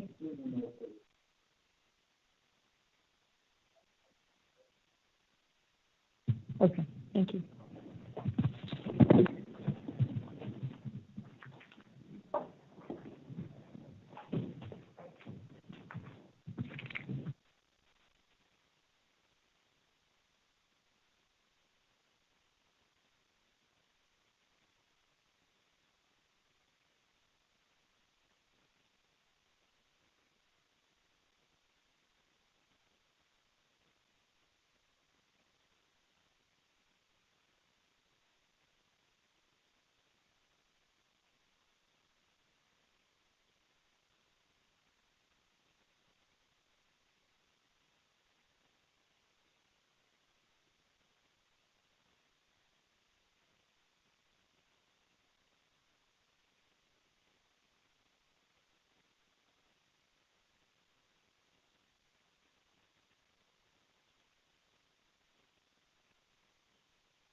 Pour up for a good time. Corona, get that good vibe. Drinking till the sunrise, just like we used to do. Mexico, let's go there. Yeah, sex is slow, I don't care. Where we go as long as I'm there with you.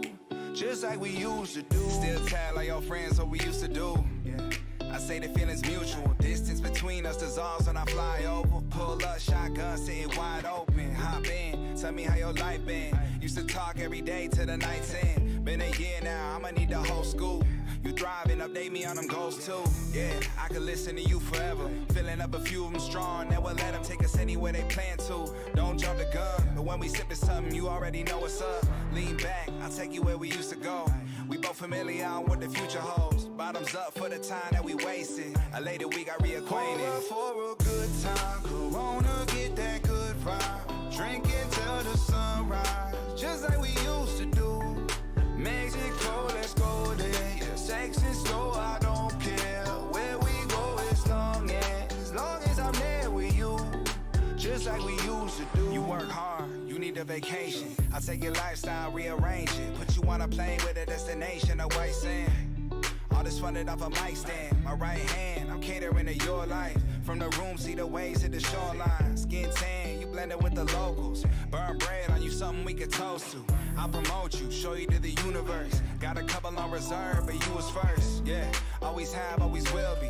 You're the only one who gotta know the real me. So lean back, I'll take you where we used to go. From the clouds, you can view the coast. I feel the same for you, I don't even gotta say shit. Later we got reacquainted. Pour up for a good time. Corona, get that good vibe. Drinking till the sunrise, just like we used to do. Mexico, let's go there. Yeah, sex is slow, I don't care. Where we go as long as I'm there with you. Just like we used to do. Usually I put it down and withdraw. You always getting a round of applause. Standing ovation, give me an encore. Yeah, I need an encore. Tell me that you coming home with me. Love it when you fitting close to me. Showing you how it's supposed to be. I know you know it's me. Pour up for a good time. Corona, get that good vibe. Drinking till the sunrise, just like we used to do. Mexico, let's go there. Yeah, sex is slow, I don't care. Where we go as long as I'm there with you. Just like we used to do. Turn their backs in the past, now they wanna come back. Too bad I'm not practicing forgiveness. Realize that they fucked up, now they see me get some. Can't eat while you standing in my kitchen. Yeah, I remember when you talked down, hands out, thinking that you getting some odds now. If you weren't there for the grass rules, I can't let you in, I'm sorry to break the band. Okay, they still up in that beta stage. This should go and wake them up. 200 for a saving grace, I feel I wasn't paid enough. Predicting what I complain about when Ollie catch a major buzz. Hundreds too freshly pressed, watch out for the paper cuts. The dude working, the tour coming, I'm poured up. The new burden is getting room service in foreign tongue. Boarding a Bombardier to fly to where I'm born from. And when I land a bad Insta-influencers swarm us. Women, they loving the dude, I can't fall or bear the thought. I fuck them in something to do, they quick to have the marriage talk. And no one can fit in my shoes, so they watch it where I walk, but can't mimic. They cramp sprinting the caste system, I was born for it. 4th and inches, I'm going for it. I can't wait to trade for the skate for foreign plates. 4 mortgages, all of them out in Florida. There's gotta be more to this, can't bring you if you ain't on the list. Turn their backs in the past, now they wanna come back. Too bad I'm not practicing forgiveness. Realize that they fucked up, now they see me get some. Can't eat while you standing in my kitchen.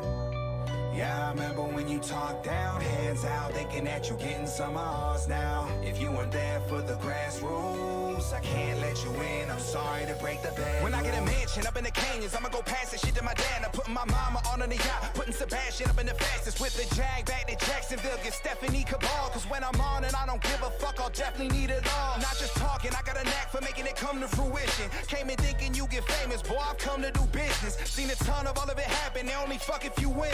Pussy or push me into distraction, can't keep none of you winning. Don't be turning on them read receipts, hoping that you teasing me. Jokes on you, bitch, and not the only girl that's seeing me. You get through with your features, opportunity seeker. You think you can smooth talk me hard, truthfully speechless. Cause I work for this, I stayed away. Pay the lane and stay the same. Invest in me if you want me to take you in and break the bank. And to all you broke hoes and my past friends who chose to shut the door on me, I'll never let you back in. Turn their backs in the past, now they wanna come back. Too bad I'm not practicing forgiveness. Realize that they fucked up, now they see me get some. Can't eat while you standing in my kitchen. Yeah, I remember when you talked down, hands out, thinking that you getting some odds now. If you weren't there for the grassroots, I can't let you in, I'm sorry to break the bad news.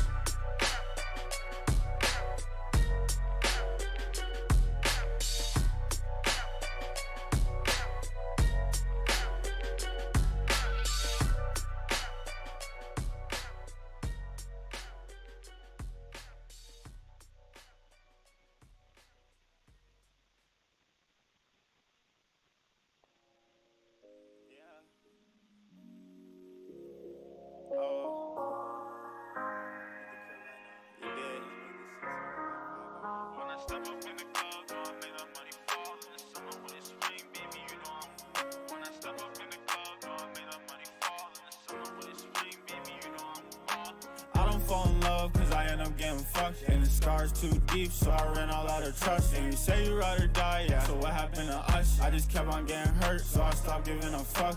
I don't fall in love cause I end up getting fucked. And the scars too deep, so I ran all out of trust. And you say you ride or die, yeah. So what happened to us? I just kept on getting hurt, so I stopped giving a fuck. You was fucking with my head, now I'm crying in the Benz. I'll be better off alone cause I push away my friends. Every time I get a bag, I just blow it on the chems. Cause the gas ain't free, yeah, I still gotta spend. You say you killed for me, now I know it's just a lie. You gon' fuck up on my whip cause you not no ride or die. I need some real homies, niggas that gon' keep me on my grind. It's hard for me to open up, fuck I really don't know why. And the drugs not me, but it keeps me on my shit. Got the ADHD, put an Addy in my lip. Shawty wanna link with us, send the Addy in the zip. And she curved me in the fall, but she see him on my shit. I don't fall in love cause I end up getting fucked. And the scars too deep, so I ran all out of trust. And you say you ride or die, yeah. So what happened to us? I just kept on getting hurt, so I stopped giving a fuck. I don't fall in love cause I end up getting fucked. And the scars too deep, so I ran all out of trust. And you say you ride or die, yeah. So what happened to us? I just kept on getting hurt, so I stopped giving a fuck.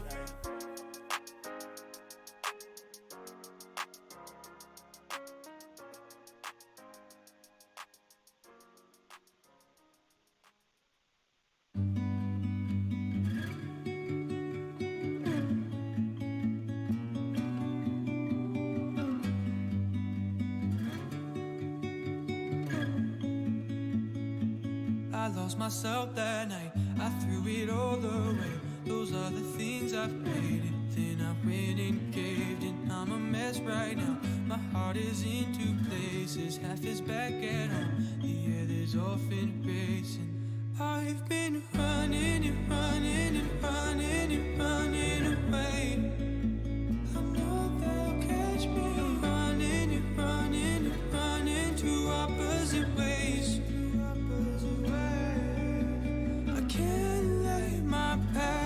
Catch me now, me now. I can't let my past drag me down, me down. I lost myself that night, I threw it all away. Recall my mother's words, but it was far too late. I feel the burden now, it's weighing down my soul. And I can't catch my breath, cause these demons follow. I've been running and running and running and running away. I know they'll catch me running and running and running two opposite ways. I can't let my past catch me now, me now. I can't let my past drag me down, me down. I can't let my past catch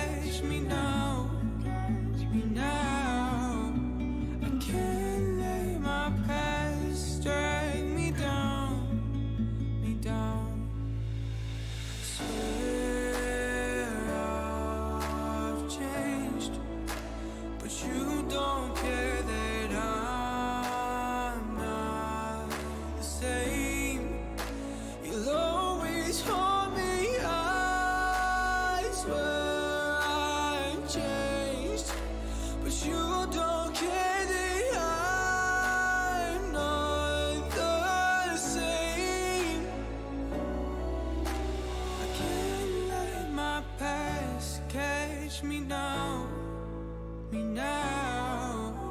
I can't let my past drag me down, me down. Can't let my past catch me now, me now. I can't let my past drag me down, me down.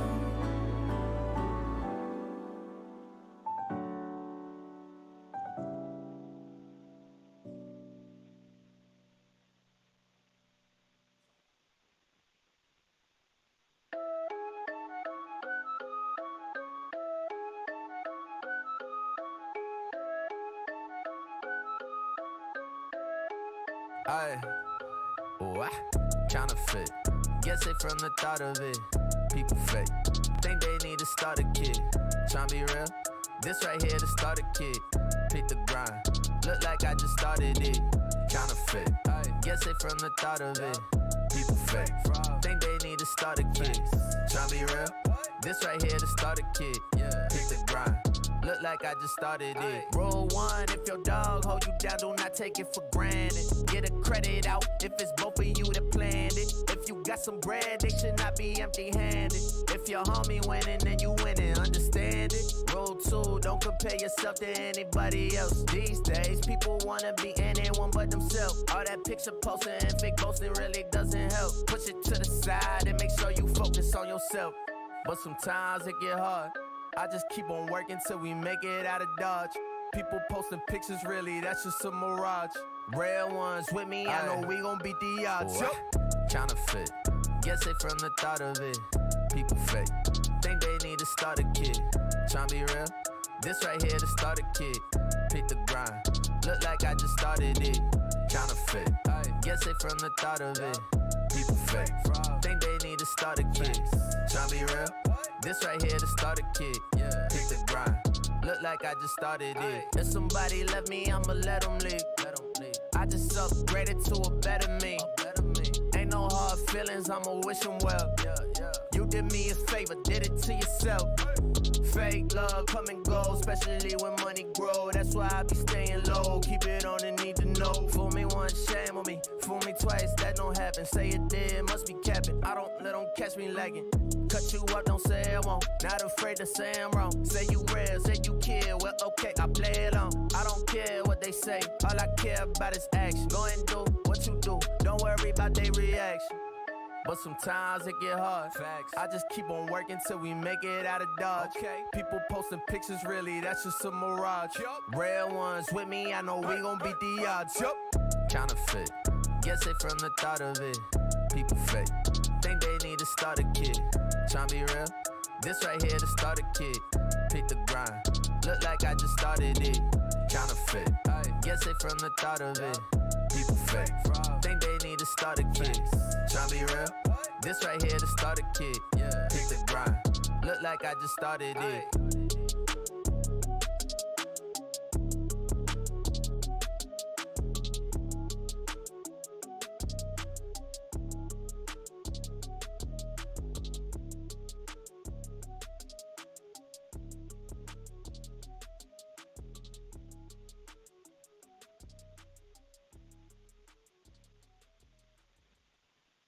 Few things to remember is the first one. I made mistakes and I don't know when there's a problem. Why can't I just be normal? You need to be, so I'll drop it. It could really be there when the cash gone.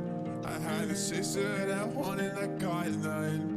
So why can't I find the issue? You called me and said I miss you. So be there when your wrist tight, dance under a street light, get into a fist fight, do it all in one night. Set the church on fire, never getting tired. I feel the same as I did before. Be there when your wrist tight, dance under a street light, get into a fist fight, do it all in one night. Set the church on fire, never getting tired. I feel the same as I did before.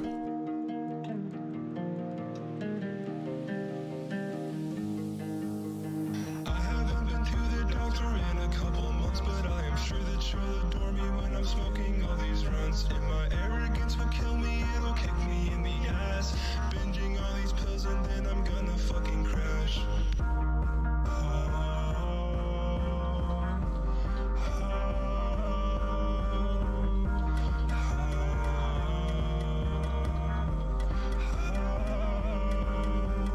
Life is like a kick bass sound that's on my fucking back, and I'm sure that I'm not missing something. Why do I go back? And life doesn't feel really worth it. It feels like a trap. Why am I not worthy? Is it something that I lack?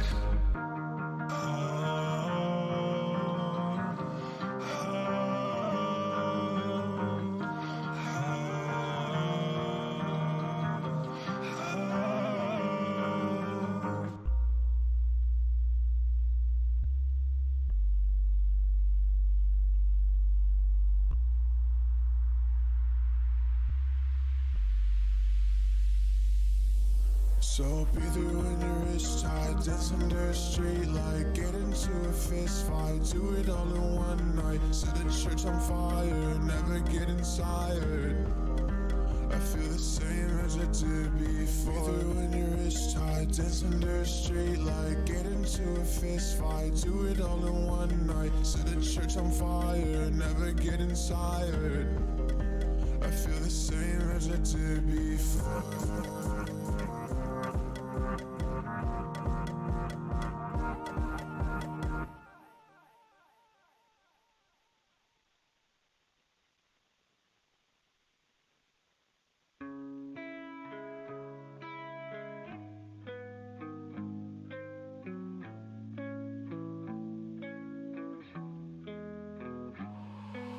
Stressed all the time, I've been making my worst mistakes of my life. Still been searching for purpose. I don't know why all this pain finally surfaced. Stressed out my mind, made mistakes, but I'm learning. And I've been making all of the worst mistakes of my life. Mistakes of my life. Try so hard to keep it together. I'm running for cover, but that don't suffice. What's wrong with me? Feels like all these songs we're making just ain't songs to me. Just a way to ventilate the demons calling me.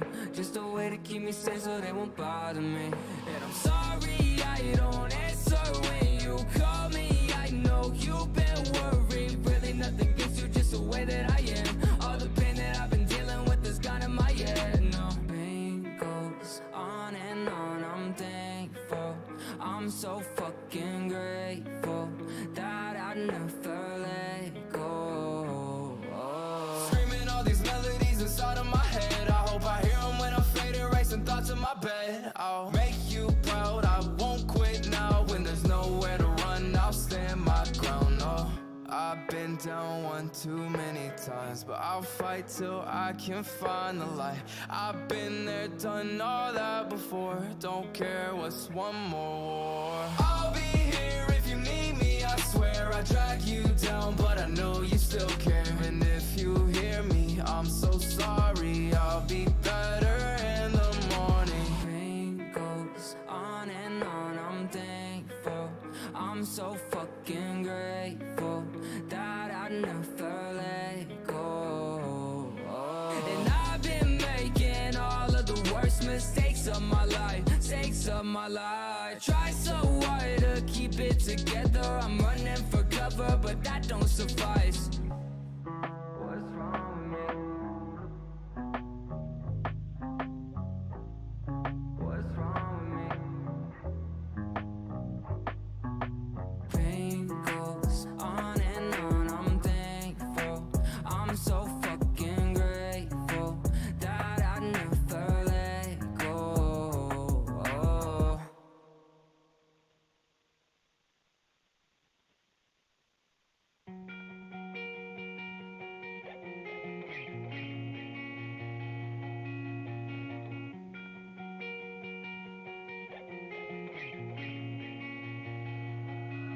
I just wanna wake up and feel weightless. Most of the time I hate this. Post up all the time with a fake grin, and inside it's raining. I can't seem to find a raise. Peek through the dark, see better days. I know it's coming, just don't know when. Wondering when I'll laugh again. and really fucking mean it. Straight to the depths, I fucking seen it. Hell and back, that's where I've been. I tell them that with a pad and pen. These days I stay low. Tell me where's my raincoat. Gotta face the day like usual. These demons, yeah, I'm used to them. Won't let them get used to me. Wish I was how I used to be. So carefree, so optimistic. Never took a moment to stop and listen. I wish for time back. I really gotta stop that, cause living in the past is so exhausting. I'm getting older, it's never stopping. Yeah, break down, crawl into bed, face down. Is it all in my head? Am I safe now? Does anybody else relate? Wow, so many that are just like me, but still I feel so alone at sea. The waves rush in, I'm caving in. I just wanna fucking breathe. Can anybody out there hear me? Is anybody out there near me? I don't wanna wake up scared. I've been running from this endless night. I just wanna wake up with a calm soul. Wish I could overcome my obstacles. Always feel right through the coals. Wish the world could find a common goal, but I work through the night and I see that most people don't like the feedback. Most people don't really care, and most people aren't really there. So the darkness is my solace and the studio is my office. Tried to help out all my friends, but had to learn that some just don't want it. So I try to move on, keep it going, always write new songs. Take a break and then come back strong. Only path that I've known too long, yeah. Can anybody out there hear me? Is anybody out there near me? I don't wanna wake up scared. I've been running from this endless nightmare. Can anybody out there hear me? Is anybody out there near me? I don't wanna wake up scared. I've been running from this endless nightmare.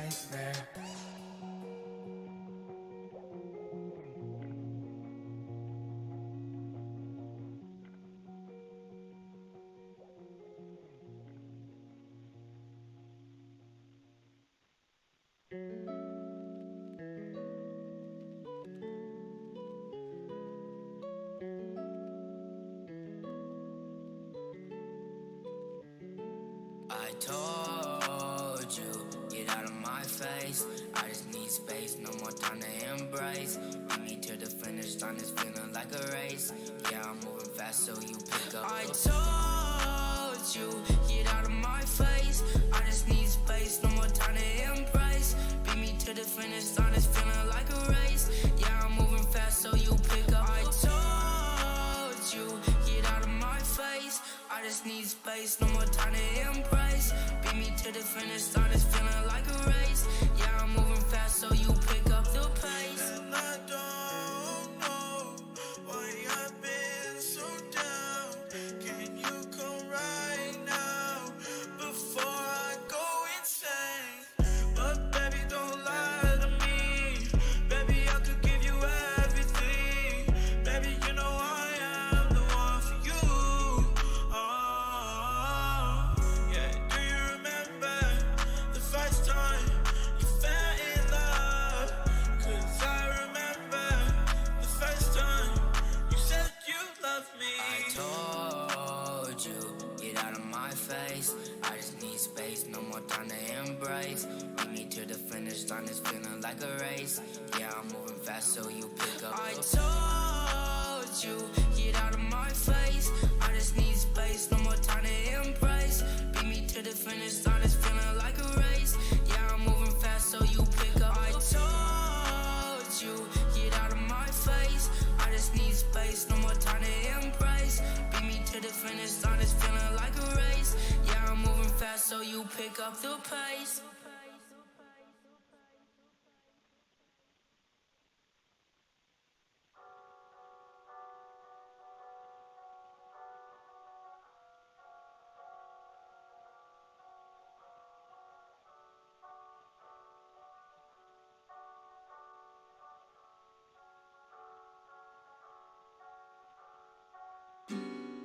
Fake, no, this ain't no fiction. Love, no quotation. Sick of this rotation. Dropping my location. Never gotta go chasing. Just keep your pace. I love you like you love me. You wonder if it was something. Same way I whisper sweet nothings. I will be there, won't you trust me?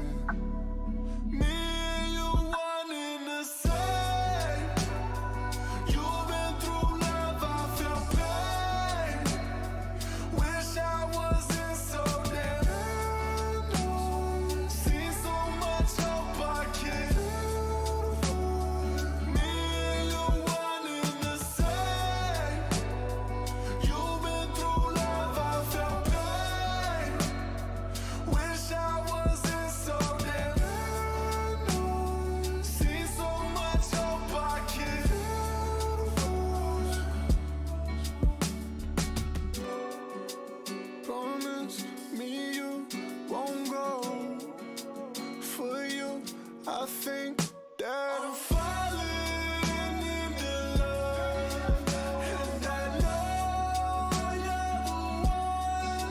You like you love me. You wonder if it was something. Same way I whisper sweet nothings. I will be there, won't you trust me? Me and you one in the same. You've been through love, I felt pain. Wish I was Okay, in so texting the mic. Can you text those see so people? much of Sorry. my kid. Me and you one in the same. You've been through love, I felt pain. Wish I was in something. See so much of my kid.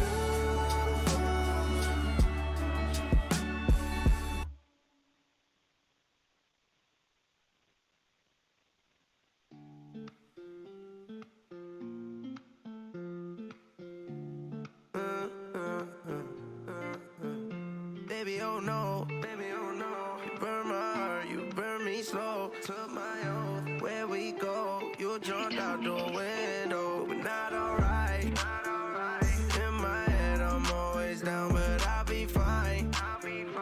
Oh my God, don't bring me down. But in my thoughts you run around, and in my city I'm bumping out. And it's so late, not coming down. But baby, already I know you're down. Baby, already I hate you now. Cause you ain't that tight to bring around. And mama don't like the hoes around. So baby, what's up? And I got problems. Serve 'em with the bottle. Can't let go of throttle. Let's go fast. And I got problems. Serve 'em with the throttle. Can't let go of throttle. Let's go fast. Baby, oh no. You burn my heart, you burn me slow. Took my oath, where we go, you jumped out the window. We're not alright. In my head I'm always down, but I'll be fine. Oh my God, don't bring me down. But in my thoughts you run around, and in my city I'm bumping out. And it's so late, not coming down. But baby, already I know you're down.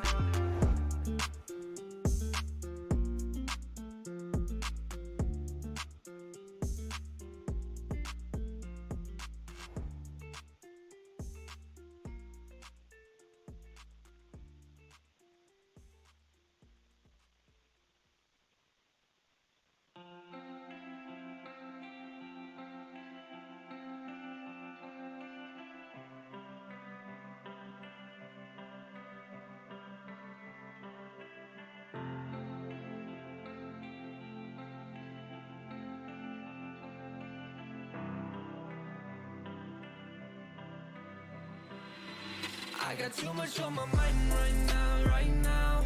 Too much going down right now. Will I wake up before I hit the ground? How do I escape my troubled mind?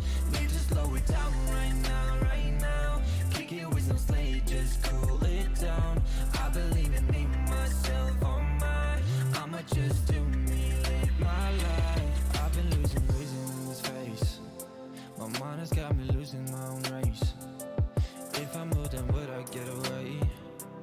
I can't help but thinking of your face.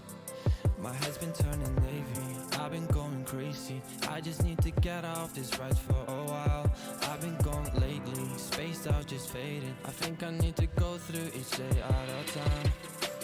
I gotta keep track on my focus. Lot of people thinking they can own it.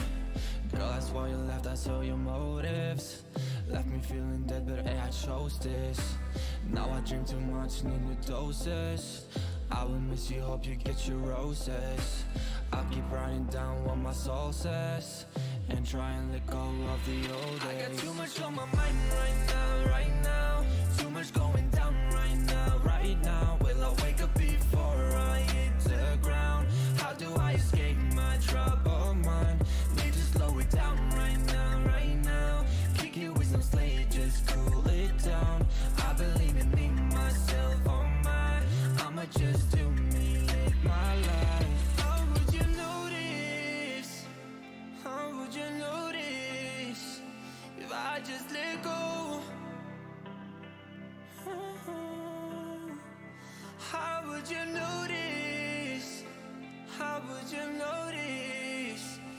I just let go.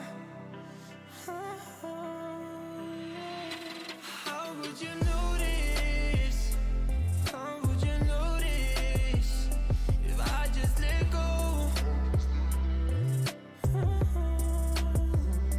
How would you notice? How would you notice if I just let go? I got too much on my mind right now, too much going down right now. Will I wake up before I hit the ground? How do I escape my troubled mind? We just slow it down right now. Kick it with some steady, just cool it down. I believe in me, myself, oh my. I'ma just do me, live my life.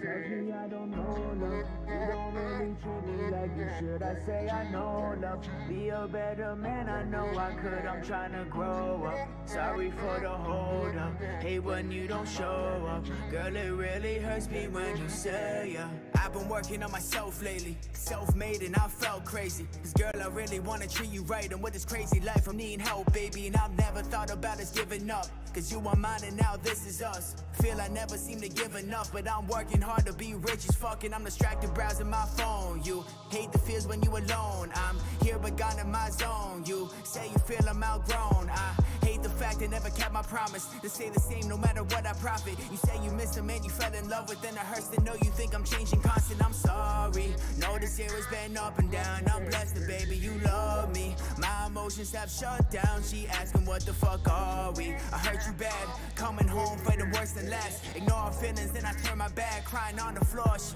tells me I don't know love. You don't really treat me like you should. I say I know love. Be a better man, I know I could. I'm trying to grow up. Sorry for the hold up. Hate when you don't show up. Girl, it really hurts me when you say that I don't know love. You don't really treat me like you should. I say I know love. Be a better man, I know I could. I'm trying to grow up. Sorry for the hold up. Hate when you don't show up. Girl, it really hurts me when you say yeah. Friends saying just leave me. Both know it ain't easy. Cause every time we had ups and downs, we worked it down. You believe me? I know I need to stop saying sorry, start changing how I'm gonna act. Yeah, going back to my old ways ain't gonna keep us intact. Now why you gotta pack, girl? I really mean it. Sick of the fast life, wanna take the scenic. Say you won't believe me till I prove it. You can see it here. You call me the meanest, but I leave the color treated. No, it's only me to blame. I've been caught up with the change. I've been caught up with the game. Guess I really missed out trying to be rich now. That ain't really shit for a girl that would stay. Yeah, baby, just wait.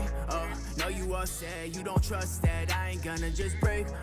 When you undress, you just suspect. I don't think that we make love. Babe, I swear it. Work on us and no one never perish. Once I make it, then we'll fly to Paris. And I'll never hear you say, I don't think you know love. You don't really treat me like you should. I say I know love. Be a better man, I know I could. I'm trying to grow up. Sorry for the hold up. Hate when you don't show up. Girl, it really hurts me when you say that I don't know love. You don't really treat me like you should. I say I know love. Be a better man, I know I could. I'm trying to grow up. Sorry for the hold up. Hate when you don't show up. Girl, it really hurts me when you say yeah, yeah.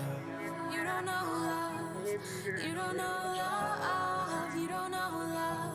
Show me that you know love, baby. Show me that you know love. Yeah, yeah. She tells me I don't know love. You don't really treat me like you should. I say I know love. Be a better man, I know I could. I'm trying to grow up. Sorry for the hold up. Hate when you don't show up. Girl, it really hurts me when you say that I don't know love. You don't really treat me like you should.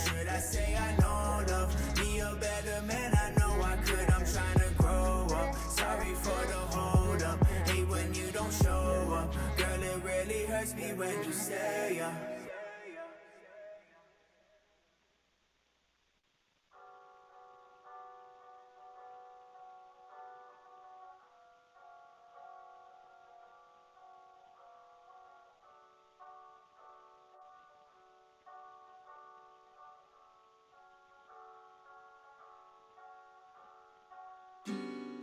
Fake, no, this ain't no fiction. Love, no quotation. Sick of this rotation. Dropping my location. Never gotta go chasing. Just kill your base. I love you like you love me. You wonder if it was something. Same way I whisper sweet nothings. I will be there, won't you trust me? Me and you one in the same. You've been through love, I felt pain. Wish I wasn't so damn annoyed. Seen so much hope I can't avoid. Me and you one in the same. You've been through love, I felt pain. Wish I wasn't so damn annoyed. See so much hope I can't avoid. Promise me you won't go. For you, I think that I'm falling into love.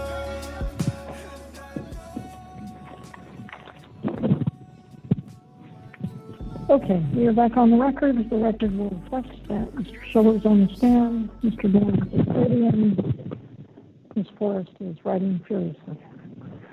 And she's present, as are the parties. You may proceed. Thank you, Your Honor. Mr. Schiller, you mentioned last year's Worldwide Developer Conference. When did that conference take place? That was in June last year. And is there a set time for those conferences each year? Yes, it is. And that's in June of each year? It is. Mr. Schiller, are you familiar with the Small Business Program? Yes, I am. And what is the Small Business Program? It's a program on the App Store that allows developers who have earned less than $1 million in proceeds in the previous year across all their apps to have a lower commission level. And when did Apple first consider reducing its commission for small developers? Their original work started in 2016. And when did the Small Business Program go into effect? We took applications from developers this past December of 2020, and it impacted their commission levels in this January of 2021. And if you could please take a look at Exhibit 5627, which should be the last document in your binder.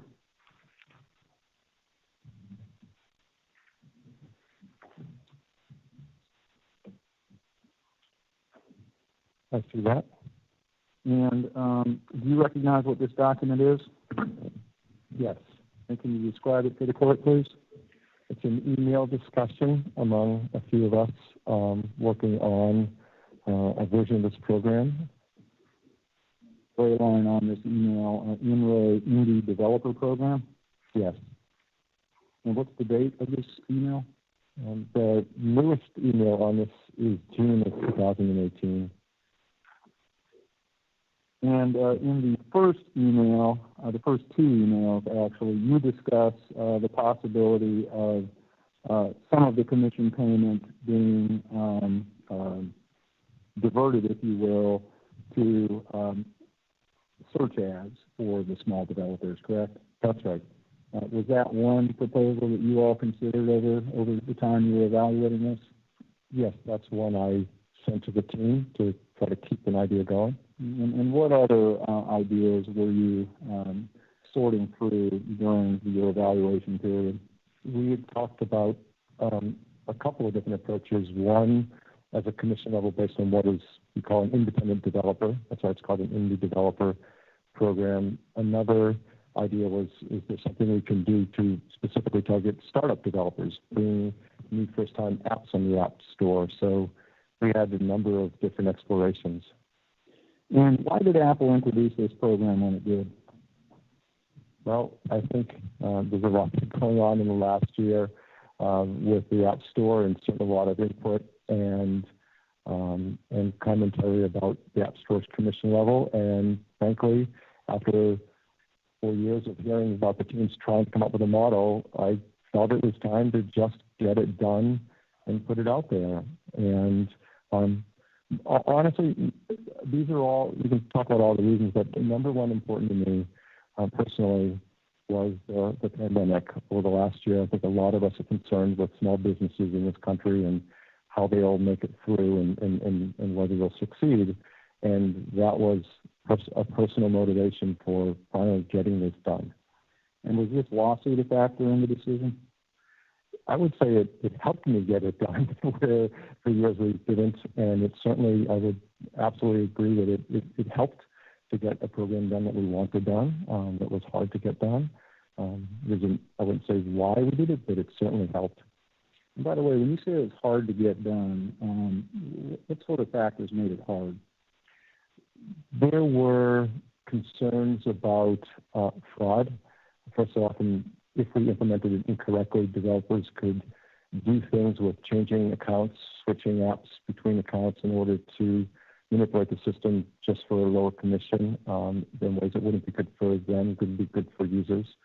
There were many concerns from our finance and anti-fraud teams about money laundering mechanisms that get manipulated when rates get low. Things again I'm not expert in, but they were adamant about as a big concern. And what's your general understanding, if you have one beyond what you just said, about where the risk of money laundering was? I proposed other commission levels even lower than what we've done, and our finance and anti-fraud team was pretty adamant that as we start to get much below 15%, the rate of increase of money laundering attempts goes up dramatically. And so the anti-fraud team was very worried about a commission level anything lower than 15% for small businesses. And does the small business program look at the revenue on a cumulative basis? In other words, for any individual developer, if they have more than one account, does the program look across those accounts in calculating the $1 million? Yes, it does. And why does it do that? Because, again, we certainly didn't want to artificially create a scenario where developers just start to move apps between accounts as they hit certain levels and then take it off the store, put it back on the store, move it in an account just to try to hit a commission level. That I don't think that would be good for users or for us. And what percentage of developers are eligible for the small business program? Over 90% of all developers. And did Apple notify developers about this program? Yes, we did. What has it done to inform developers about this program? We did a great deal. We want to make sure that every developer understood and knew the opportunity they had and didn't miss out on it. So we proactively reached out multiple times to developers this past December and also provided news and information on our developer site and our developer app everywhere we could. And has outreach continued since last December? Absolutely. And what percentage of eligible developers or any yardstick you wish to apply? My question is really how many developers have enrolled? We have tens of thousands in it at this point. And is that a majority or a minority of those who are eligible? I think it's still a minority of those eligible. And have any of Apple's competitors responded to Apple's announcement of a small business program? Yes. And can you describe that, please? I believe Google announced that they would also have a program for developers that also earn under $1 million per year in their accounts. We've heard discussion of search ads. Yes. Now, can you describe what search ads are? When a user goes to search in the App Store to find an app, there's now an opportunity for developers to pay to place an ad that shows up at the top of that search result if it's appropriate for what the user is searching for. And so there's one spot for a search ad in search. And when you say if it's appropriate for what that user is searching for, what do you mean by that? That we had a number of elements of the program that were important to us to make sure it's a good user experience. And probably one of the most important ones is what drives whether an ad stays in the search result. Is it something users want and click on? So we look at what the user types in, is what can be offered up, or just things relative to that search. And it has to perform well, or else it shouldn't stay there. Are developers required to participate in search ads? No. What was the original, or what was the thinking or the purpose in developing search ads as a program in the first instance? When the program was first proposed, we had heard from developers that as they were trying to drive up their app discovery on app stores, they were buying marketing programs, advertisements on other places, Facebook, Google, and that it was, especially for small developers, getting quite costly. And so there was actually a request to Apple, please give us an opportunity to pay for something for marketing right in the place where people are searching for apps. So it came from developer input to try to give them a more efficient, more affordable way to try to drive demand of their apps. And how are ads priced? In other words, how does the pricing model work? I don't know all the details myself. I do know there's an auction. That's important to it, and developers bid on it. I know that it's not just the top bidder that wins placement, but the top two. That helps reduce costs by making sure it's not somebody just spending the most always. There are other elements to it. Again, I'm not the expert on it. And do you have an understanding of why an auction process was important to Apple? To make it competitive pricing for developers to be able to afford it and make it based on what they thought they should pay for it when it was worth to them. You also mentioned that one ad would come up with each search. Can you describe that in a little bit more detail, please? There are a couple things about it. One, we want to make sure this is only apps, right? This isn't, Coca-Cola can't do a drink Coke ad in the middle of a search for a game. These are only from developers in the App Store. But what you see in the ad is the same result you would see if you just saw them organically, that developer in the search ad as well. So the content is also consistent with what's on the store. And there's one ad that looks the same as a search result, except it's identified clearly as an ad. And I believe we heard Mr. Sweeney complain about the notion that sometimes when one searches for Fortnite, there may be an ad that comes up in front of that. Do you recall that? Yes, I do. And I believe, can you describe again how these advertisements are identified when they come up? Yes, they're identified by the developer who placed them relative to the search the user did. And this topic is a term in the industry called conquesting. The idea that can you place an ad on a search term as it relates to some other product, a competitor's product.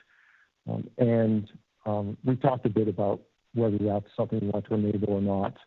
And it was my opinion that this is important for small developers, that if users are simply always searching for the biggest developers' terms, if only they can show up in a search ad, then a small developer will not get exposure and will lose out the opportunity to try to get discovery on search.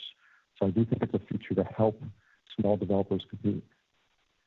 Changing topics, does Apple require... Can I ask a follow-up? Please, of course. So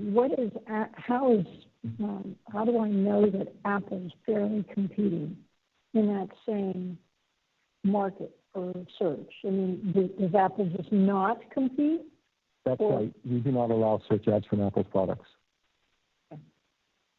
Thank you. Go ahead. Thank you, Well, Mr. Schiller, does Apple require that digital content sold on other platforms be sold for the same price as within the App Store? We do not.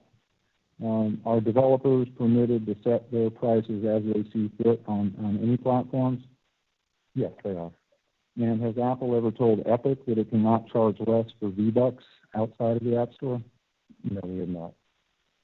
And if I could direct your attention, please, to Exhibit 2790, that's PX 2790. And, Your Honor, I believe these are admitted, and these are the App Store review guidelines. I don't say to them.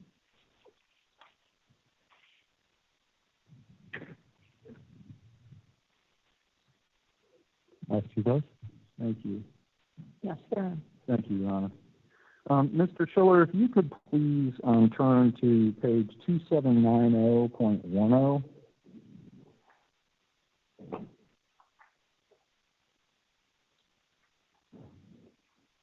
Are you there, sir? Yes, I am. And if you look to the upper or the top paragraph entitled 3.1.1 in-app purchase, do you see that? I do. And the last sentence of that paragraph says, apps and their metadata may not include buttons, external links, or other calls to action that direct customers, to purchasing mechanisms other than in-app purchase. Do you see that? I do. And that was one of the contractual provisions that Epic breached with its hotfix. Is that correct? Yes. And if I could direct your attention, please, to 3.13, which is on the next page, page 11. Yes, I see that. And this is entitled Other Purchase Methods. And here the guideline states, apps in this section cannot, either within the app or through communications sent to points of contact obtained from account registration within the app, like email or text, encourage users to use a purchasing method other than in-app purchase. Did I read that correctly? You did. And do you recognize those as provisions in Apple's app review guidelines? Yes, I do. What circumstances are these provisions designed to address? We placed these in here because, use an analogy that we used when we were writing them, in our mind, if you were going to a nice retail store, Nordstrom's, to buy a pair of jeans or Levi's, you pick them up off the rack in the store, you wouldn't expect to see a tag on it that says, or you can go next door and buy this at Macy's. We didn't think that was fair for the opportunity we're creating here, and that they respect that our customers are buying these on the App Store, through the App Store. And that's what was our intention and what we tried to do. There are two of them, as you point out. The second one is more specifically about these exceptions where you don't have to use an app purchase, and like the reader rule. And all we were trying to do here, and have been trying to do, is to say if the user is on the App Store and you've decided you can acquire them elsewhere, that's great, and you can communicate with those customers. But if you're getting a new customer here, you're not popping up a text right in the middle of their setting up their account saying, oh, go over there to pay for it. Again, in Nordstrom's, you can expect a pop-up saying, leave the store to go pay for it. And that was the intention. And we've heard testimony here, I believe, from some of Epic's experts around what email communications can be sent from developers to the players of their games. Do you remember that topic generally? Yes. And can you please describe, well, first of all, are email communications from developers to the players of their games permitted? Yes. And can you describe under what circumstances or for what purpose 3.1.3 says that this apps in this section cannot, either within the app or through communications sent to points of contact obtained from account registration within the app, like email or text, is referring to? Again, we were just concerned with the situation where a new user downloads an app, sets up a new account, wants to pay for it, and the developer says, set up your account with your email, And right away, there's an email in the box saying, and here's how to go pay for it, not in the App Store. And I think that, the key idea here was that they're targeting this individual user who really is being acquired from the App Store. And other than that targeted kind of immediate post-purchase email that you just talked about, does Apple have any problem with developers sending marketing emails or other emails to the players of their apps? No. Mr. Schiller, have you ever played Fortnite? Absolutely, quite a bit. And have you played it since last August, sir? No, I have not. Well, when did you first download Fortnite? It was in March of 2018. And was that during the beta test, if you will, of Fortnite on iOS? So they had a phased rollout to sign users up as they were wrapping up their servers and support. And then it was fully up to speed in April, if I recall the record. Do you recall that? Sounds familiar. And Your Honor, in the front pocket of the binder you've been handed is GX5567. That's it. Thank you, Your Honor. And Mr. Schiller, do you have exhibit GX5567 with you? And can you please describe what this is? This is one of the emails that I received from Epic upon signing up for Fortnite on my iPhone. And March 14, 2018, is that essentially the day you did sign up? It may have taken 1 or 2 days from sign up to getting this invitation to now play. And the email states, thanks for signing up. Hey there. Thank you for signing up for the Fortnite invite event on iOS.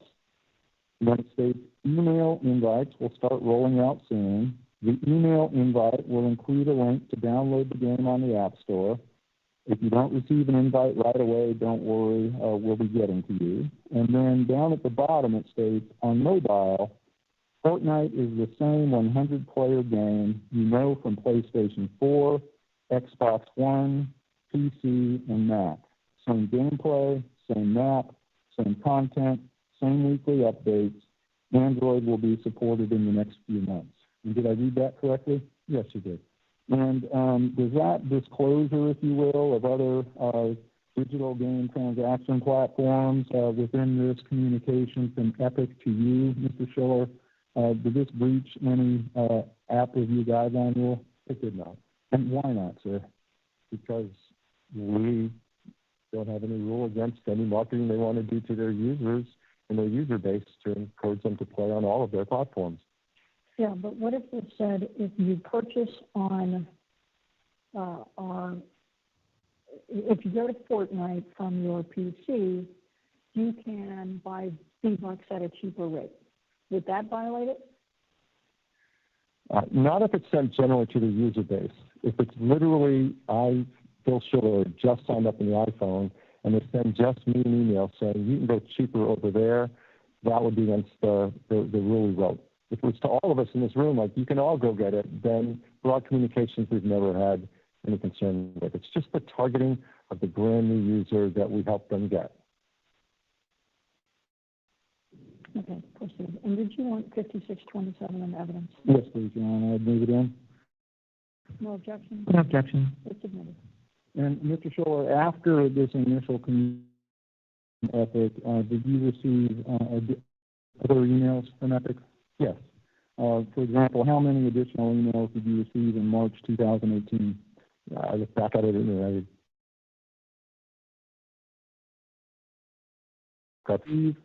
emails from Epic regarding Fortnite ever since? Yes. When most recently did you receive such an email? The last one I received was on April 29th. And Mr. Schiller, if you could please look at exhibit DX5555, which is toward the very back of your binder.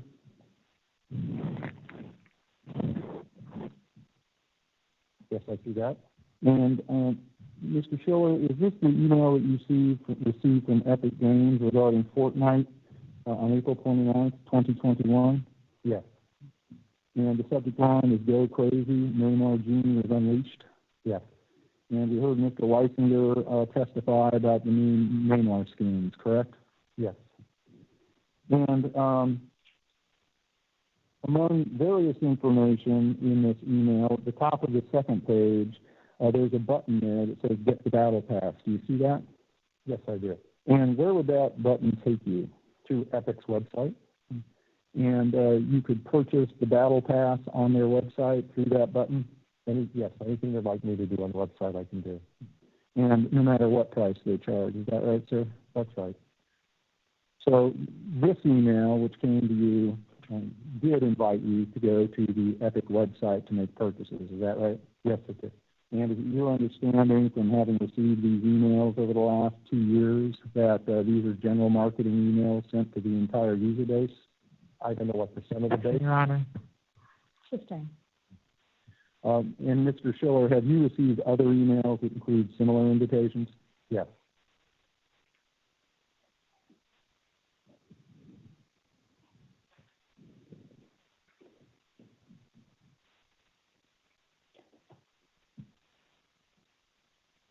Mr. Schiller, we discussed... I'm sorry, Mr. One more question. Of course. I thought I'd heard testimony that Apple doesn't allow developers to have email addresses. That's not correct. So if you're a developer, then how do you get your customers' email? You just ask them. We've always said you can get data from your users. We just think you should ask them if they want to give it to you. Now, some apps, like Fortnite, require it because it's your identity for your account, which is fine. But even if you don't require it, if you want to ask, that's okay. You just need permission. Okay. Proceed. And Mr. Schiller, just to make sure I understood that, when someone opens a Fortnite account, do they provide their email address? They do. And is that something you did when you opened your account? Yes. And is that how you came to receive these emails? Yes.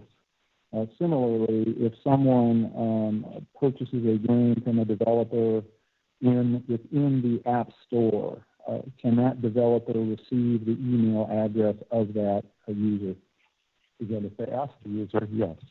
And if the user consents, can that developer then send email communications directly to that person and other users of the game? Yes.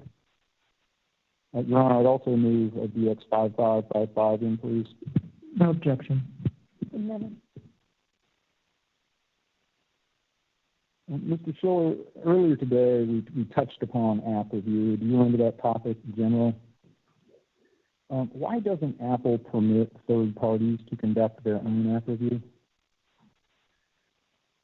Well, first, we feel responsibility to our customers to make the store safe and responsibility to make sure the apps that are on the store follow the rules and all the rules apply to all the developers the same way. And that's how we set it up from the very first day. And I think we have a strong interest at Apple to make sure that our users are protected and safe on the devices that we create for them. And why does Apple care so much about app review? It's a critical part of trying to make the store safe and fair. It's the best way we could come up with in addition to the other systems and tools we have to make it safe and fair. We've also heard the phrase in this trial, store within a store. Do you know that phrase? Yes, I do. Why doesn't Apple permit stores, within its store, should I say? There are a few reasons. If apps are being delivered from another developer through a store, number one, those apps haven't taken out a license with Apple, haven't committed to any of the terms that we set up to make our system safe for us and our users. Those apps don't have to follow any guidelines or rules, and therefore can create problems for us and users. And there would be no integration across our systems, our store systems, and our iPhone itself counts on things that happen through the App Store. If it's stored in a store, you wouldn't get parental controls through your iPhone, and there are many other examples.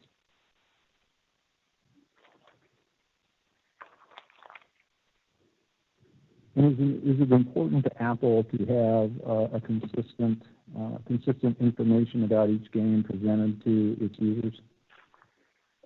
Yes. I think one of the important feature of the App Store is the actual product page that we present, where you can see page rating, screenshots, reviews, privacy information, compatibility information, on and on. And we've heard testimony in this trial about a game store called itch.io that's available on the Epic Game Store. Do you recall that generally? I did hear about that. And would having a store in Apple Store such as itch.io, would that be acceptable to Apple? No, for many of the reasons we've been describing. Sir, we've also heard discussion about something called the Executive Review Board. Are you familiar with that? Yes, I am. And that's referred to internally as the ERB? Yes, it is. What is the ERB? We started the ERB when the App Store started. Our thinking was to have a cross-functional team of executives at Apple meet weekly and discuss all of the new policies, new challenges we hit trying to run the App Store that the current guidelines or terms may not properly address, so that we can deal with them quickly and provide developers a consistent, equally fair set of rules across all developers. So we've been meeting weekly since the App Store started. And you answered my next question. When was the ERB formed? Yeah, at the start of the App Store. And have you been a member of that board ever since? Yes. And are you either the or one of the senior members of that of the ERB? Yes. And you mentioned when issues arise or challenges arise, they come to the attention of the ERB. How does that happen? The app review team collates all the both statistical data as well as qualitative data of things that have occurred during the week and present them with the relevant issue and guidelines they apply to, and we discuss each and every one throughout that board meeting. And are the app review guidelines ever modified? Yes. Under what circumstances? They are modified at least yearly, sometimes more than once in a year, when we run into situations that are new or feedback from developers about something that isn't working, or various situations. And would the addition, for example, of cross-platform play be an example of that in recent years? Absolutely. And by the way, when were the app review guidelines first published to developers? The first time we published them externally was in 2010. And at the time, were you aware of any other game distribution platforms publishing their guidelines to developers? No. If it existed on any store, we couldn't find it. We looked to see for comparison any other guidelines stores have published, and we're not aware of any. And have you addressed within the ERB or otherwise an app called Roblox? Yes, that has come up. And what is Roblox?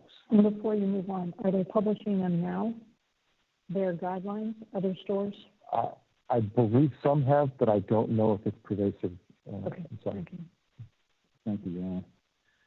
And sir, have you addressed an app called Roblox?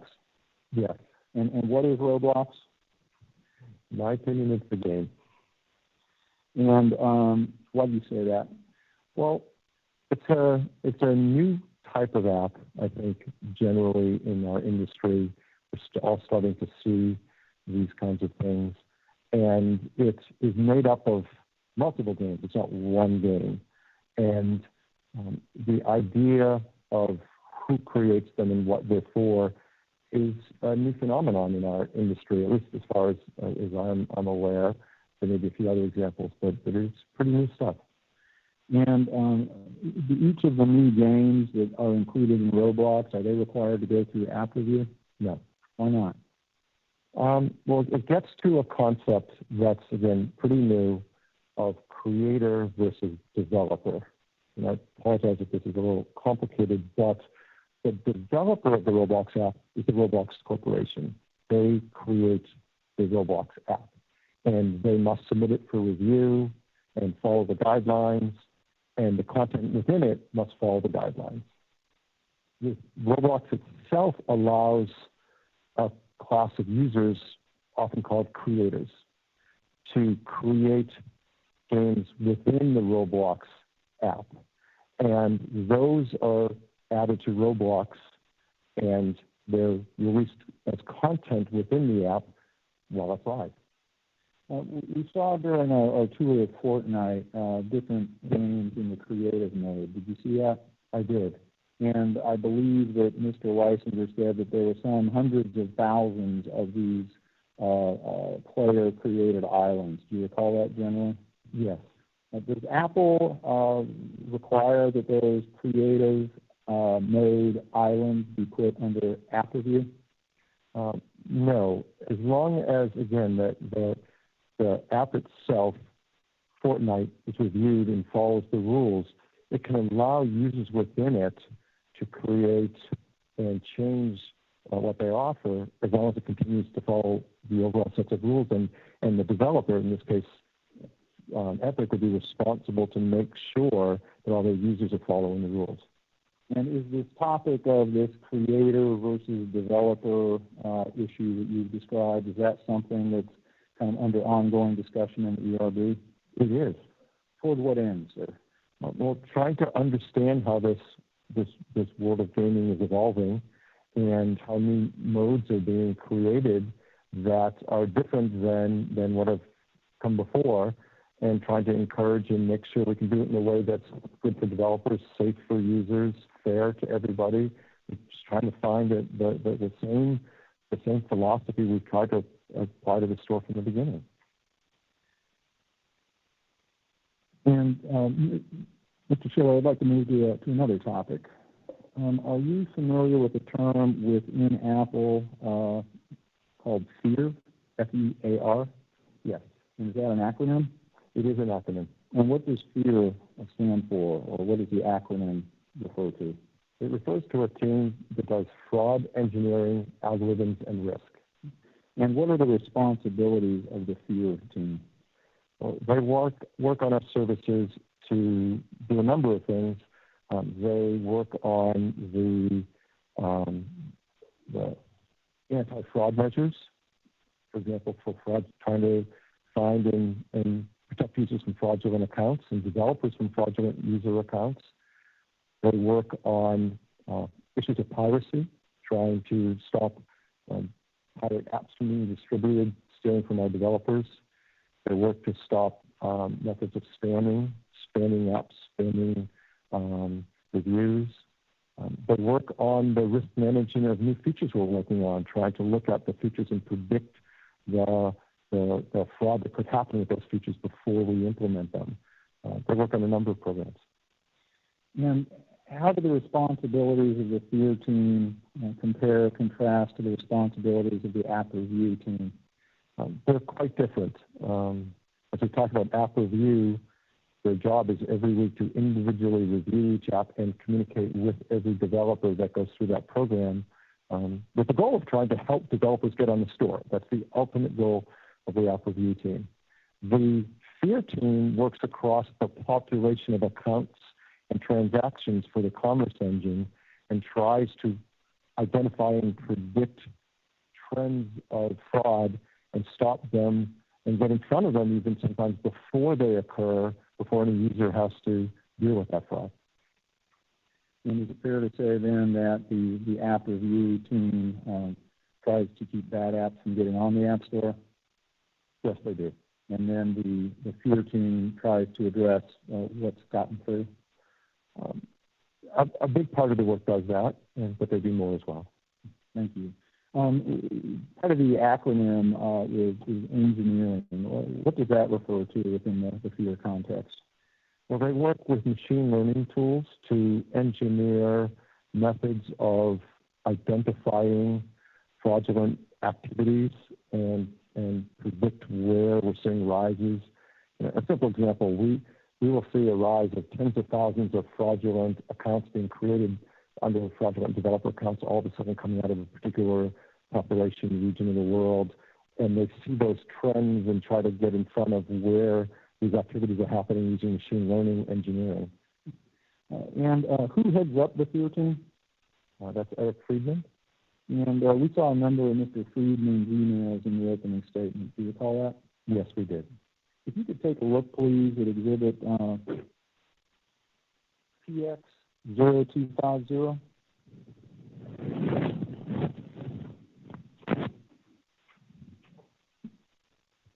I see that. And have you seen this email before, sir, other than in the opening?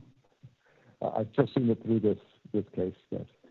And directing your attention to the portion that was quoted in the opening where Mr. Friedman says, Padron, can we talk about this? App Review is bringing a plastic butter knife to a gunfight. Investment will have to be made in making that process more robust or they will keep getting rolled. First of all, what's the date of this email? October 15th, 2013. And how long had the App Store been open by that time? 5 years. And how long has it been open since? It's been another 8 years. And what is the context of this discussion? In other words, what topic was raised in this email that prompted that response from Mr. Friedman? Objection, Your Honor, Foundation.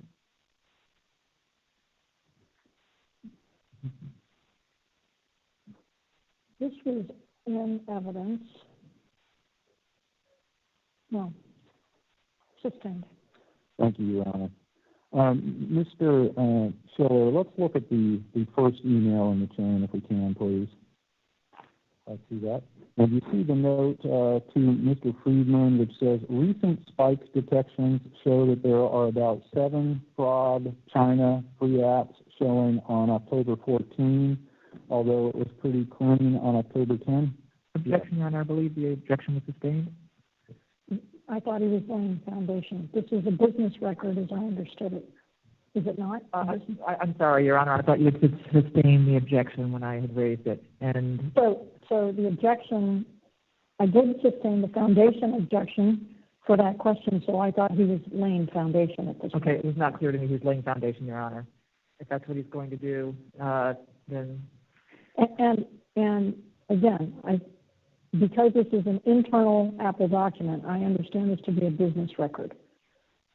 Your Honor, I don't have any doubt that it's a business record. It's really more whether this witness can speak to the particular document since it's not on it. All right. So lay some foundation. Mr. Schiller, first of all, over the course of your career in having ultimate responsibility or having some of the ultimate responsibility for the App Store, do you often review correspondence around issues that arise with different apps? Yes. And do you review emails around different issues that come up with App Review? Yes. And in this instance, so in the email to Eric Friedman, at the beginning of this email chain, do you see a report that recent spike detections show that there are about 7 fraud China free apps showing on October 14? Yes. And in this email, sir, in the next email up, it says, FYI, Kristen put this together as a list of examples of how developers in China are requesting 5-star ratings. Do you see that? Yes. Are you familiar with the issue of developers requesting 5-star ratings? Yes. Can you describe that issue, please? Some developers will encourage their users through the interface, or sometimes even for trade for features, to rate their app with 5 stars, the highest rating, in order to improve their ratings in the App Store. And so it can be fraudulent to the extent that a developer is pushing users to please rate your app. Yeah, I was going to ask, does Apple permit that? We certainly have rules against incentivizing or pushing users to artificially rate your app. And then on the first page of the document, in the note from Mr. Friedman at the bottom, he's asking Philip Shoemaker. And who was Philip Shoemaker in October 2013? Mr. Shoemaker was head of App Review. And who did Mr. Shoemaker report to at that time? Me.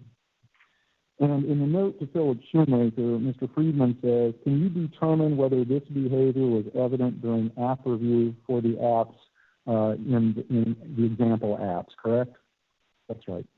And Mr. Shoemaker says, if the apps request 5-star and it is witnessed during review, we reject the app. Is that correct? Yes, it is. And is that, in fact, what would happen in app review in 2013? Yes. Is that what would happen today in app review? Yes. And then above that, Mr. Friedman sends a note to a colleague in the field area, correct? Yes. And it's in that context that he says app review is bringing a plastic butter knife to a gunfight. Is that correct? Yes. So is it correct, sir, that the one issue identified in this email are 7 free apps in China that were fraudulent on October 14? Yes. Thank you, sir.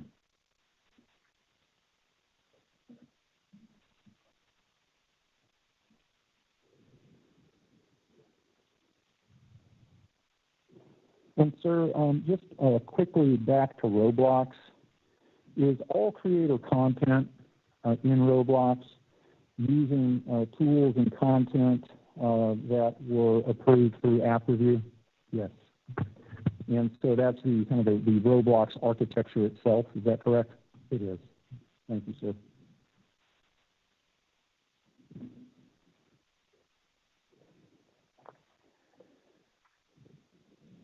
And compared to your expectations in 2008, how do you think the App Store has done? Very well. And has it exceeded your expectations? Yes, it has. And if you could take a look, please, at Exhibit 4608.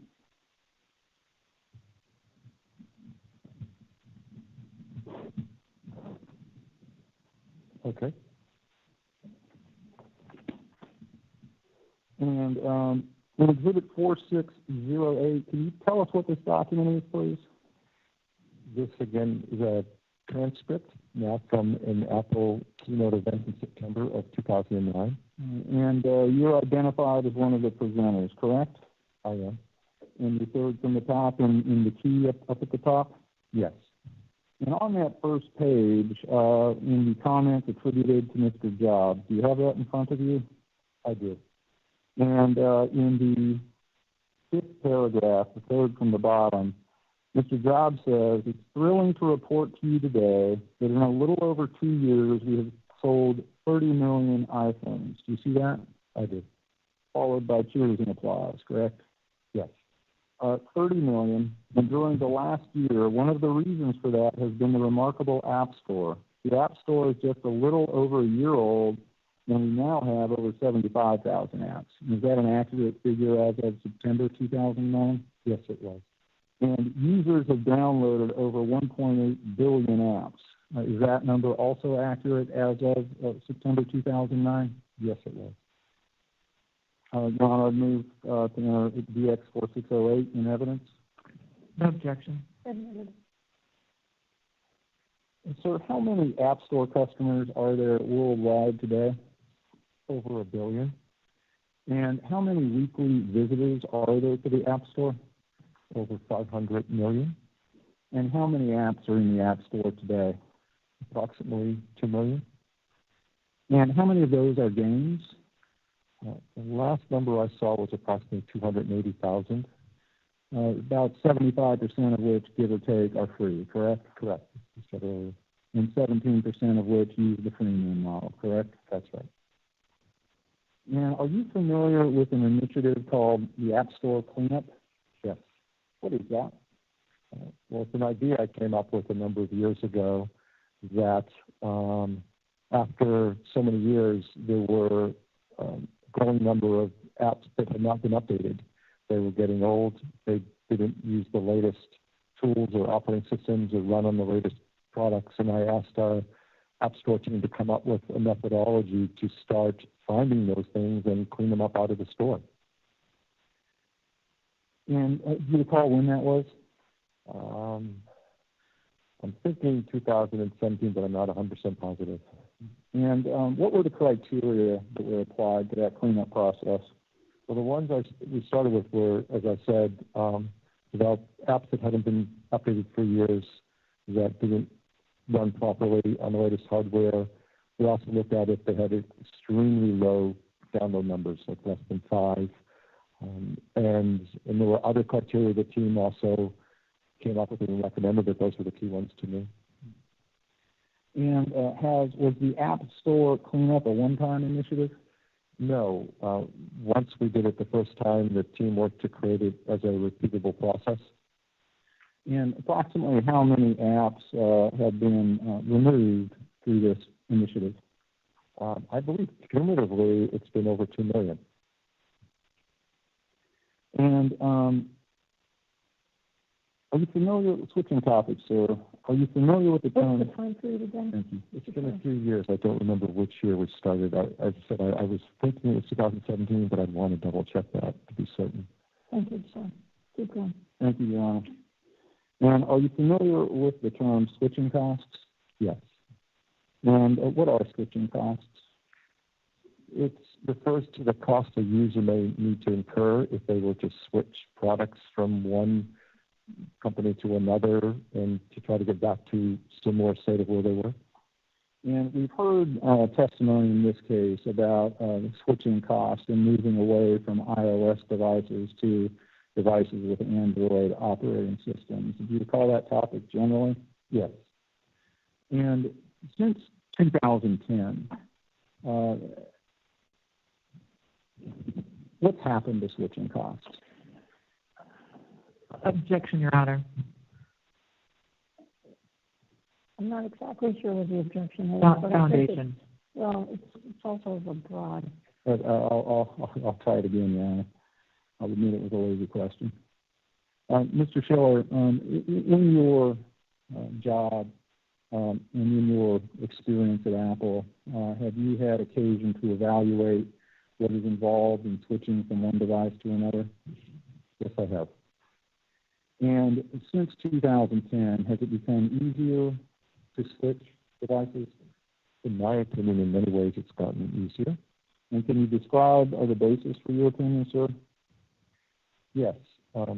Since 2010, there are a number of elements of using a product like iPhone that we do in the cloud nowadays, our contacts, our photos, and that can help in switching your devices.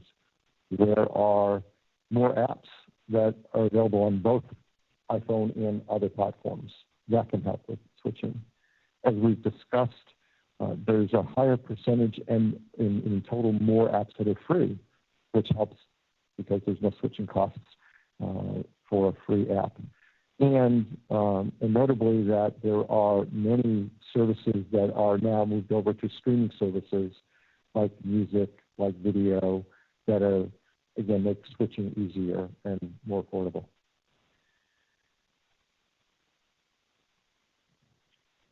And have OEMs, original equipment manufacturers, developed any tools to assist those who wish to switch from iOS to an Android operating system device? Yes, they have. And just generally speaking, first of all, are you familiar in general with how those devices work? Yes. And can you describe that, please? The company that makes the device, Apple, Samsung, Google, and others, many of us create tools to help users switch to our devices. So Apple will create tools to help users switch from Android and use that process to iOS. And companies like Google and Samsung and others have made tools that users switch from iPhone to their devices. And has Apple attempted to create devices to help those from Android to switch to iOS? Yes.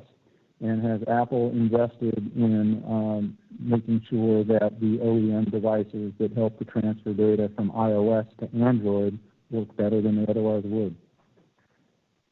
Well, again, primarily it's the other maker that wants to help the user to switch over to their device. But I do think, again, the change in how we all interact with our devices and store data in the cloud, in general, across all of the providers, has made it easier. Sir, if you could please look in your binder at Exhibit 79.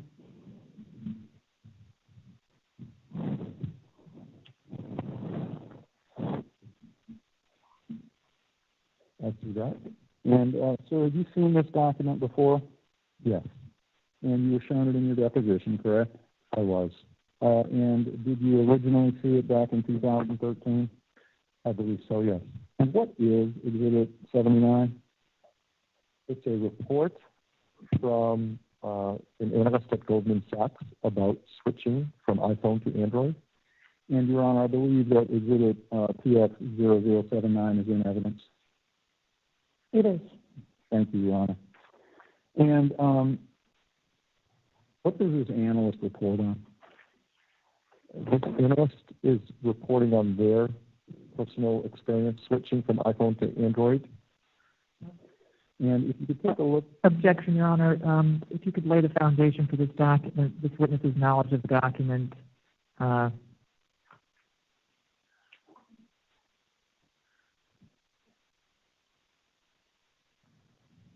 Just fine. Mr. Schiller, could you please look at Exhibit PX0080?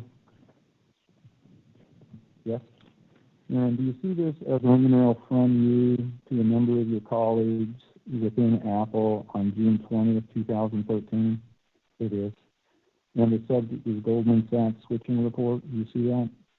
Yes, I do. And you state below that, here is an interesting report on the cost and methodology to switch from iPhone to Android. In iTunes and iCloud figure pretty big in the ability and the effort involved to switch. I see that.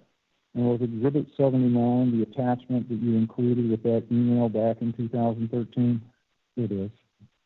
Your Honor, my objection continues 602. I can take it up on cross. Well, he can testify as to what he thought with respect to this. I don't know exactly what questions you're coming, so we'll see what the questions are. Thank you, Your Honor. Mr. Schiller, looking back at page 3 or 0079.3, you have that page in front of you? I do. And do you see the entry of the first bullet point which says explicit switching costs for $79.85? I see that. And the author says, excluding the costs to replace our library of movies and TV shows. Your Honor, excuse me, could we have a sidebar? I have not asked for one before in this trial, but there's an issue that I think is legitimately raised right now.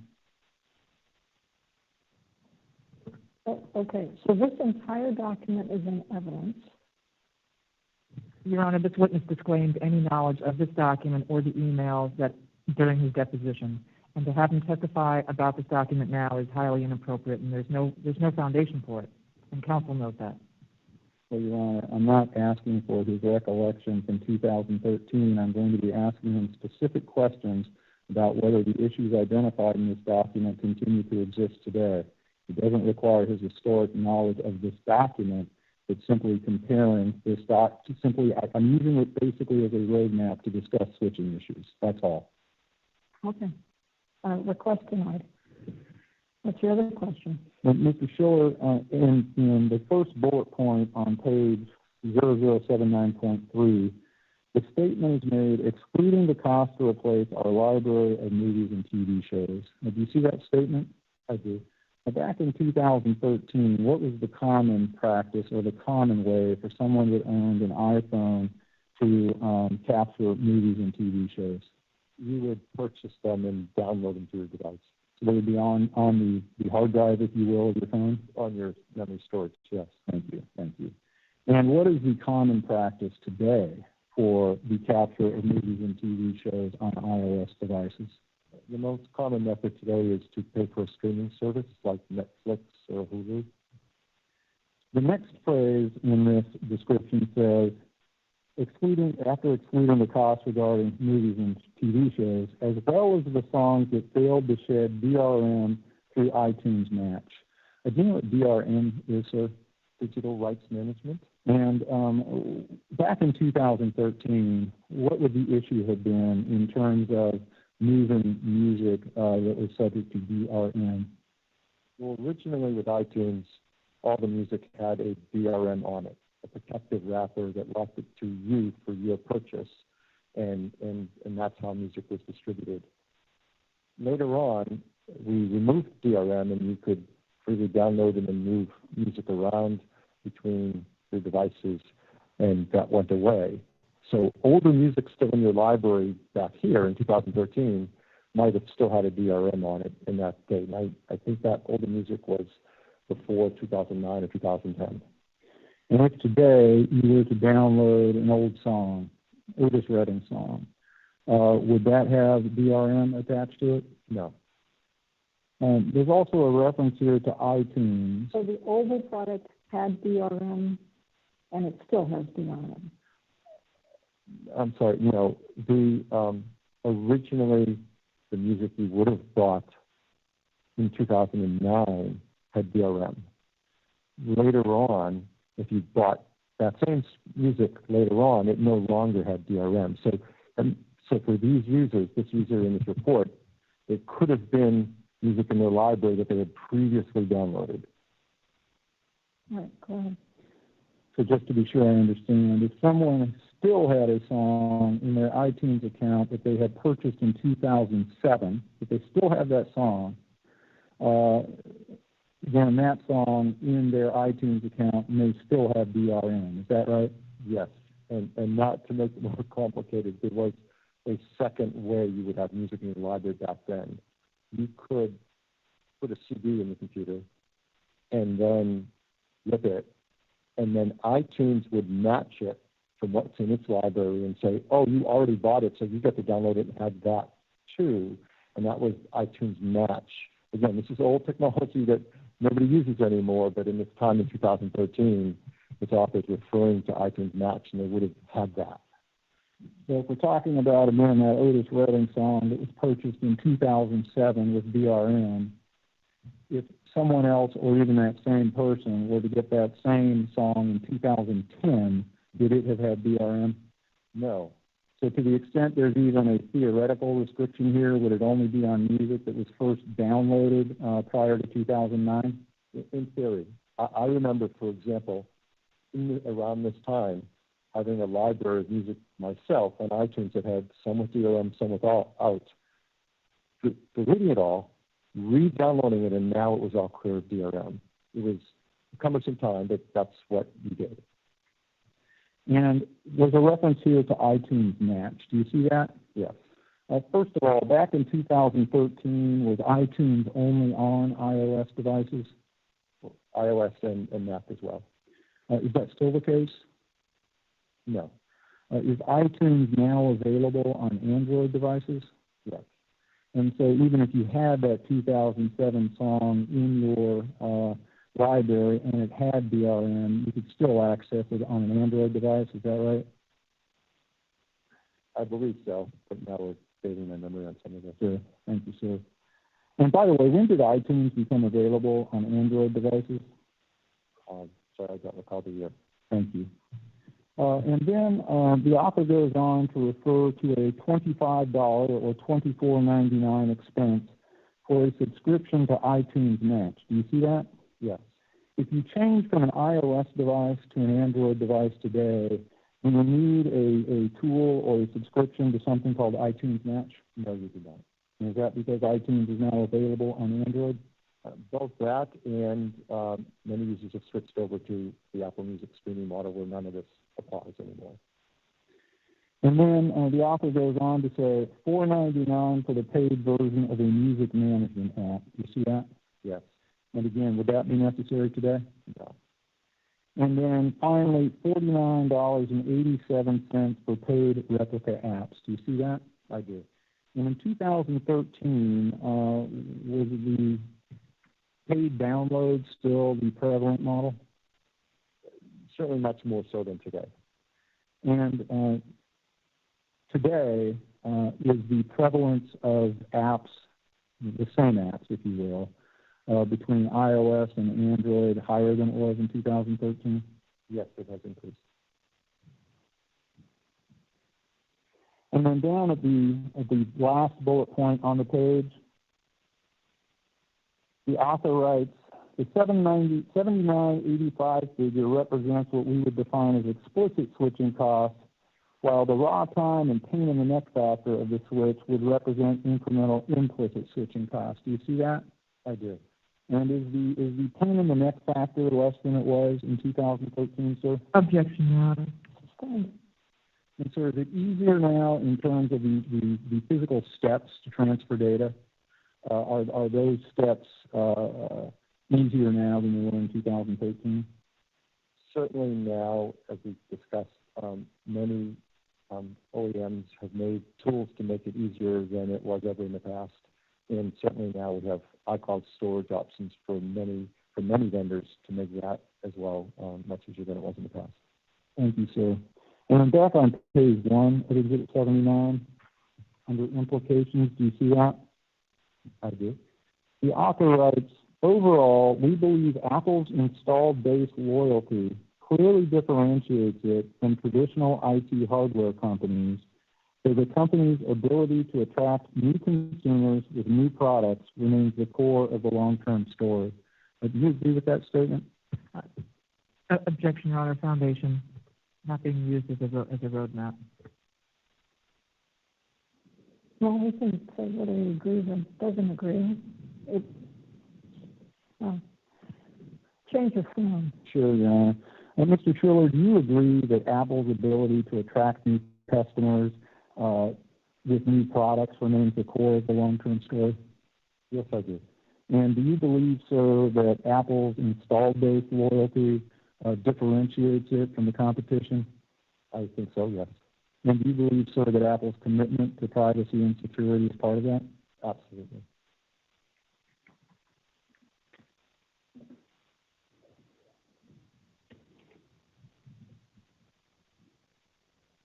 So I'd like to show you what has been marked as Exhibit PX892. It's in your binder.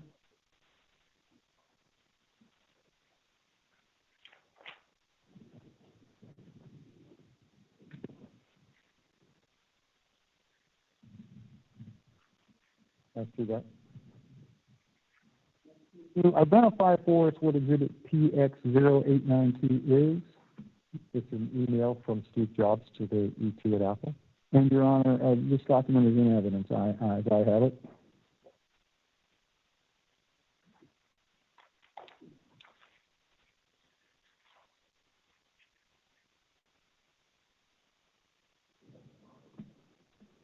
Your Honor, this is another document that was emitted on May 12th by court order. Thank you, Your Honor. The way this document is formatted, it's hard to find. Absolutely right. Thank you, Your Honor. Mr. Schiller, this is an email from Steve Jobs to the ET, is that correct? Yes. And can you remind us what the ET is? The executive team. So was this an email you would have received back in 2010? Yes. And the subject is Top 100-A. What is that a reference to? This is a draft agenda that Steve is putting together and sharing with us for input. And item 1 is 2011 strategy. In October 24, 2010, what was that a reference to? The Top 100 meeting traditionally covers each year the next year coming up, the things we're doing and working on. And if you go down 4 hash marks, if you will, to 2011 colon, you see that? Yes. And it states 2011 colon, a holy war with Google. Is that right? Yes. And part of the agenda was to discuss all the ways we will compete with them? Yes. And if you go down one more, it says 2011, Year of the Cloud. Do you see that? Yes. And what is that a reference to? It's a reference to the new ways that companies like Google and others are starting to use cloud services to support their customers. And Mr. Jobs writes, we invented digital hub concept. What is that? That was a concept we rolled out in either 1997 and 98, where your personal computer, your Mac, your iMac, was the center of your digital life. You would plug in your cell phone back then, your digital camera, your digital video camcorder, and now have all of that previously physical media on your computer to manipulate and use and share. It's a very creative concept about how our lives are moving digital. And that was back in the late 90s, you say? Yes. And then down further in that same set, Mr. Jobs writes, Apple is in danger of hanging on to old paradigm too long for an innovator's dilemma. Do you see that? Yes. And what did you understand that to be a reference to? We started to make it such that you would sync information between your devices. So let's say you had your calendar on your Mac and you wanted to put it on your iPhone or your iPad, you would use syncing technology to do that. The problem is, as you had more than two devices, the accuracy of the sync with multiple devices can get very confused very quickly, and you don't know what's the truth anymore, what's the right versions. And so we saw that we were in danger of hanging onto this old digital hub model where everything went back into your computer wouldn't be the way in the future you wanted to manage that information. Mr. Jobs then says, Google and Microsoft are further along on the technology but haven't quite figured it out yet. What's that a reference to? Again, to solving this problem of how do you synchronize your data across more than one device and make sure you always have the truthful, correct versions. And he then finishes this section with tie all of our products together so we further lock customers into our ecosystem. And what's that? What does that mean to you? So at this point, again, we're talking about your contacts, your calendar, and your email being able to be properly represented on all your devices, and that if we could create a way to do that for users in the next year, that we would have a better platform that they want to stay with. And when the term lock or further lock customers into our ecosystem, what did you understand this to mean? Simply that if customers like the way these products work, they're going to want to stay with us. And going down further under number 3 for iPhone, do you see that? Yes. And there's the first entry, 2011 strategy, and it says, plus iPhone 4 with better antenna, processor, camera, and software to stay ahead of competitors until mid-2012, correct? Yes. And what's that a reference to? Well, Steve was suggesting that this part of the draft agenda that two of my team, Jaws and Brad Borchers, would present what the next features should be for iPhone to follow on iPhone 4 with these list of features that he's just enumerated. And the next reference relates to have LTE version in mid-2012, and what's that a reference to? That's 4G LTE networking. Thank you, sir. And if you could look, please, at page 20892.2. Yeah. And item 6 there is Mobile Me. Do you see that? Yes. Now, you know what Mobile Me was?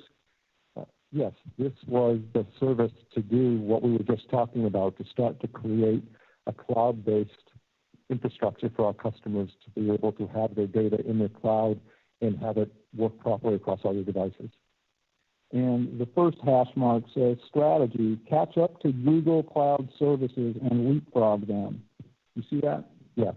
And under that it says Android deeply integrates Google Cloud Services, way ahead of Apple in cloud services for contacts, calendars, mail. What does that mean? What Steve is just pointing out, that he believes that Android has started this ahead of Apple and is starting to build these features into their operating system. And then again, under 2011, under that same section, Mr. Jobs writes, Apple's year of the cloud, tie all of our products together, make Apple ecosystem even more sticky. Do you know what that is referring to? Yes. So in this meeting, Steve was rallying everyone at the top 100 to support this Mobile Me effort because it's cross-functional to make these products work together and to do exactly. I mean, it sounds simple today, right? The idea that your contacts, calendar, and mail actually works across your computer and phone. We're all used to this, but at this time, in 2011, we didn't have that, and we were behind in offering that. And if we did deliver it well, our customers would love our products. Thank you, sir.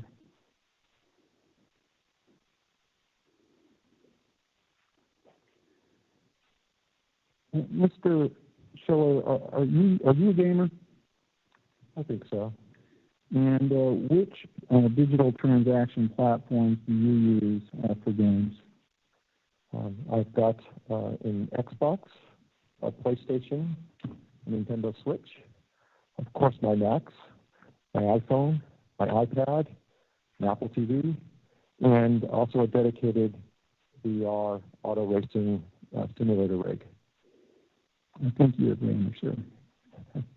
And you discussed earlier Apple's views of each of those different platforms and other digital platforms as competition for game transactions. Is that correct? I think so, yes. And are you familiar with Steam? Yes. And we've heard some testimony about Steam. You understand that to be a PC game store?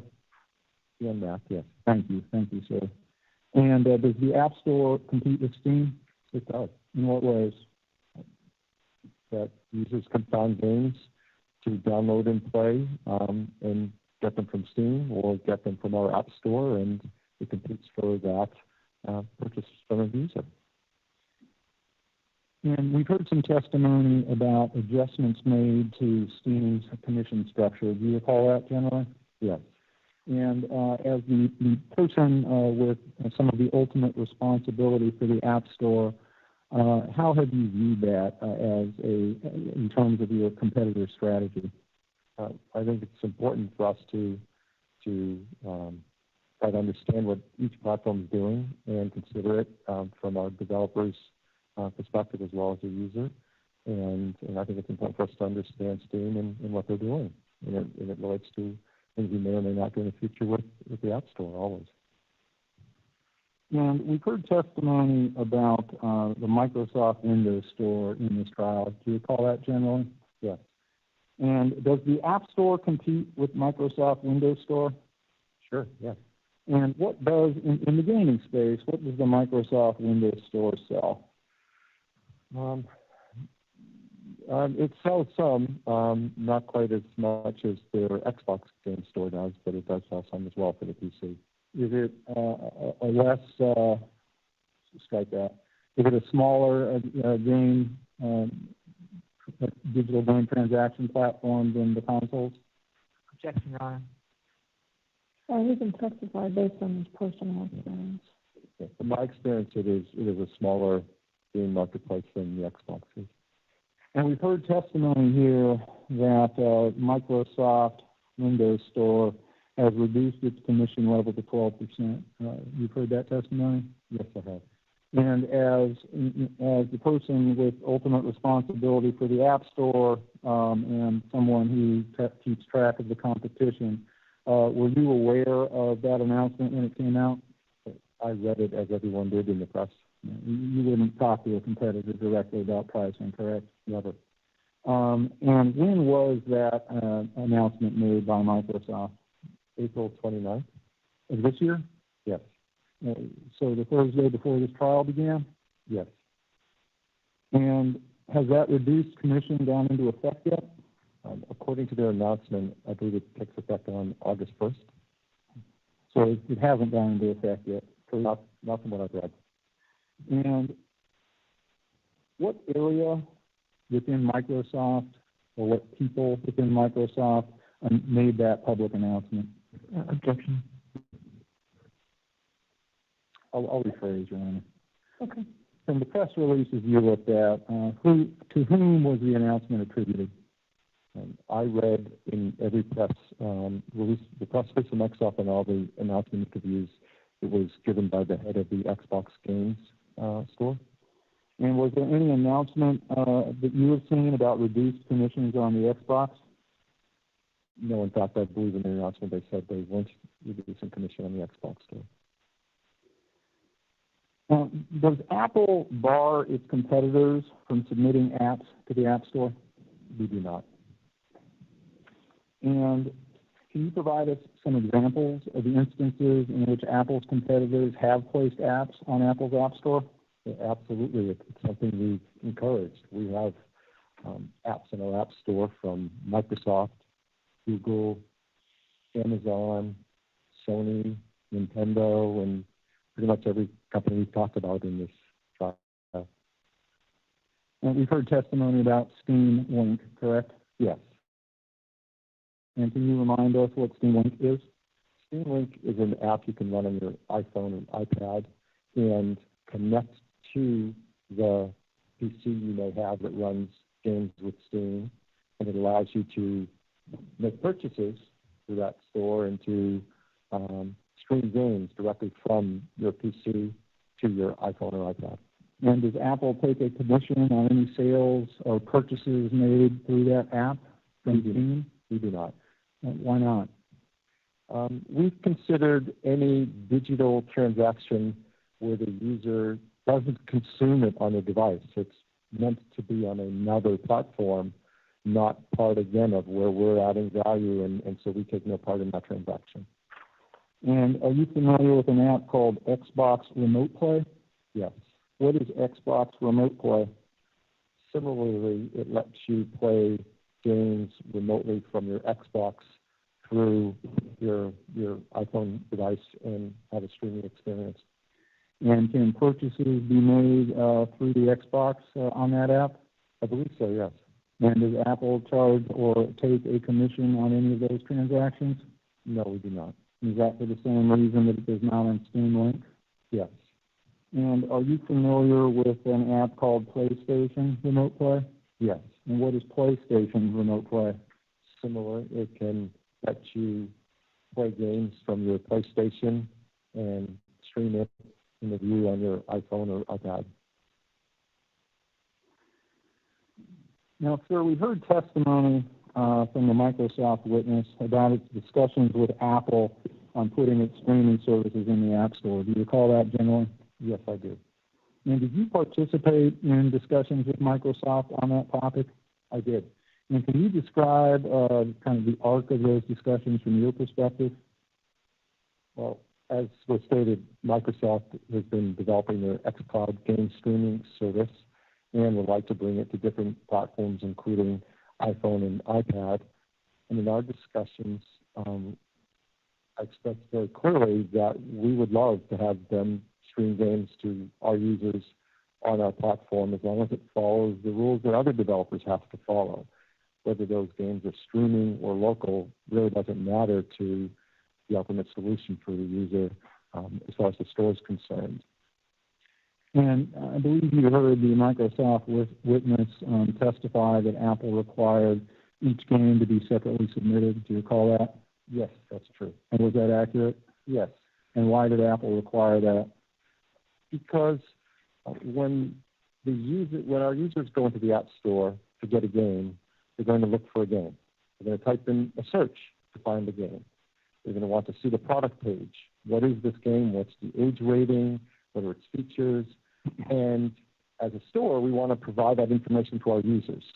So we thought the right thing for our customers is that even if the games are streaming from Microsoft's cloud, the user should still be able to find them. They should be able to see them. They should see what its privacy policy is. They should be able to run parental controls on it if they want. So all the things you expect the store to do, it should be able to do for the users who want those games. Okay, so how does this differ now from Netflix? I don't pay. If I pay Netflix, the subscription, I can watch their content, and I don't pay for each download. In two ways. First of all, Netflix, all the content is that the app itself, what it does technically, is reviewed and approved by us. And then they just flow more of the same kind of content, TV shows, through that. So we're not reviewing the content, we're reviewing the features of the app. The Xbox Cloud, each game is a separate app, and it is something that requires review. They do much more than just play video. These are interactive games. So that's one reason. The second is the App Store is not a movie store. You can't search for a movie in the App Store. If you type in your favorite movie, you're not going to get a result in the App Store. It isn't about movies. It's an apps and games store. And so when you bring in games in a different way, it now no longer works as designed as a game store. So I do think there's a difference there. All right, appreciate it. Mr. Schiller, the court included in its question a reference to having to pay each time a streaming game would be downloaded that would be an individual Microsoft streaming game on the App Store. Is that how it would work? No. How would it work? Microsoft or any game developer can build the service where if they want to have a subscription and then publish each of these games on the store, that one subscription can cover all those individual games, and that's allowed in the guidelines of the App Store. So there wouldn't be a need to pay on a game-by-game basis? No, there would not. And so if Microsoft were to submit, for example, to begin with its 10 most popular games, its 10 most popular streaming games, and submit those individually for app review, would that be acceptable to Apple? Yes. And it could continue to submit other games on a going forward basis? Yes. And would all of those be subject to the same single subscriptions? If that's how they want to set it up, yes. That would be up to Microsoft? That's right. Now, and there wouldn't be a separate app? They could go to one app and access all of that? You would see on your home screen of your phone each of the games that you chose to play. They would show up individually. The other thing, So you couldn't go to one app, the Microsoft Gaming Stream app, and in that app have the 10 games? Correct. What they can create, similar but not all the way that, is what we call a catalog app. They could create a Microsoft XCOD app that showed all the games. It's just when you wanted to play one, you would click on it in the Microsoft XCOD app, and it would open up its product page in the App Store so you could see all the correct product information when you click to play it. Proceed. Thank you, Your Honor. And separate and apart from the question of native apps for the Microsoft streaming service, did Apple provide support for Microsoft, other support regarding its streaming service? We did. And what was the nature of that support? Well, it was a suggestion we made to them, which is they can go the route of submitting the games into the App Store, and we think that's a good model for users, or they could reach users directly through Safari and do whatever they want in Safari, the same as on the open web, and we encourage them that if they wanted to go that route, that we would help them with that as well. And changing topics, sir, to Apple's investment in its ecosystem. What did Apple spend on research and development in 2005? I believe that was about $500 million. And how much did Apple spend on research and development in 2020, last year? Approximately $18 billion. And during that 15-year period, between 2005 and 2020, approximately how much has Apple spent on R&D? I believe the cumulative total is around $100 billion. And has Apple continued to invest in the iPhone? Yes. And has Apple continued to invest in tools for developers? Yes. And have those investments impacted the App Store? Yes. And has Apple continued to invest in the App Store itself? Yes. With the court's permission, Mr. Schiller, I'd like to show you a demonstrative. All right. And this demonstrative shows two sets of information, one relating to hardware and one relating to cellular. Do you see that? Yes. And the first entry under hardware is dated 2007 and refers to something called the accelerometer. And we heard Dr. Athey mention the accelerometer on several occasions, but I don't think that ever got defined. So could you please tell us what an accelerometer is? Sure. It's a sensor, in this case an iPhone, that measures motion as a variable of acceleration, and it's general information that's really useful to a number of features. And is that the feature that when I turn my phone sideways, it goes into landscape mode? Exactly. Sounds simple, but it takes a bunch of work to make it do that seamlessly as you tilt your iPhone back and forth. And is that part of the original iPhone? Yes. And is that relevant to game developers? Sure. I think that game users like to tilt their iPhone into landscape mode and play games with two hands. It's really convenient. And then the next item on the demonstrative is from 2010, and it's a reference to a gyroscope. Do you see that? And did Apple, in fact, launch a gyroscope feature in 2010? We did. And what is that?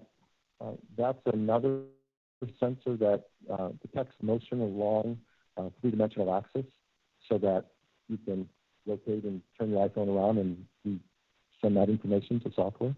And is that feature relevant to game developers? Sure. How so? I've seen examples, for example, a racing game where as you tilt your iPhone along the axis left and right, you could be steering, lean it forward, accelerate, or lean it back and brake. And that's just one example. Developers are so creative on what to do with these sensors. And the next item, also from 2010, is called Retina Display. Do you see that? Yes. And did Apple include a feature called Retina Display in 2010? We did. And what is that? It's a pretty important moment in the display technology of iPhone. But the idea of the Retina Display was as we provided more density of information, more pixel density, the pixels got so close together that at a normal distance of about 6 inches from your face, your eye cannot detect the individual pixels. So photos look more natural, fonts on text look really smooth. It was a big breakthrough. And is that relevant to game developers? Sure. Great graphics are certainly a hallmark of so many wonderful games. And has the Retina Display been static since 2010? Not at all. How has it evolved? It's evolved in many ways. It's grown larger through the years.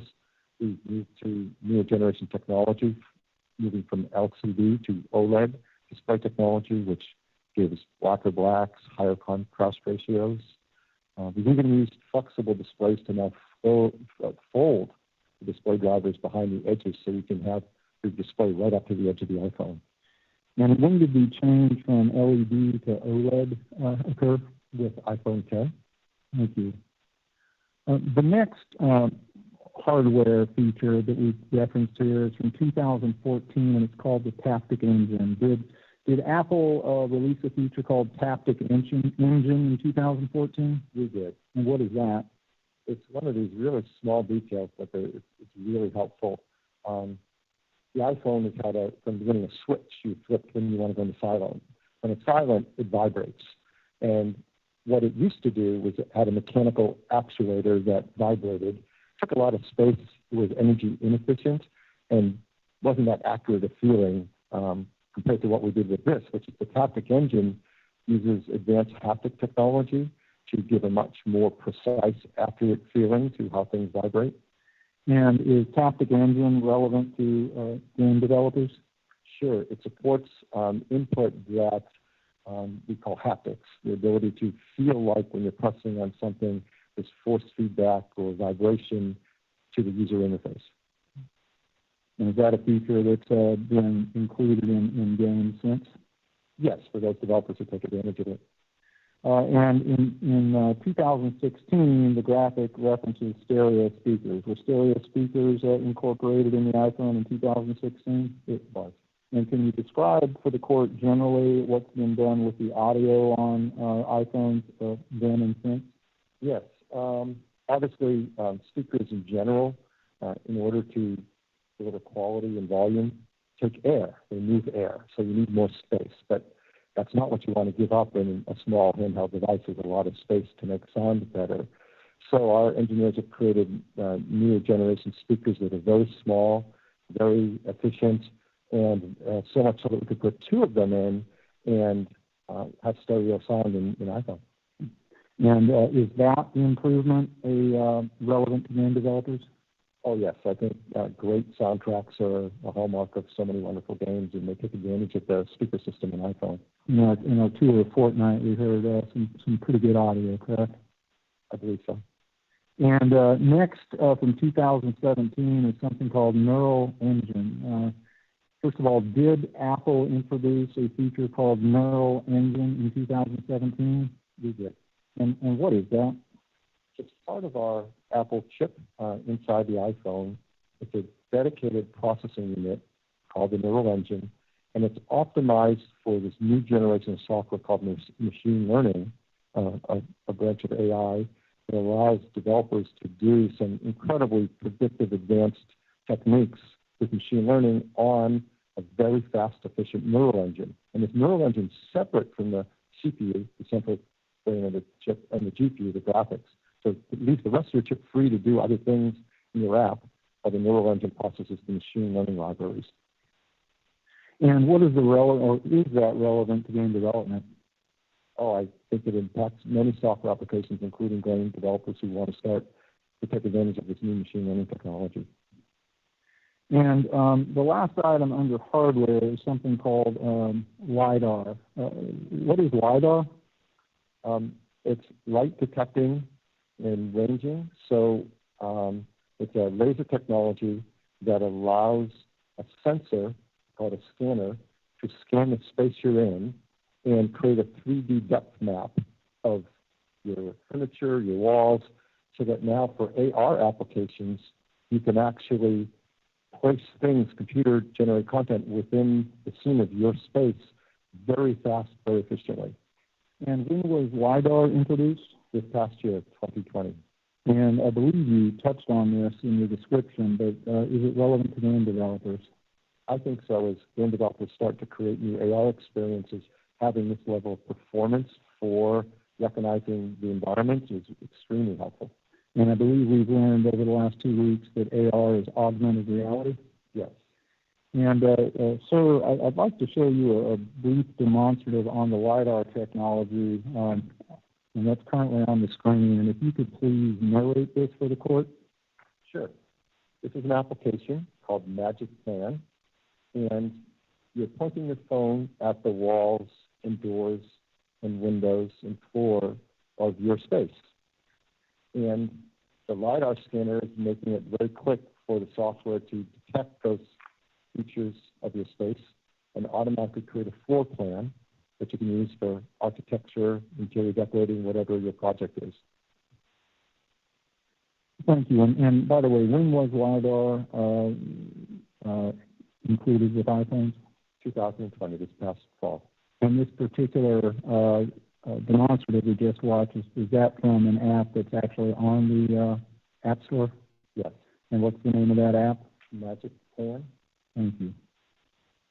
Let's go back to our list. And finally, sir, in terms of hardware, were any costs related to any of the improvements we just talked about allocated to the App Store?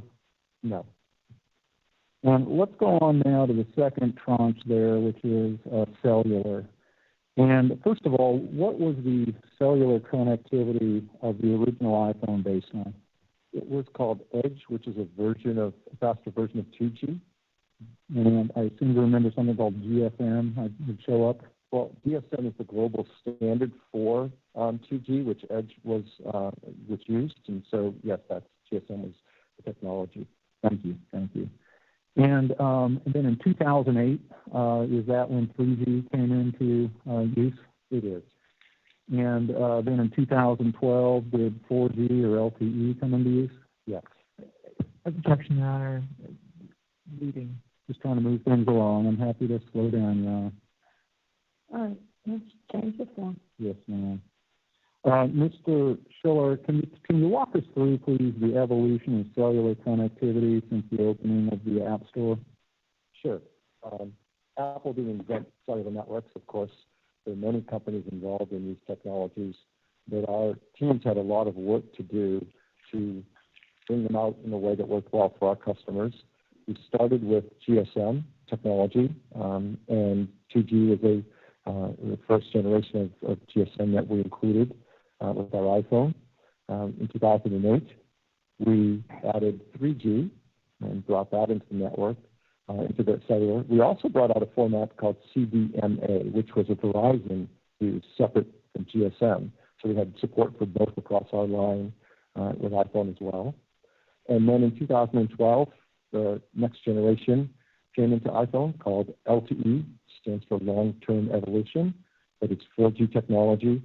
And, I would note the qualitative difference. With 3G, we really now have the ability to, surf the web and a lot more data capability than 2G had. Started to get a lot more interesting for all of us as we travel around.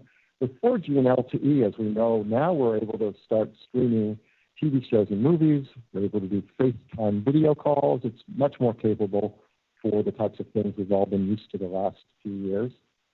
And in this past year, with iPhone, we've implemented the latest standard, which is 5G. We're pretty early in the development of 5G technologies. There's a lot of hopes for the future. With 5G, you get even more performance, depending on location. You get more bandwidth. So that means that all the situations we've been used to where we get to a stadium or a busy university and you can't get a good data connection, hopefully that'll be dramatically reduced with the bandwidth of 5G.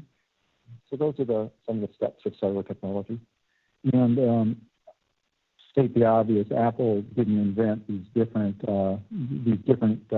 tiers of the connectivity, correct? No, we did not. But was engineering work involved at Apple in order to take advantage of them? Oh, yes. It's a huge team that has to engineer both the hardware and the software as well as test it on every account carrier network around the world.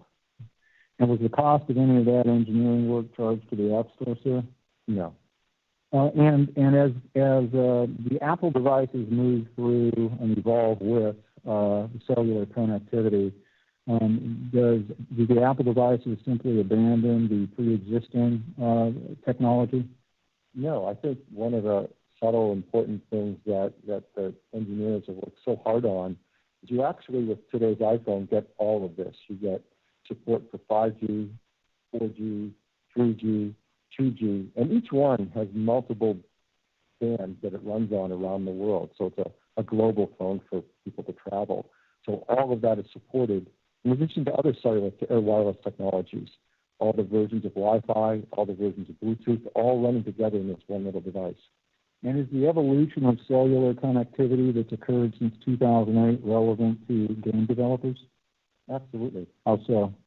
Well, I think we all love the idea of being able to play high-quality, highly rendered game experiences, multiplayer experiences over wireless networks wherever we are. And we talked now about cellular connectivity. Are cell phones also capable of Wi-Fi connectivity? Yes, exactly. And how has that evolved over the years? There are many versions of Wi-Fi that have come out over the years, but Wi-Fi has been given additional names with letters. So there's Wi-Fi A, Wi-Fi B, Wi-Fi N, and on and on. And so we've been adding these through the years as well. And has that connectivity improved over time? It has. With those updates, they increase performance and increase range. And does that impact digital game developers? Absolutely. Does that facilitate digital game transactions on iOS? Sure. It helps to be able to be on a super fast network to download the latest games or latest updates to features in games. And let's go to the next demonstrative if we can. And first of all, sir, did there come a time when iPhones began to use chips designed by Apple? Yes. And when was that? The first ones to ship with Apple chips in it was in 2010. And have those chips improved over the last 10 years? Oh, very much so. And do I have these demonstratives or not? I will get them for you.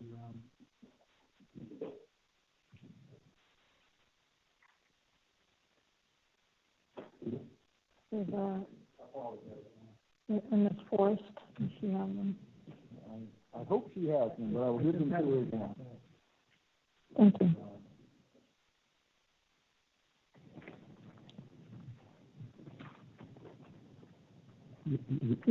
And Mr. Schiller, I'm looking at this demonstrative which refers to various A series chips. What is an A chip?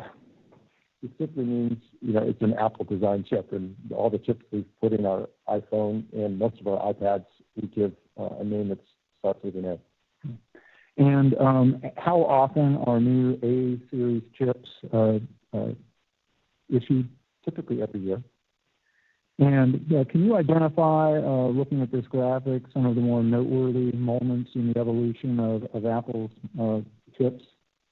Sure. It's, we think of computers as having a CPU, a brain, right? That's traditional. But these are actually much more than that. These are a complete system on a chip. So there's many features to them, which is why we'll see through time that we've been adding features.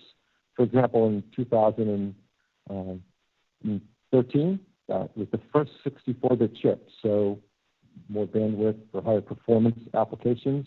I remember at the time, many in the industry saying that this is unnecessary in the phone. It didn't need this kind of performance. Why is Apple doing this? Now everybody's doing 64-bit chips. It is needed. Supported Metal in 2014, our graphics engine. As you see, performance just got higher and higher. 2016 was the version we call the Fusion chip, A10 Fusion. That's because our engineers came up with a methodology of having these CPU cores in different sizes. A P core meant a performance core, and an E core was an efficiency core. So we had multiple cores running the software, developer software, at the same time, and dynamically, with machine learning, figuring out whether an application needed the most performance, or it could run in high efficiency mode and save the user battery life. In 2017, with our Bionic chip, a couple of big steps here. We have a new generation graphics system, GPU, in the chip, designed by Apple. And this is the first time we had the neural engine, which we spoke about, the ability to run machine learning on a dedicated segment inside the chip. We also had the secure enclave, very important to user privacy and security. The secure enclave is separate from the rest of the chip. The rest of the chip can't get any information out of it, but it's where we store your encryption keys for things like Face ID, so that nothing can ever decrypt and get at that data. With each year, it just gets faster and faster and more efficient. And as I look at this, I also see periodic references to, along with better processing power, a longer battery life. Has that been an ongoing effort over the last 10 or 15 years? Absolutely. We have these conflicting goals of trying to deliver more performance, more features and capabilities, while also making the battery life longer, not shorter. And one of the things that helps with that, you see a few notes in here of what's called process technology. Like 2018, it's the first 7-nanometer chip. 7 nanometer refers to the process it's made on in a fabrication factory. And 7 nanometer means you can pack more of the chip into a smaller die size, which gives you more features while also being more energy efficient. And I also see, as we look through here, kind of a steady efforts or steady improvement in terms of upgraded graphics. Is that the case? Always, yes. And we see, for example, in 2015, the A9 chip was 90% faster than the A8 chip, correct? That's right. And then in 2018, the A12 chip was once again 50% faster than the A11 Bionic chip. Is that right? Yes, these are huge steps. We're all used to general personal computer technology, where each year you might hear about 4%, 6%, 8% faster. Seeing 50% or 90% is pretty dramatic over a yearly increase. And so if we're speaking in terms of just pure processing power, if you will, or processing speed, from 2010 to 2020, how far has that advanced? The rough numbers I've been able to get from our chip engineering team in terms of an estimate calculation is that from a CPU, core processing performance, over a decade, it's increased 100 times, 100-fold. Not 100%? No, 100-fold. And what about this kind of constant push on graphics? What has occurred with graphic speed over that same period? And over that same period, the rough estimate of relative graphic performance I've heard is 1,000-fold. 1,000-fold? Yes. And is that, are those two improvements, shall we say, those two improvements in leaps and bounds, are those relevant to game developers? Certainly. And again, in what ways, sir? Well, obviously, being able to play the kinds of quality game experiences now that were not possible 5 or 10 years ago is something I think we see happening. And it's incredible because these game developers have such amazing graphics and experience, but bringing them down to something that puts you in your pocket is really becoming more and more commonplace. And that would include Mr. Sweeney's doing the Fortnite, correct? Sure. The game was launched on the iPhone in about 2018. Would it have been able to play? Would it have been able to support that game much before then? I think we'll have to ask them, but certainly I think at some point along this chart, something became possible that wasn't before. Now, has Apple also continued to invest in the tools that it provides to developers? Yes. And how many APIs did Apple make available to developers with the first SDK in 2008? I believe the number is something like 10,000. And how many APIs are made available by Apple today? In iOS, 150,000. And how often does Apple release new versions of software development kits? Often more than once a year. And are new features included in each of those? Yes, often. And are additional APIs included in each? Yes, typically on a yearly basis, it's anywhere from 1,000 up to 10,000 in some years. And just in general terms, can you tell us what sort of things or what sort of changes were made in new SDKs? Well, as we discussed earlier, SDKs include the tools, so we'll see new versions of our Xcode and performance monitoring tools. We'll see these new APIs for new features that are coming on an annual basis, and we'll see documentation to support starting to use those features and help developers start to implement them on whatever their app ideas are. Thank you. If we could go to the next demonstrative, please. First of all, do you recognize what is reflected in this demonstrative? Yes. And can you describe it just at a high level? These are a number of software building blocks and tools that developers can use as they create their apps. And the first one, if you will, after the SDK symbol is something called Core Motion. Do you see that? Yes, I do. And when was that made available by Apple? In 2010. Now, what does Core Motion do? Well, we spoke earlier about accelerometer, gyroscope, these sensors that provide data about what the user is doing with their phone. Core Motion is the API the developer will use to get that data and then use it in their application. And is that relevant to gamers? I think so. I think moving the device around and interacting with the experience through effort of motion is one way the developer could use input in a game. And does that make iOS a more attractive digital game transaction platform? I hope so. And the next item we see here is called Sprite Kit. Do you see that? Yes. And when was that released by Apple? In 2013. And what does Sprite Kit do? It is a library of tools for a developer who wants to ease the process of creating animations within their game or app. It creates, makes it easier for you to make objects move in your app or have physics when things bump into each other. Sprite Kit handles those kind of interactions. You got a 3D graphic or something else? It's primarily focused on 2D graphics design. Thank you. And the next item we see there is Metal, and we've heard a fair amount about Metal in this trial, but can you tell us from your perspective what Metal does? Metal is a very big topic. It's a graphics toolkit for developers, from very simple application development to very advanced high-end application development for games, for professional applications. And it allows a wide range of capabilities for 3D graphics across everything from iPhone to Apple TV to the Mac.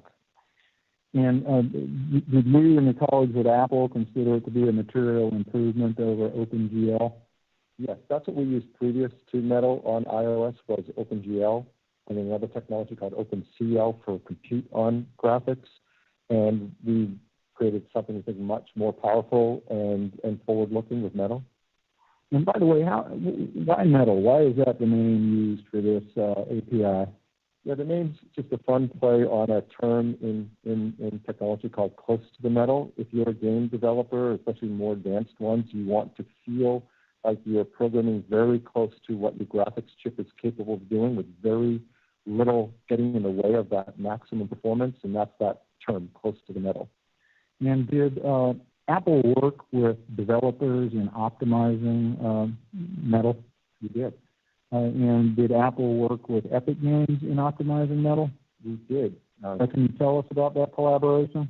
Sure. Just before we were launching Metal, we brought in a few of our best graphics engine game developers, and Epic was one of those, and we asked them to come in and both give feedback on it, learn about it before anyone else did, and to see what they could do with it. They had incredible game development there.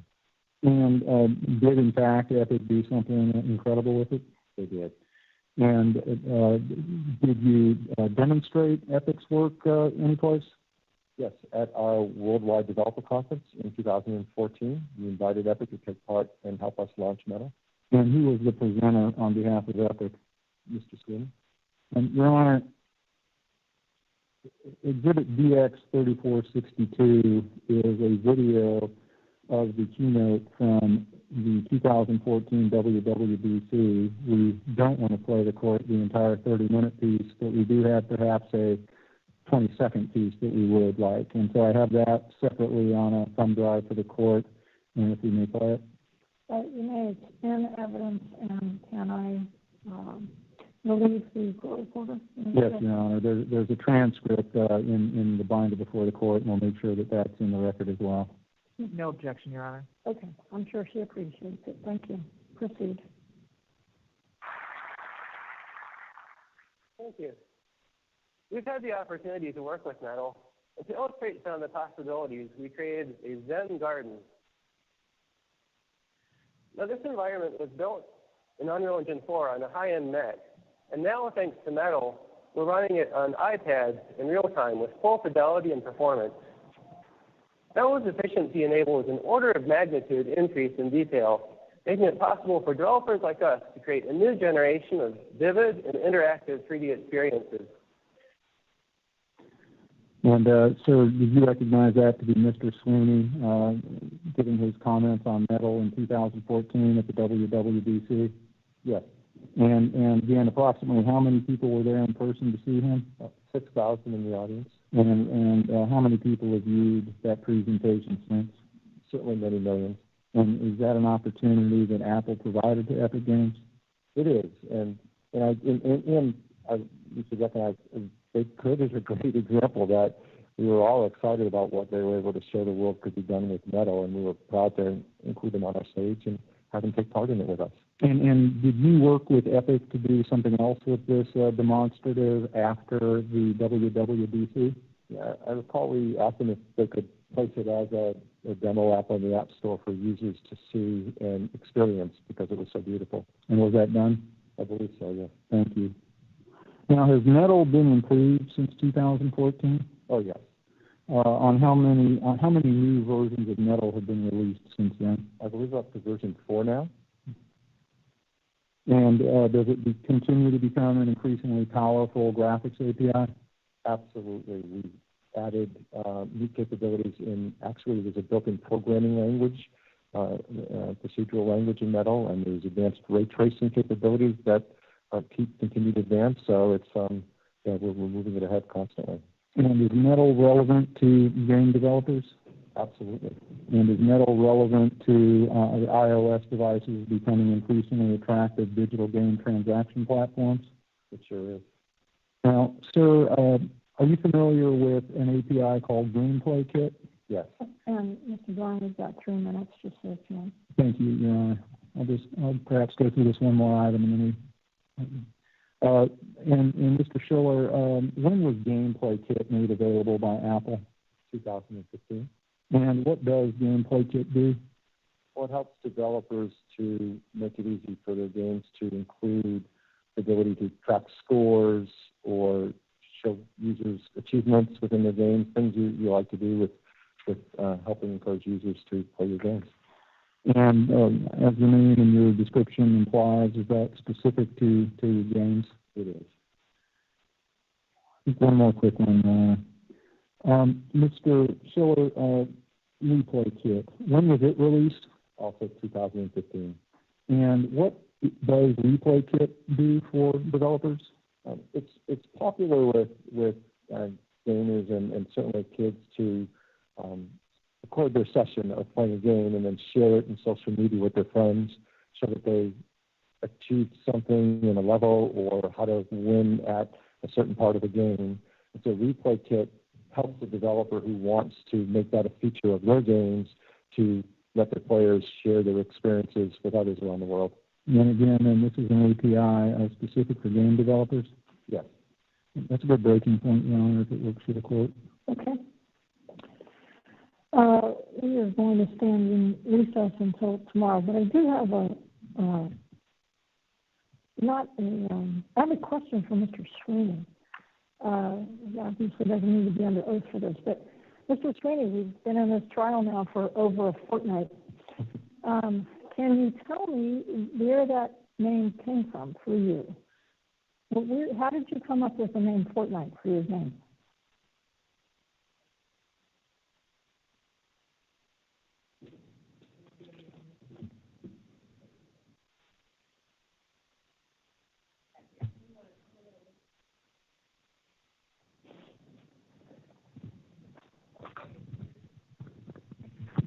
Well, Fortnite came out of a game jam. 1 week we gave every employee at Epic to experiment with building their own little game. And one team built such an amazing little game that we turned it into an official project. And initially it had a day-night cycle. Every hour in Fortnite, you go from day to night. So the clock is running 24 times faster. And so the two elements of the experience were building forts and having day and night cycles with zombies coming out at night. Okay, so fort related as opposed to Fortnite 2 week related.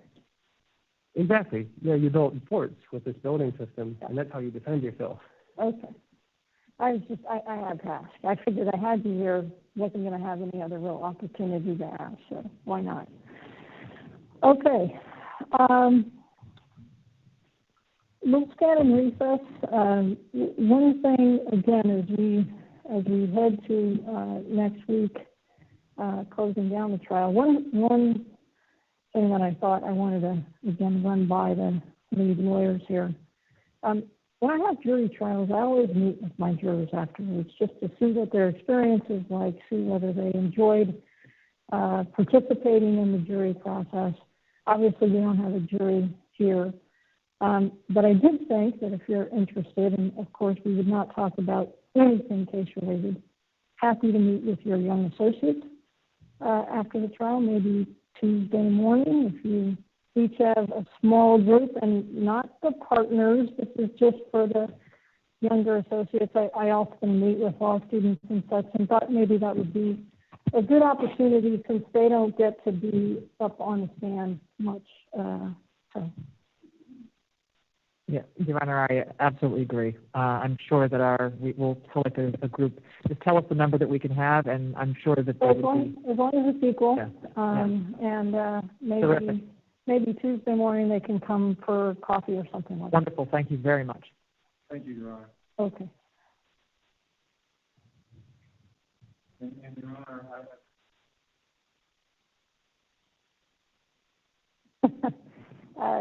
like I said, just make sure it's equal. I'm happy to meet with a group. And I do have to say, I really am. I said this before, but when I presided over a number of antitrust cases, where literally this entire courtroom was filled with lawyers, and this case is so different. It still is striking to me the number of women, the diversity.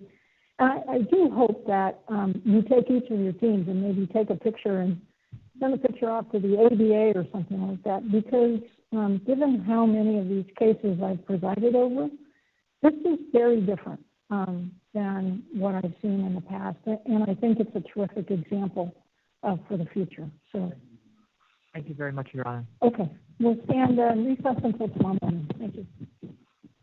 You may step down.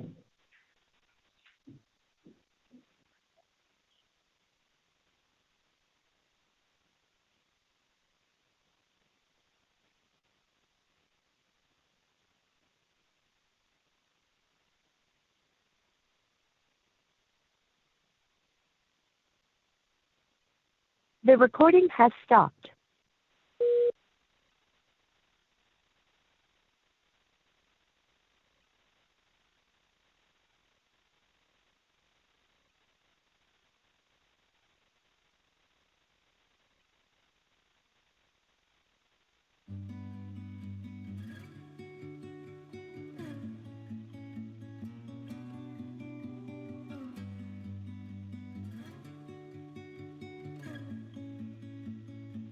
I lost myself that night, I threw it all away.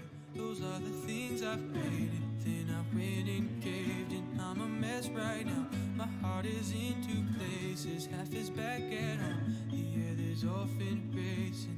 I've been running and running and running and running away.